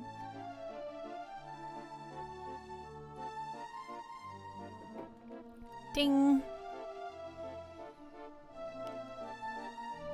Rex lives in Canada like me. In fact, Rex lives, or was living in my same province. Lord Navassa, hello. How are you doing? What is going on? What is on the up and up, my friend?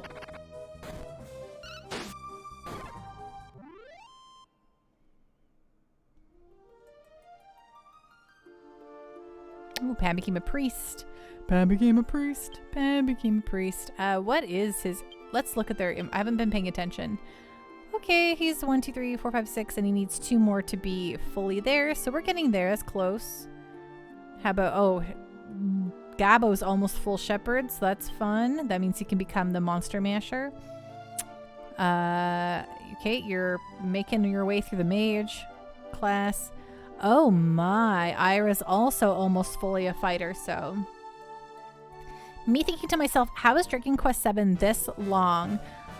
So I believe our last save time was 69 hours-ish? So...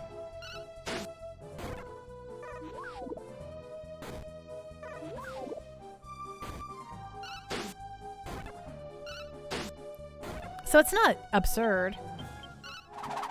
You may be thinking of a different game then. I mean, I have been playing this game for a very long time because we've been playing it over the course of like, I stopped playing it in the middle of what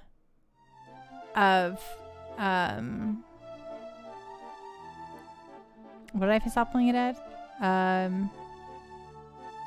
Oh my god, what am I talking about? Over October for Halloween. Oh my goodness. Woo, okay, we can go buy the shield. Let's go buy the shield. Let's heal everyone up. Spooktober, yes. In a few hours, we will know if we get a near game. Is that so? Is that true? Really? How come? How come is these curse? The concert is coming up soon. They wouldn't announce a new near game just at the concert, would they? You know what? They probably would. What am I doing? They probably have working ice cream machines too. Oh, God, I'm so sorry. I'm not eating. Okay, what am I doing? Oh my god, I have to stop and just buy the stupid shield. I would like to buy this expel shield for... Who will be carrying this? It will be my friend Ira.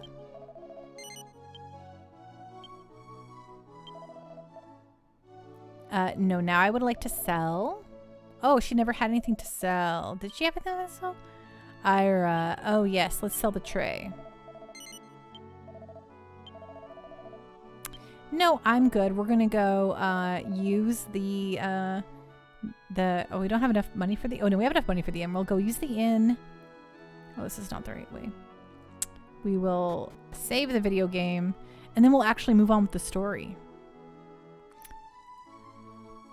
Yosuke Saito says there's going to be some kind of announcement. Also, Nier Automata is now at 7 million copies sold, and the Replicant remaster at 1.5 million. Nice. Nice. I actually have to do the final playthroughs of Replicant. I made it to C, and I was like, I don't want to do another one of these, so...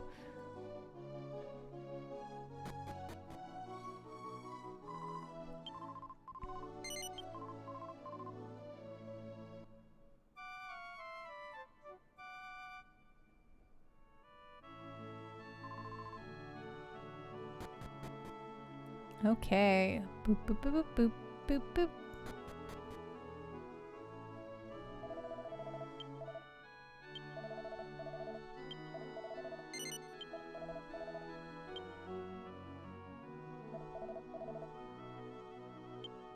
Okay, actually we're 71 hours in now.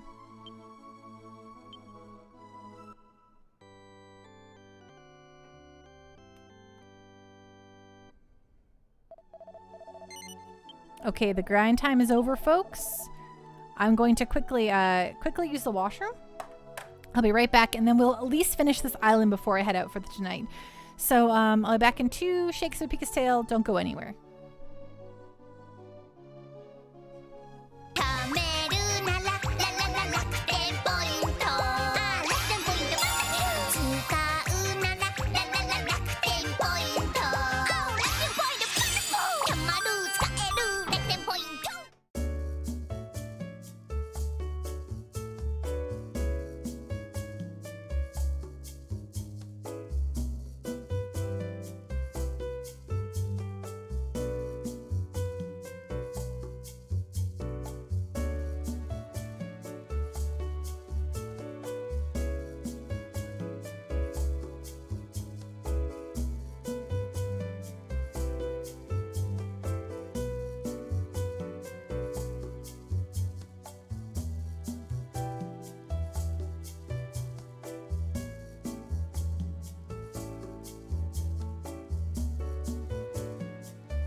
Cute things and moe are not the same, Izzy's curse. Have a good night, Izzy's curse. Rest well and be safe. Thanks so much for hanging out. More grinding. We're done the grind. We're moving on, folks.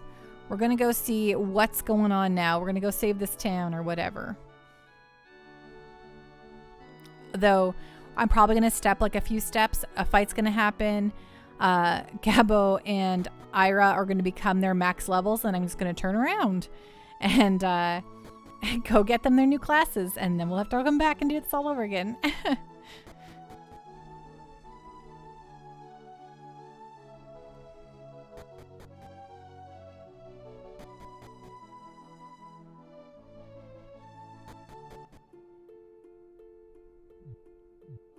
Oops. Oh my god, we're going past.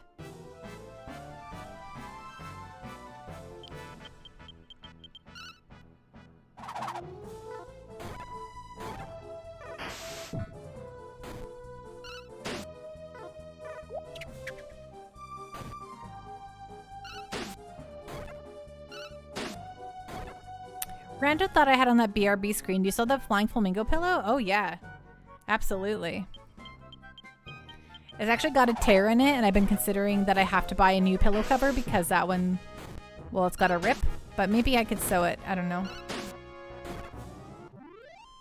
Be less wasteful.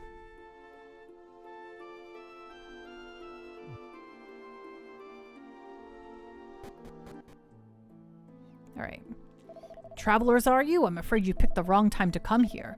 The Fane is wrapped in an evil black cloud, so no one can enter it. There's not much in this village, so I'd recommend you head back to the valley. Ooh, an evil well, of course. Hello, evil well.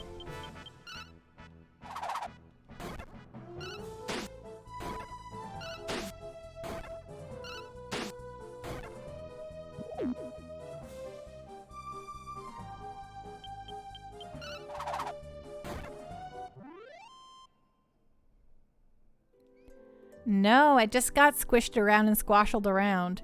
Incredible evil rises and looks in your direction. It's tamed. Yes, go live in my monster park. Evil well. Now he's my best new buddy. Love him.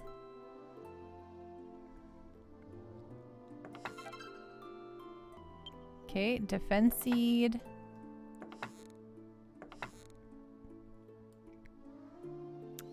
But I have punched that pillow a few times, so, you know, could have been that.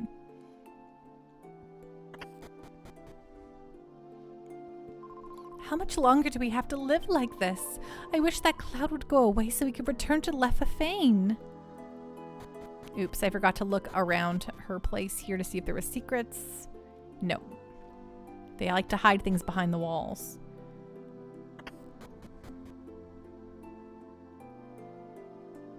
Aha, see? Nothing. Nada. These houses are awfully empty. Things are going bad here.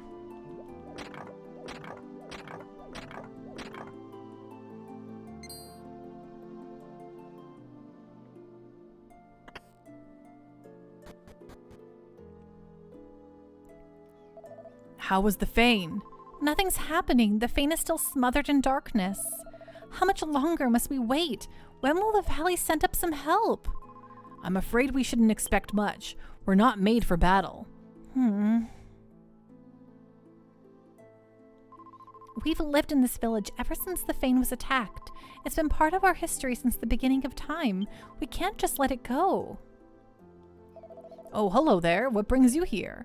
Pan told his story to the man. Oh, really? That must mean you're going to the Fane. Wait, are you even Lafon? No. I thought so. That makes for a little problem.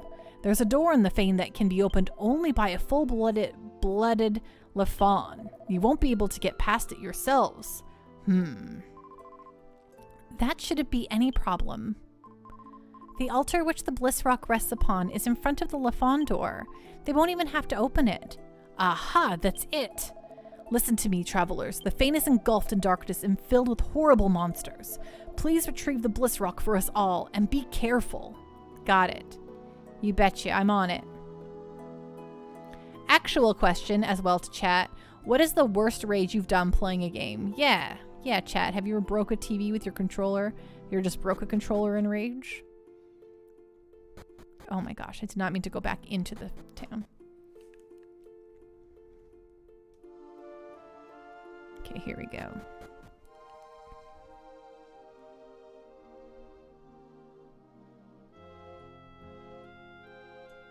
Uh-huh. Ooh, a tiny medal.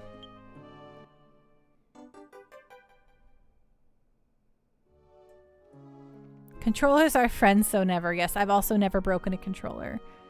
I, too, would feel really bad doing that. Sipping Boomer. I learned as a kid that game controllers are surprisingly durable, right?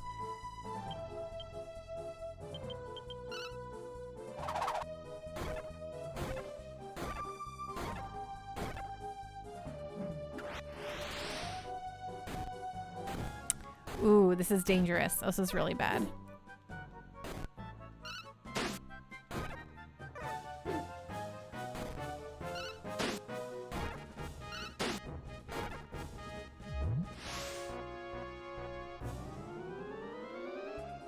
Oh, great. And everyone's poisoned. Love it. Not.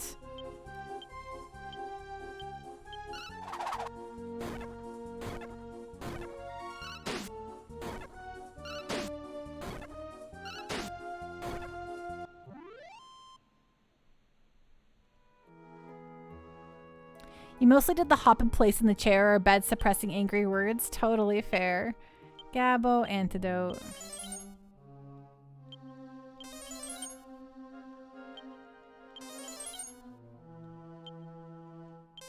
Oops. Okay, Melvin, heal.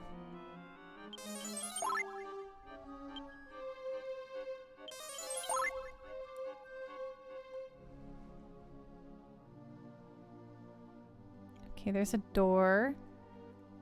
Where does it lead? Good night, Bootless Pit. Rest well, be safe, and we'll see you again soon, okay?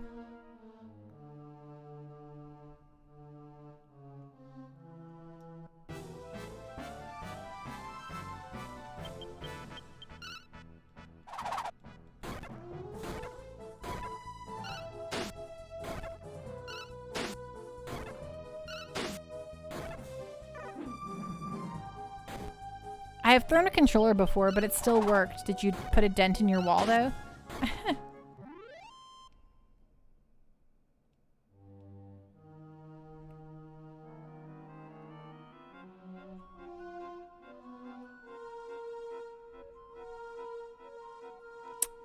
Interesting, interesting, interesting. This place is a maze. Whoa, check out the Borenger. What?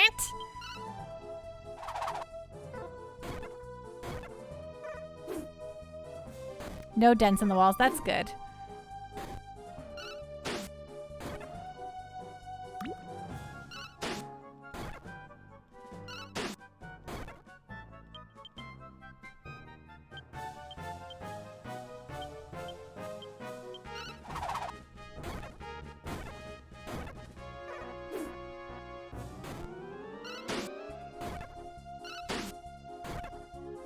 Nice.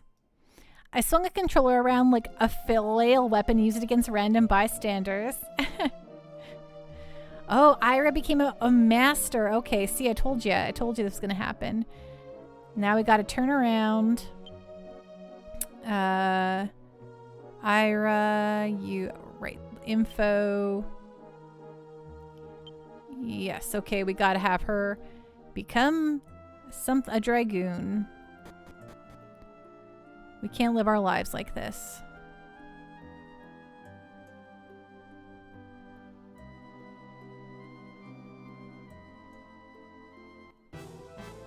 I could have used outside. I don't know why I didn't, but whatever. I guess this way Gabo can maybe get his fight in here or whatever.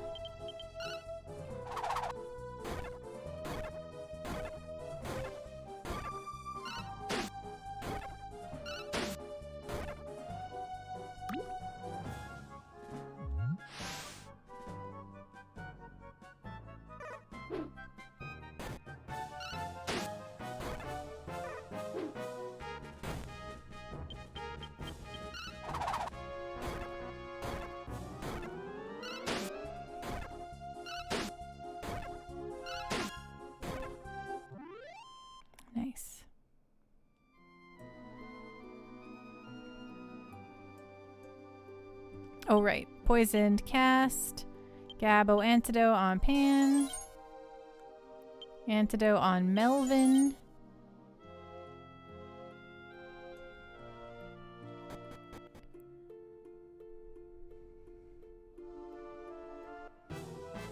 It's like -2. I kind of want to go camping in -2. Fair. I believe in you, Rex. If you want to go camping, you go for it. You got a good sleeping bag? You could sleep in the coldest weather.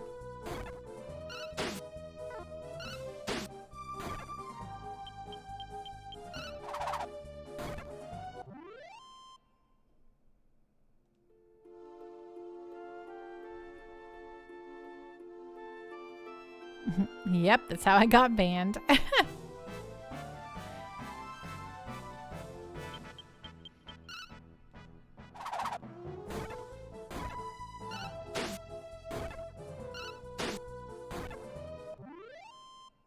Really though, just gone on a few short foul-mouthed rants here and there. Totally, yes. That's usually, yeah. I will say one bad word and punch a pillow, and then I'll be fine.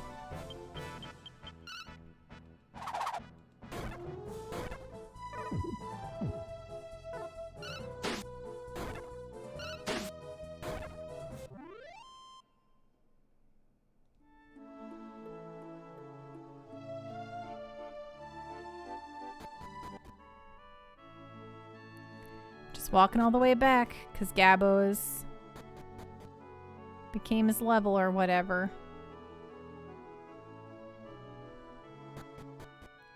Do you shout boobarubas and pounce the couch? No. Probably fudgicles. That's usually the one I use the most when I'm most upset. Is fudgicles or fudge sticks or some form of fudge.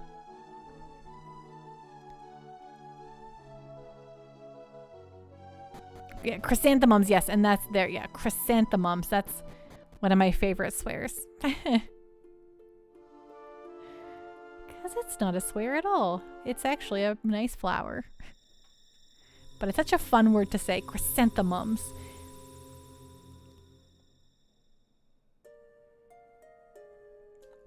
Okay. Cast. Pan. Outside. Right? It's a really fun word. And it's fun to use it in anger. Pan. Return to Dharma. Sipping Boom. My mom doesn't like to swear. And if she gets upset driving in traffic, she'll say, oh, God bless America.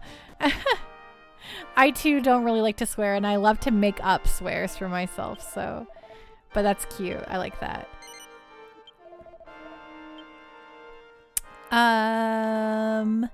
Melvin. No, it's Gabo. Gabo is the full sheep herder now, so he's going to become a... Wait, what? Oh my god, it's not him. It is not him. It's, yes. It's Ira. I thought it was Gabo. Ira. Okay, now she can become a dragoon.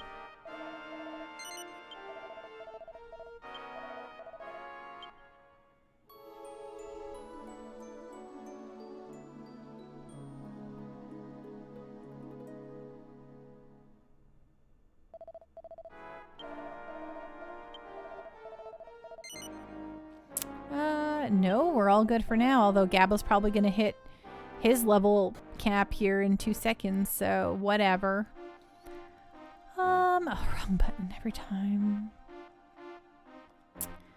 Okay, cast, pan, return to the ruin.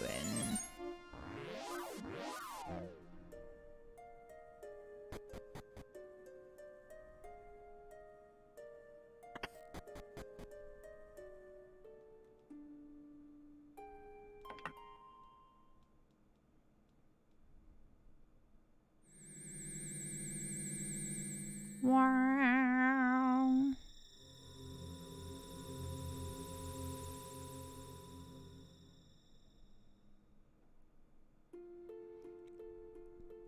Okay, off we go.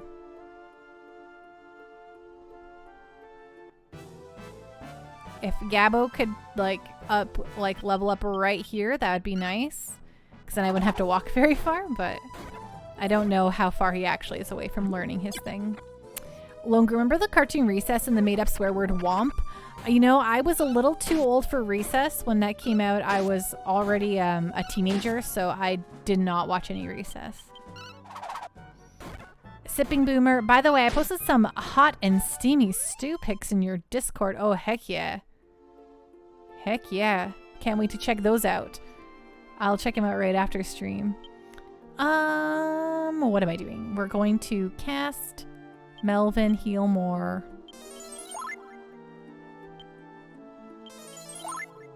Here we go.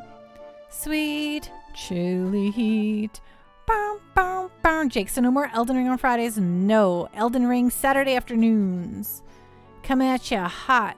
On a Saturday afternoon, it's Elden Ring. There you go. That's the pitch. Elden Ring. Saturday afternoons. Elden Ring will still be played. It's just on Saturdays.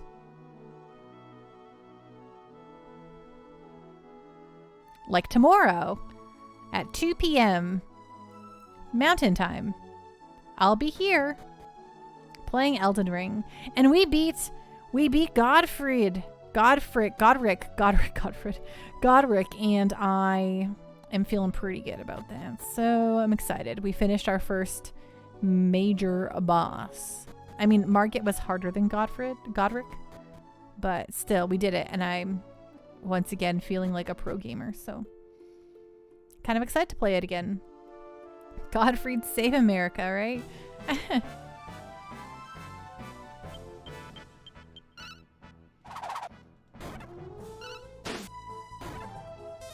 God, I get it. Oh yeah, I get it now. Scuffed Norwegian. I had to, brain had to really process that one for a second.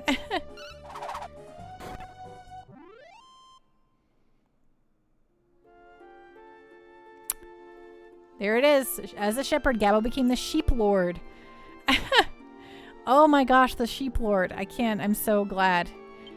So let's double check, make sure that's the max. Yes. Wow. Look at all of Gabbo's classes. He is a classy guy. Now he can become a tier 2 monster masher. I don't know who that is, but I feel congratulations are in order. He's a little kid with the blue cape and the messy hair. He used to be a wolf. He was once a white wolf, very wise, and then he got cursed and turned into a human. But then we talked to him, and he learned how to talk, and he came to like us, and then he came to want to stay in his human form. So he joined our party, and here we are. Here we are. Let's go, Gabbo. Oh, but you're talking about Godric and Elden Ring, in which case he is the king of the castle. I've been trying to. Yes, Godric is so Margit guarded the castle, and I died to Margit 8,000 times on stream. But then we did it. And then I got into the castle, and the castle is what I've been kind of working on the last little bit. And then Godric was the boss of that castle. There we go. Yes, 100 arms, but 1 battle axe and 1 elbow axe. IDK what that boss's name was. Yeah, that's Godric. And also, when you got him to a certain amount of damage, he slammed the dragon. He cut off the dragon's head, and he grafted it to his own arm. Ruler Vengeance. Hey, Panda, have you ever played Dragon Quest Builders? Yes, I love Dragon Quest Builders. I was actually sorry, I'm slurring. I'm just so excited. Slow down. Words. I was actually just talking about that on stream earlier, how Dragon Quest Builders is so flippin' good. I've played both 1 and 2, and I'm obsessed. I love them. I love them a lot. Dragon Quest Builders 2 is one of my favorites, right? If it makes you feel better, Jake, the dragon was already dead. But yes, I too felt real bad for the dragon. I didn't like that at all. Shockwave, just like you tried to catch Chansey 8,000 times in Safari Zone, that song is eternally stuck in my head. Wow, that's a throwback, Shockwave. Remember when I used to play Pokemon leaf green on stream. What a time to be alive. Cast. Pan outside. Cast. Pan. Return to Dharma Temple. Even though we were just there, but whatever.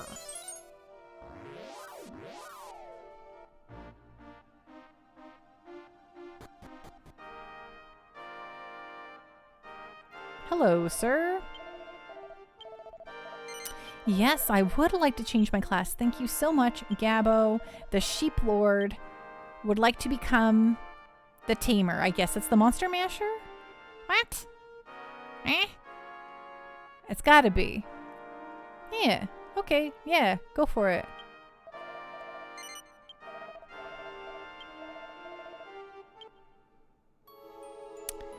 Took until this is the last time for the 5th or 6th time, but she did right. Right. I was like, we're only gonna do 5 tries, and then I died all 5 tries. I'm like, okay, just one more shot. Okay, just one more shot. Okay, just one more shot. And I did that like 6 times. And then we did it one more shot. No, we're all happy, thank you. What we're gonna do is we're gonna go back to fish, whatever it's called. Pan, return to Fishbell, my hometown. We're gonna use my house so I don't have to spend 200 gold on the inn, because 200 gold, that's a lot of money. Oh, I've got the hiccups. Thank you for the hydrate.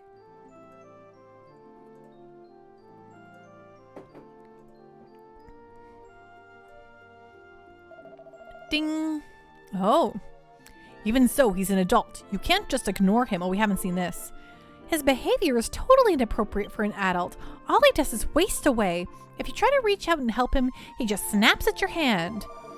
Don't talk like that. He may not be much, but he's still my little brother.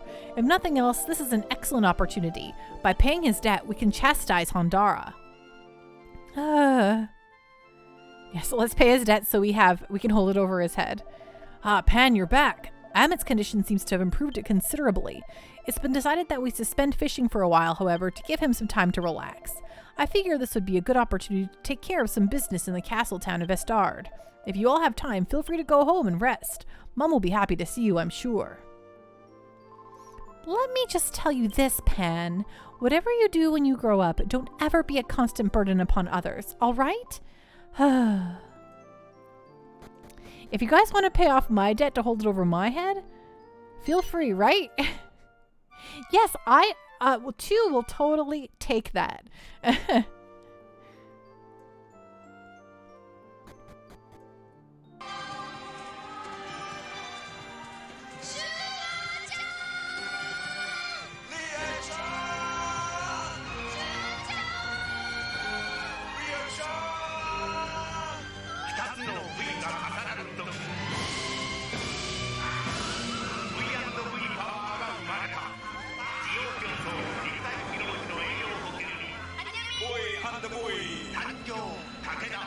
Congrats on beating Godric.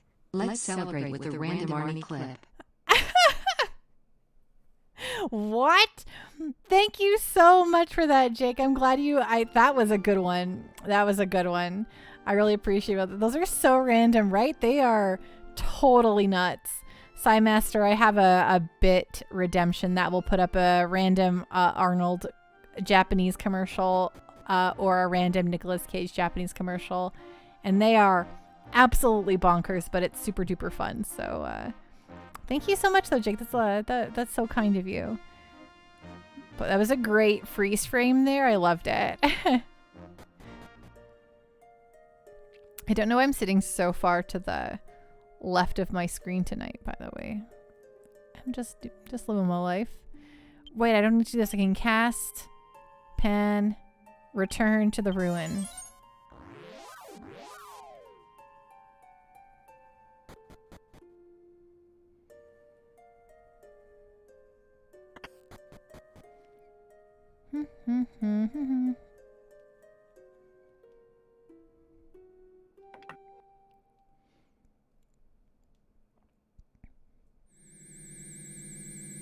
The shape of this island is a little disconcerting to me. Really giving us a good view of Chonkachu. It's true. You are getting an exceptional view of Chonkachu tonight. It's like he's like part of like the team. Hey, Hypnotized by Thighs. What a name. Thank you so much for following. I appreciate it.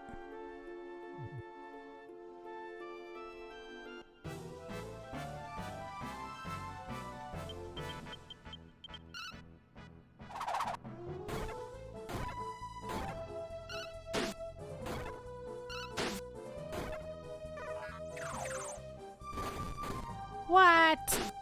Rude. Didn't know much about the series, but I love me a good JRPG. Well, oh my word, you have come to the right place. As I'm playing through all the JRPGs ever. So welcome on in. Thank you so much for hanging out for the follow. I really appreciate that, my friend. Hey, Coruscant, thank you so much for following. Welcome on into the Pando party. Hello. Or Coruscant? Coruscant. Corsa. What? I don't know. Anyway, I too love a good JRPG. Good evening. How are you doing? Yes, I would love to save to the Adventure Journal. Thank you. Yes, right here. Yes, thank you. I'm doing great. Thank you so much for asking. Just, you know, of course it can't. No one can scuff Norwegian. You know, we're just playing through some Dragon Warrior VII. It's a chill evening. Having a good time. I can't really complain. And we just spent literally... 4 hours grinding in this video game. So now we're gonna proceed with the story. We're gonna save this island. I want to save this island before I stop stream for the night, though. Is this your first playthrough of this epic masterpiece? So you could So you could probably see it back here. I have the physical copy of this game. I've owned it since it came out, and I've played through it twice, but I've never finished it. I always got stuck on the Hellvine. We're obviously way past the Hellvine now. Well, way past, like a few streams ago, we passed the Hellvine. So, yeah, I bought it when it first came out, back when I was a teen. Loved it, but I got stuck. Now as the JRPG professor and much older and wiser. We're killing it. We're just blasting through and, well, not really blasting through. We're doing a lot of grinding. So, yes, we are, I'm enjoying it so much. It's been always my favorite Dragon Quest, despite the fact that I've never finished it. So, you know, we're killing it. Having a great time. Love it. Just do a little circle around.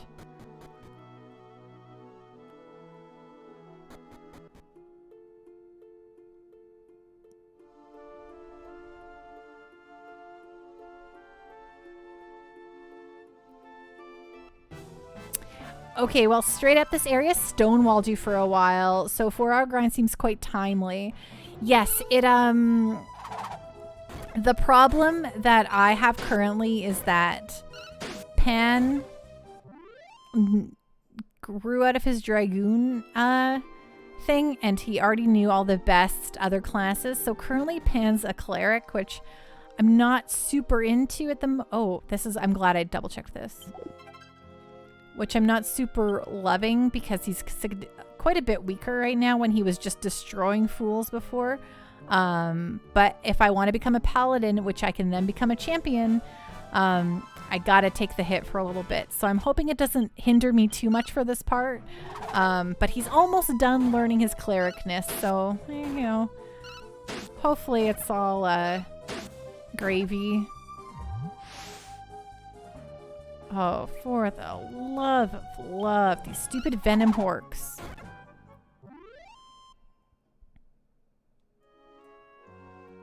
Ooh, Melvin became a wizard.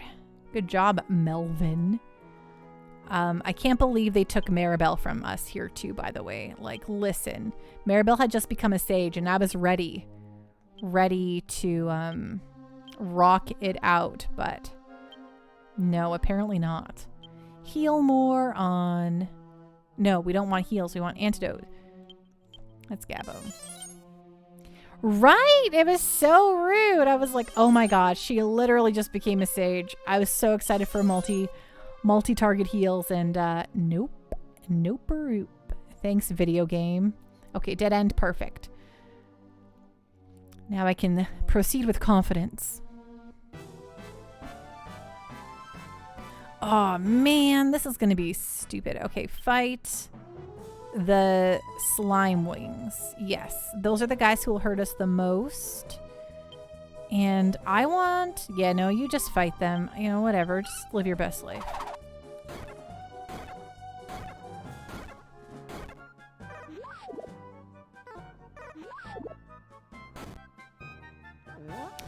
Ugh. Bunk, bunk, bunk, bunk. Rude. They're so cute, but so evil. They want to hurt me so bad, and I don't understand. Okay, fight the slime wings. Slime wings have to go, folks. It seemed like it was intentionally timed for her sainthood. Yeah, I think so. And, like, I think Ira's a really cool character. Happy to have her here, but man, what a bummer that was. And then thankfully chat warned me too that nope, I wasn't going to get her back for a long time, because I would have been like, oh, well, we can do without her for a while. And then I would have been very upset. Oh, I love Ira, but she's no Barabelle, right? Agreed. Cast Melvin. Heal more. And now Melvin's gonna be my sage, and like, how does that work? I mean, whatever. Sure. But that's okay. We can handle it. You know, I'm still having a good time.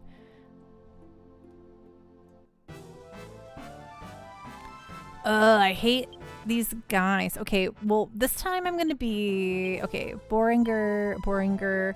Even though currently Ira's my highest attacker, I'm going to have her panic dance these claw beasts so maybe we can prevent a lot of their mass damage, which I hate. So when they have the multi-attack... Oh, yeah, see the cold air spew. It hurts. 50 damage each. That's so rude. Okay, well, at least maybe we can survive not having it happen for a few rounds. Holy guacamole. Seriously? Okay, fight. Skill, heal. No. Cast. Heal more on yourself so you can continue to heal other folks. And you can fight now.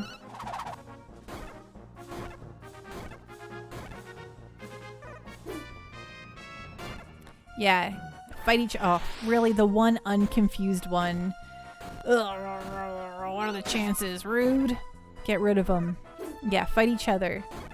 What a bunch of dummies. Okay, well that was close. Not great. Dangerous, you could say. Playing with... Well, I would say I was playing with fire, but clearly I'm playing with ice. Okay, heal all. Let's heal all. Pan. Guacamole sandwiches. Okay. Heal. I know you're fine. Yeah, let's give her the whole kinkaboodle. Serious question. I just have to blur about your credentials. I can't tell if it's serious or not. No, I actually do not possess a PhD in JRPG. It's just a joke that we kind of started. It's written very well, so it sounds kind of maybe legit, but no, nobody, I don't think you can actually get a PhD in JRPG. Jake, don't give me that. But I do know a whole heck of a lot about them. And I also do work in the video game industry, so I am extremely knowledgeable. I just, don't actually have a PhD. Makes sense. I thought it was a joke, but I didn't want to presume. Yes, it definitely is a joke. Someone actually got kind of upset with me one time about it, saying that I should make it clear that it's a joke. And I'm like, oh, I thought having a PhD in JRPGs was clear. But thank you for asking, and thank you for not judging me too harshly for having a dumb joke in there like that. I've been deceived. Yeah. You bet your bottom dollars you have. Wait, did I check out to the left here? Was there anything here? I might have, but I bet you this is for falling down. The thingy. Oh no. Hello. I see you. A bolt staff. Well, I don't need a bolt staff, but thank you. Oh, a mimic. Great. The JRPG Society is furious over this. Make sure to clearly explain and clarify all your jokes. But yeah, do not feel bad, Corsican. I appreciate you asking. Also, if it helps if anyone else was like, but is she really? No, I don't even have my master's. I'm just a lowly peasant with my bachelor's. So. Bachelor's in communication.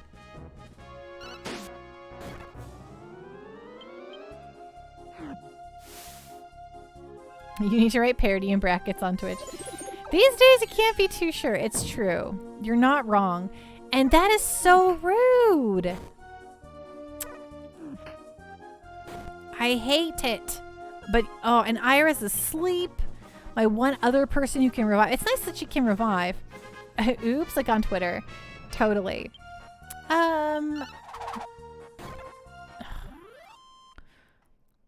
That's so annoying. I would maybe normally run back to the church here, but guess what? Ira has a revive you spell, but I can only use it in battle, so I'm just gonna walk around with this coffin like a flippin' weirdo, and I will revive him. Okay, fight, skill, heal, life stone.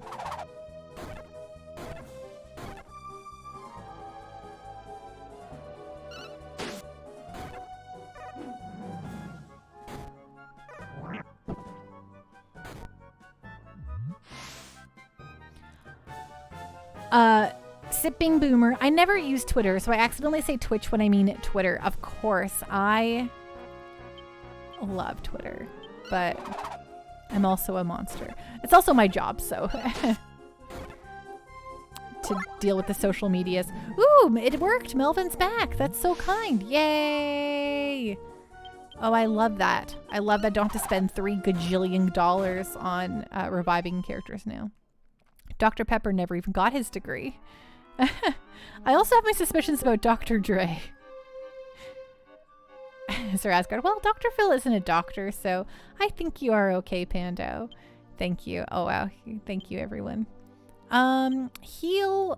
Also, Professor Pando has sort of a ring to it, you know? What am I doing? Oh, right. I'm using Gabbo to use an antidote on Pan. On Gabbo. And on Ira. There we go. Cool. Okay, so this is the forward direction. So this goes down to this chest. Ooh, a world leaf. Oh, I think that's a reviver, which... Okay, so I think if I fell off, it would be here. So good to see there's no other chests down here. Good.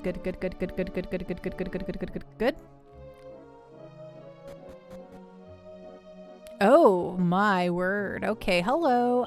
Okay. Everyone, are you all healed up? That's like that's a statue if I ever... Yes, I'm aware of that. I'm trying to cast... Okay, everyone's... Melvin, heal more. Let's make sure everyone's just max HP, so I don't have to worry about it. This could be tough with my weak Pan class currently, but we'll deal with that. Okay. Pan searched the statue of the evil beasts. Oh, I thought this was gonna be like a boss fight or something.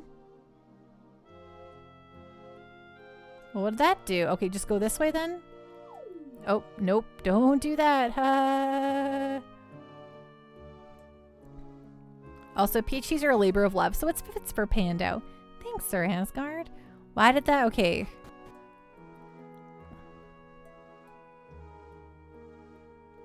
Dr. Feelgood actually feels terrible, it turns out. Oh, double whammy. He's the one that makes you feel alright. He's the one they call Dr. Feelgood. He's gonna be your Frankenstein. Oh, okay, yeah, totally. I'll give you a... I think I'm pretty close to,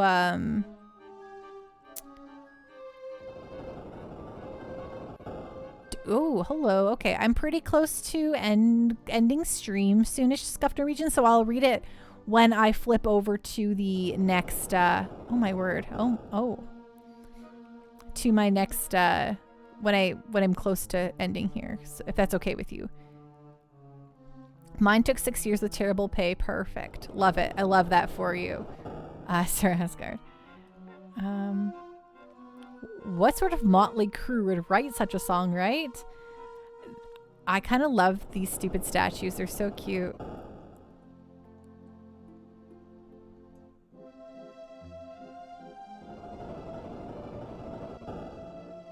This is Spooksville, Kentucky, let me tell you what.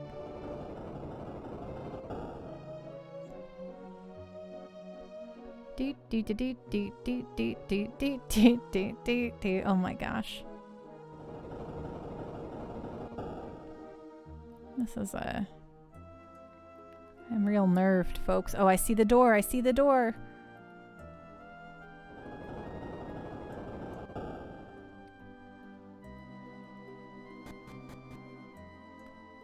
Woohoo! Yeehaw!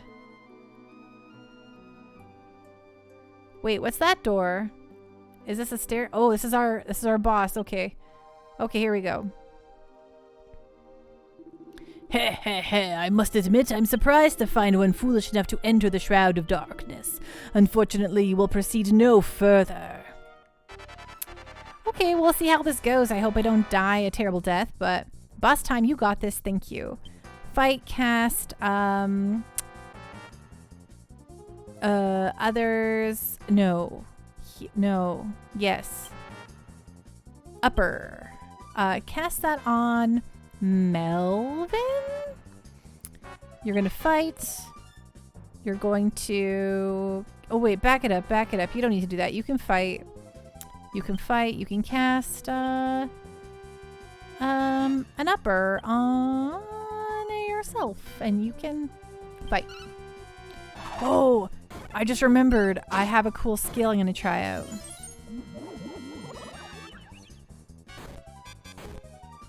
Well, that sucks. Okay, fight. Skill, offense. I have quad hits. Let's try that out. Let's see what that does. Meanwhile, Gabbo, you will, let's see all your fun stuff.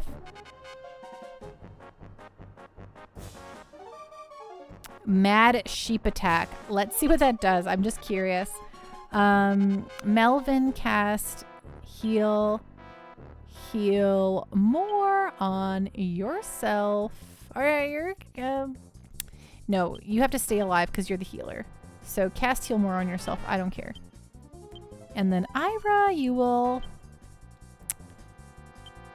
fire slash. Is that good?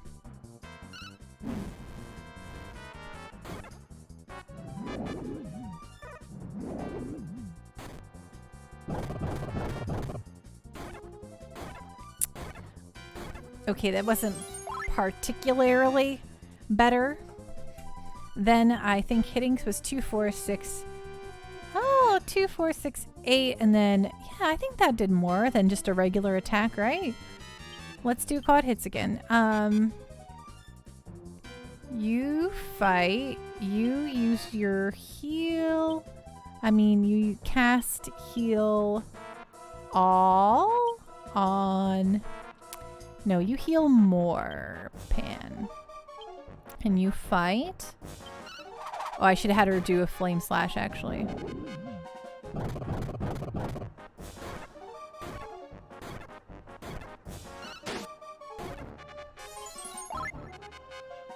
It did a little over 100 HP damage, right? Yes. Which is more than his single hit, which is good. I think that's a positive. Skill, offense, quad hits. Skill. I probably shouldn't mess around with this stuff, but okay, this mad sheep attack didn't do much. Let's try hurricane. Here I am. Rock me like a hurricane. What? Who said that? Heal more on Gabbo. And Ira, you're going to continue to do your fire slash because that went pretty good too. Well, that's fun. Oh, unaffected. Okay, well, what the F ever then? Oh, charge my party. That's great. It's just great. Come for the JRPGs. Stay for the 80s hair metal sing-along. I don't know why that's always in my brains, but here we are. Okay, skill, offense, quad hits, fight. Yeah, the hurricane didn't do anything.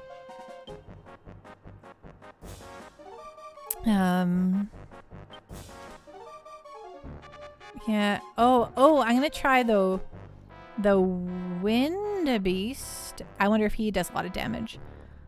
Skill, Melvin. Melvin? Yes. No? Yes. Yes. Sorry. Oh my gosh. Heal more on yourself, and you will fire slash. Okay, he does not care about any of... Oh, he can do Wind Beast. He's like, you want to do Wind Beast on me? I'll do Wind Beast on you. Well, cool. I see.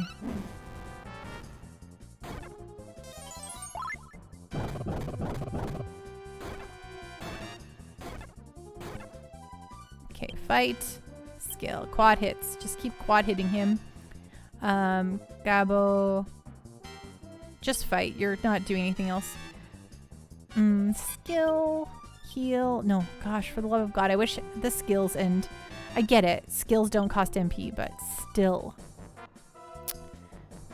Heal more on Gabbo.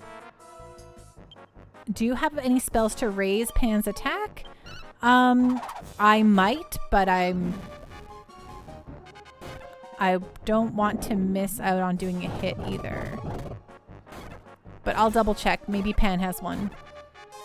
Because it might just be Melvin who can do it. And here's the cast. Offense. Oh wait, no, those others. No. Okay, so Pan just has to just keep doing this. Quad hits. Gabbo, you will fight. You will you have to just keep healing actually. Sorry, and every time. Ira, we're actually not doing bad damage, really. It's just we're a little bit squishy, all of us right now, which is kind of a thing. Skill, offense, fire slash.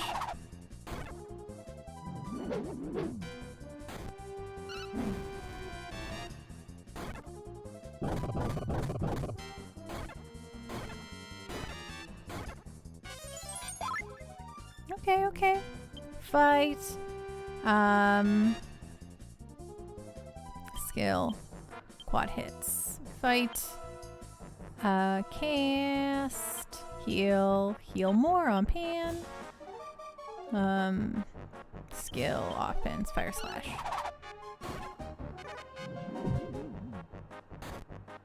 Extremely rude. Do not appreciate.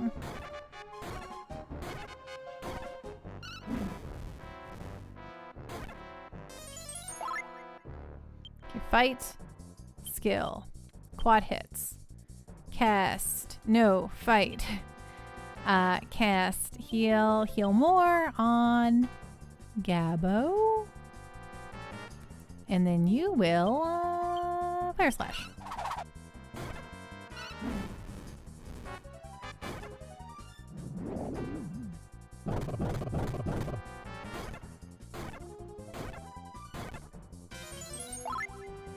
Okay, continuing on. Fight. No. Skill. Quad hits. Gabbo. Fight. Cast. Heal more. I guess do a heal on yourself, Melvin. And you will fire slash.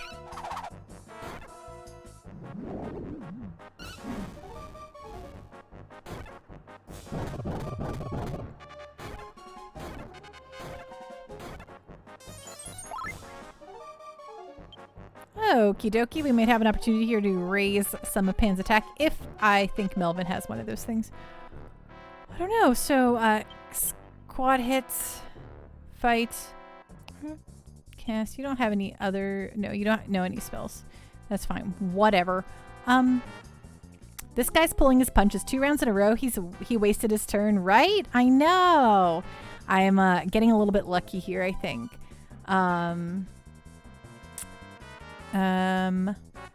Fight. Okay, cast. Others. Sap. Surround. Okay, I can try. I'm gonna try to sap him. See if his defense will go down. Usually the bosses are resistant to it, but I'll give it a shot. See what happens.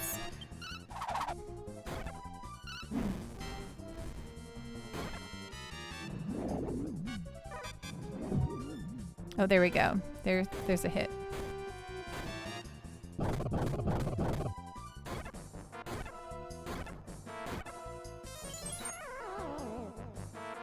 Ah, rude. Rude. That's fine. Whatever. We live, we learn. What? Okay. Yes, that is what we're doing. We're quad hitting. You are fighting. You are healing. You will heal. Just use a regular heal, actually, just on yourself. Keep yourself up. And you will fire slash.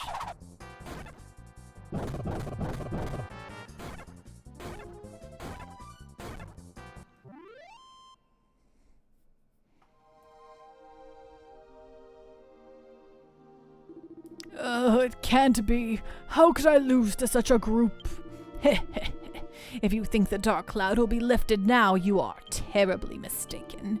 The time will come for you to accept a new world order. You do not yet understand the true meaning of terror. Oh, whatever. Item. Okay, cast. Melvin, just do some heals on yourself. Let's vamoodle. What a sucker.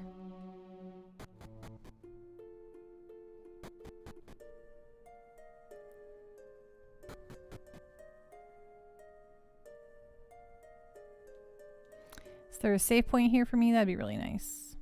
I'd appreciate that. Do you think there's enemies in here? Am I gonna get... Yep, there they are. There they are. Oh no.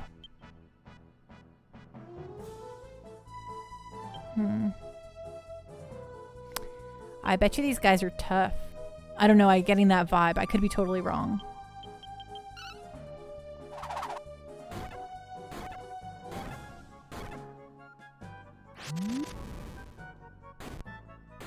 Oh my god.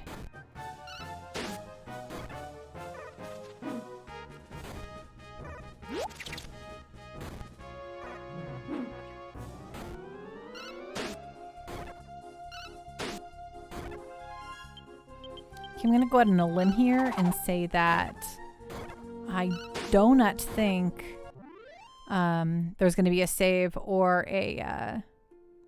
Oh, evil armor rises and looks in your direction. It's tamed. Yes, head to my monster park, please.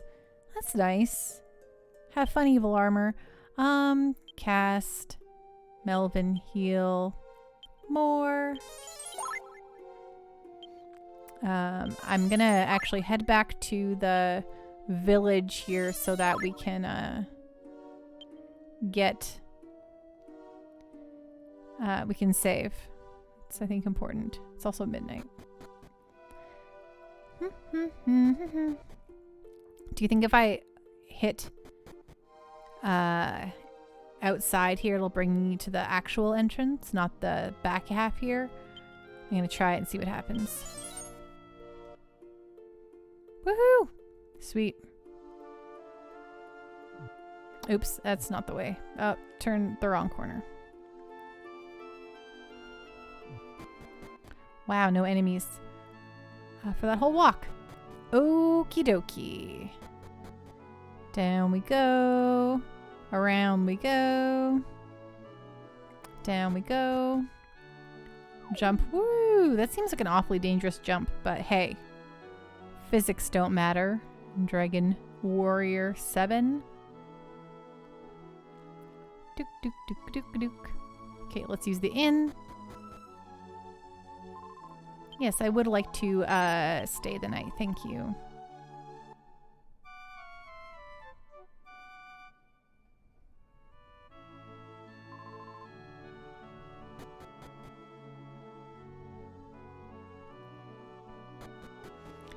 Okay, let's save the video game. I'm gonna save. Yes. Yes. I will save to the first slot.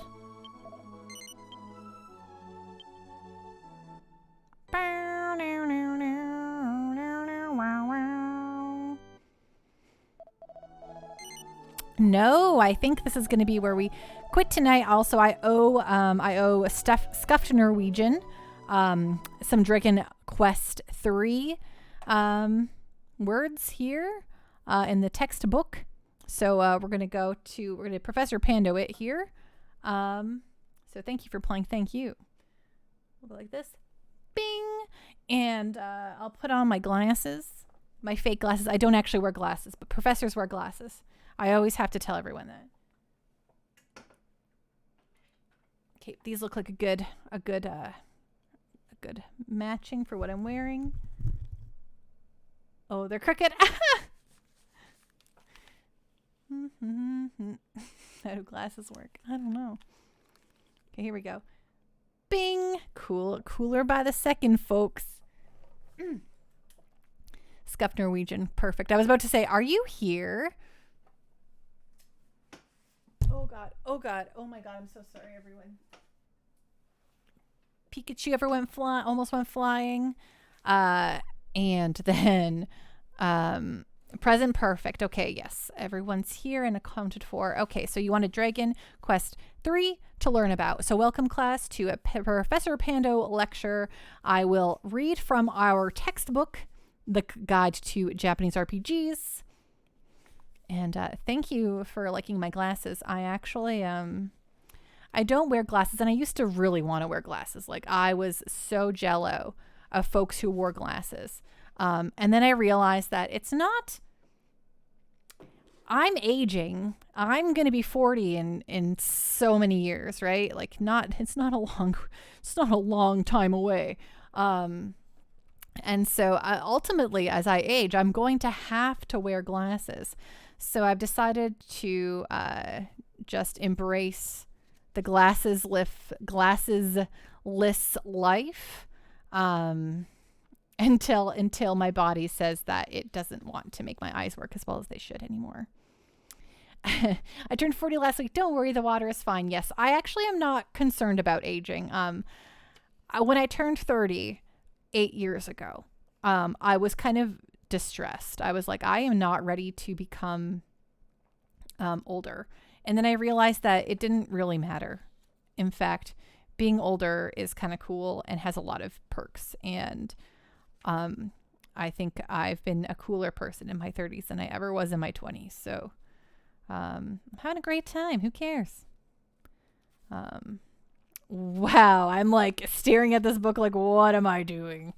Oh, okay. Dragon Quest III, page 114. 40 was so much harder for you. Your life keeps getting better the older you get. You wouldn't trade 40 for 30 any day. I feel like I was so self-conscious and so like mousy and sad when I was, you know, a teen. I just didn't believe in myself, you know? But now I'm like, I'm pretty cool. Pando can dab as well as moonwalk. Scuffed Norwegian, also turning 40 in 2 years. Not really worried about it. Yeah, I'm not too worried about it either. And I feel like as long as I take care of myself and I say this as someone who's planning to eat some nachos after I get off stream here. If I take care of myself and genuinely, try to just be careful, I think, I'll be be great. The vein part of me will look great. That's what I want. So here we go. Dragon Quest III. Come on, book. There you go. Ding.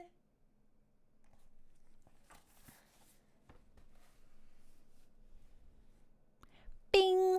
Oh, I'm sorry to hear that, Corsican. I hope that things will improve, because things usually do. But again, I don't want to just say some piddling words that, you know, I don't understand your situation. I can't just say stuff and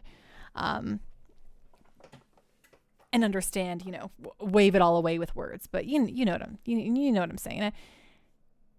You have to believe that things are going to get better. I'm eternally optimistic. I'm optimistic to a fault. So, okay, so here we go. Dragon Quest III, developer Enix/Chunsoft, released in 1988 for, you ready for the platforms?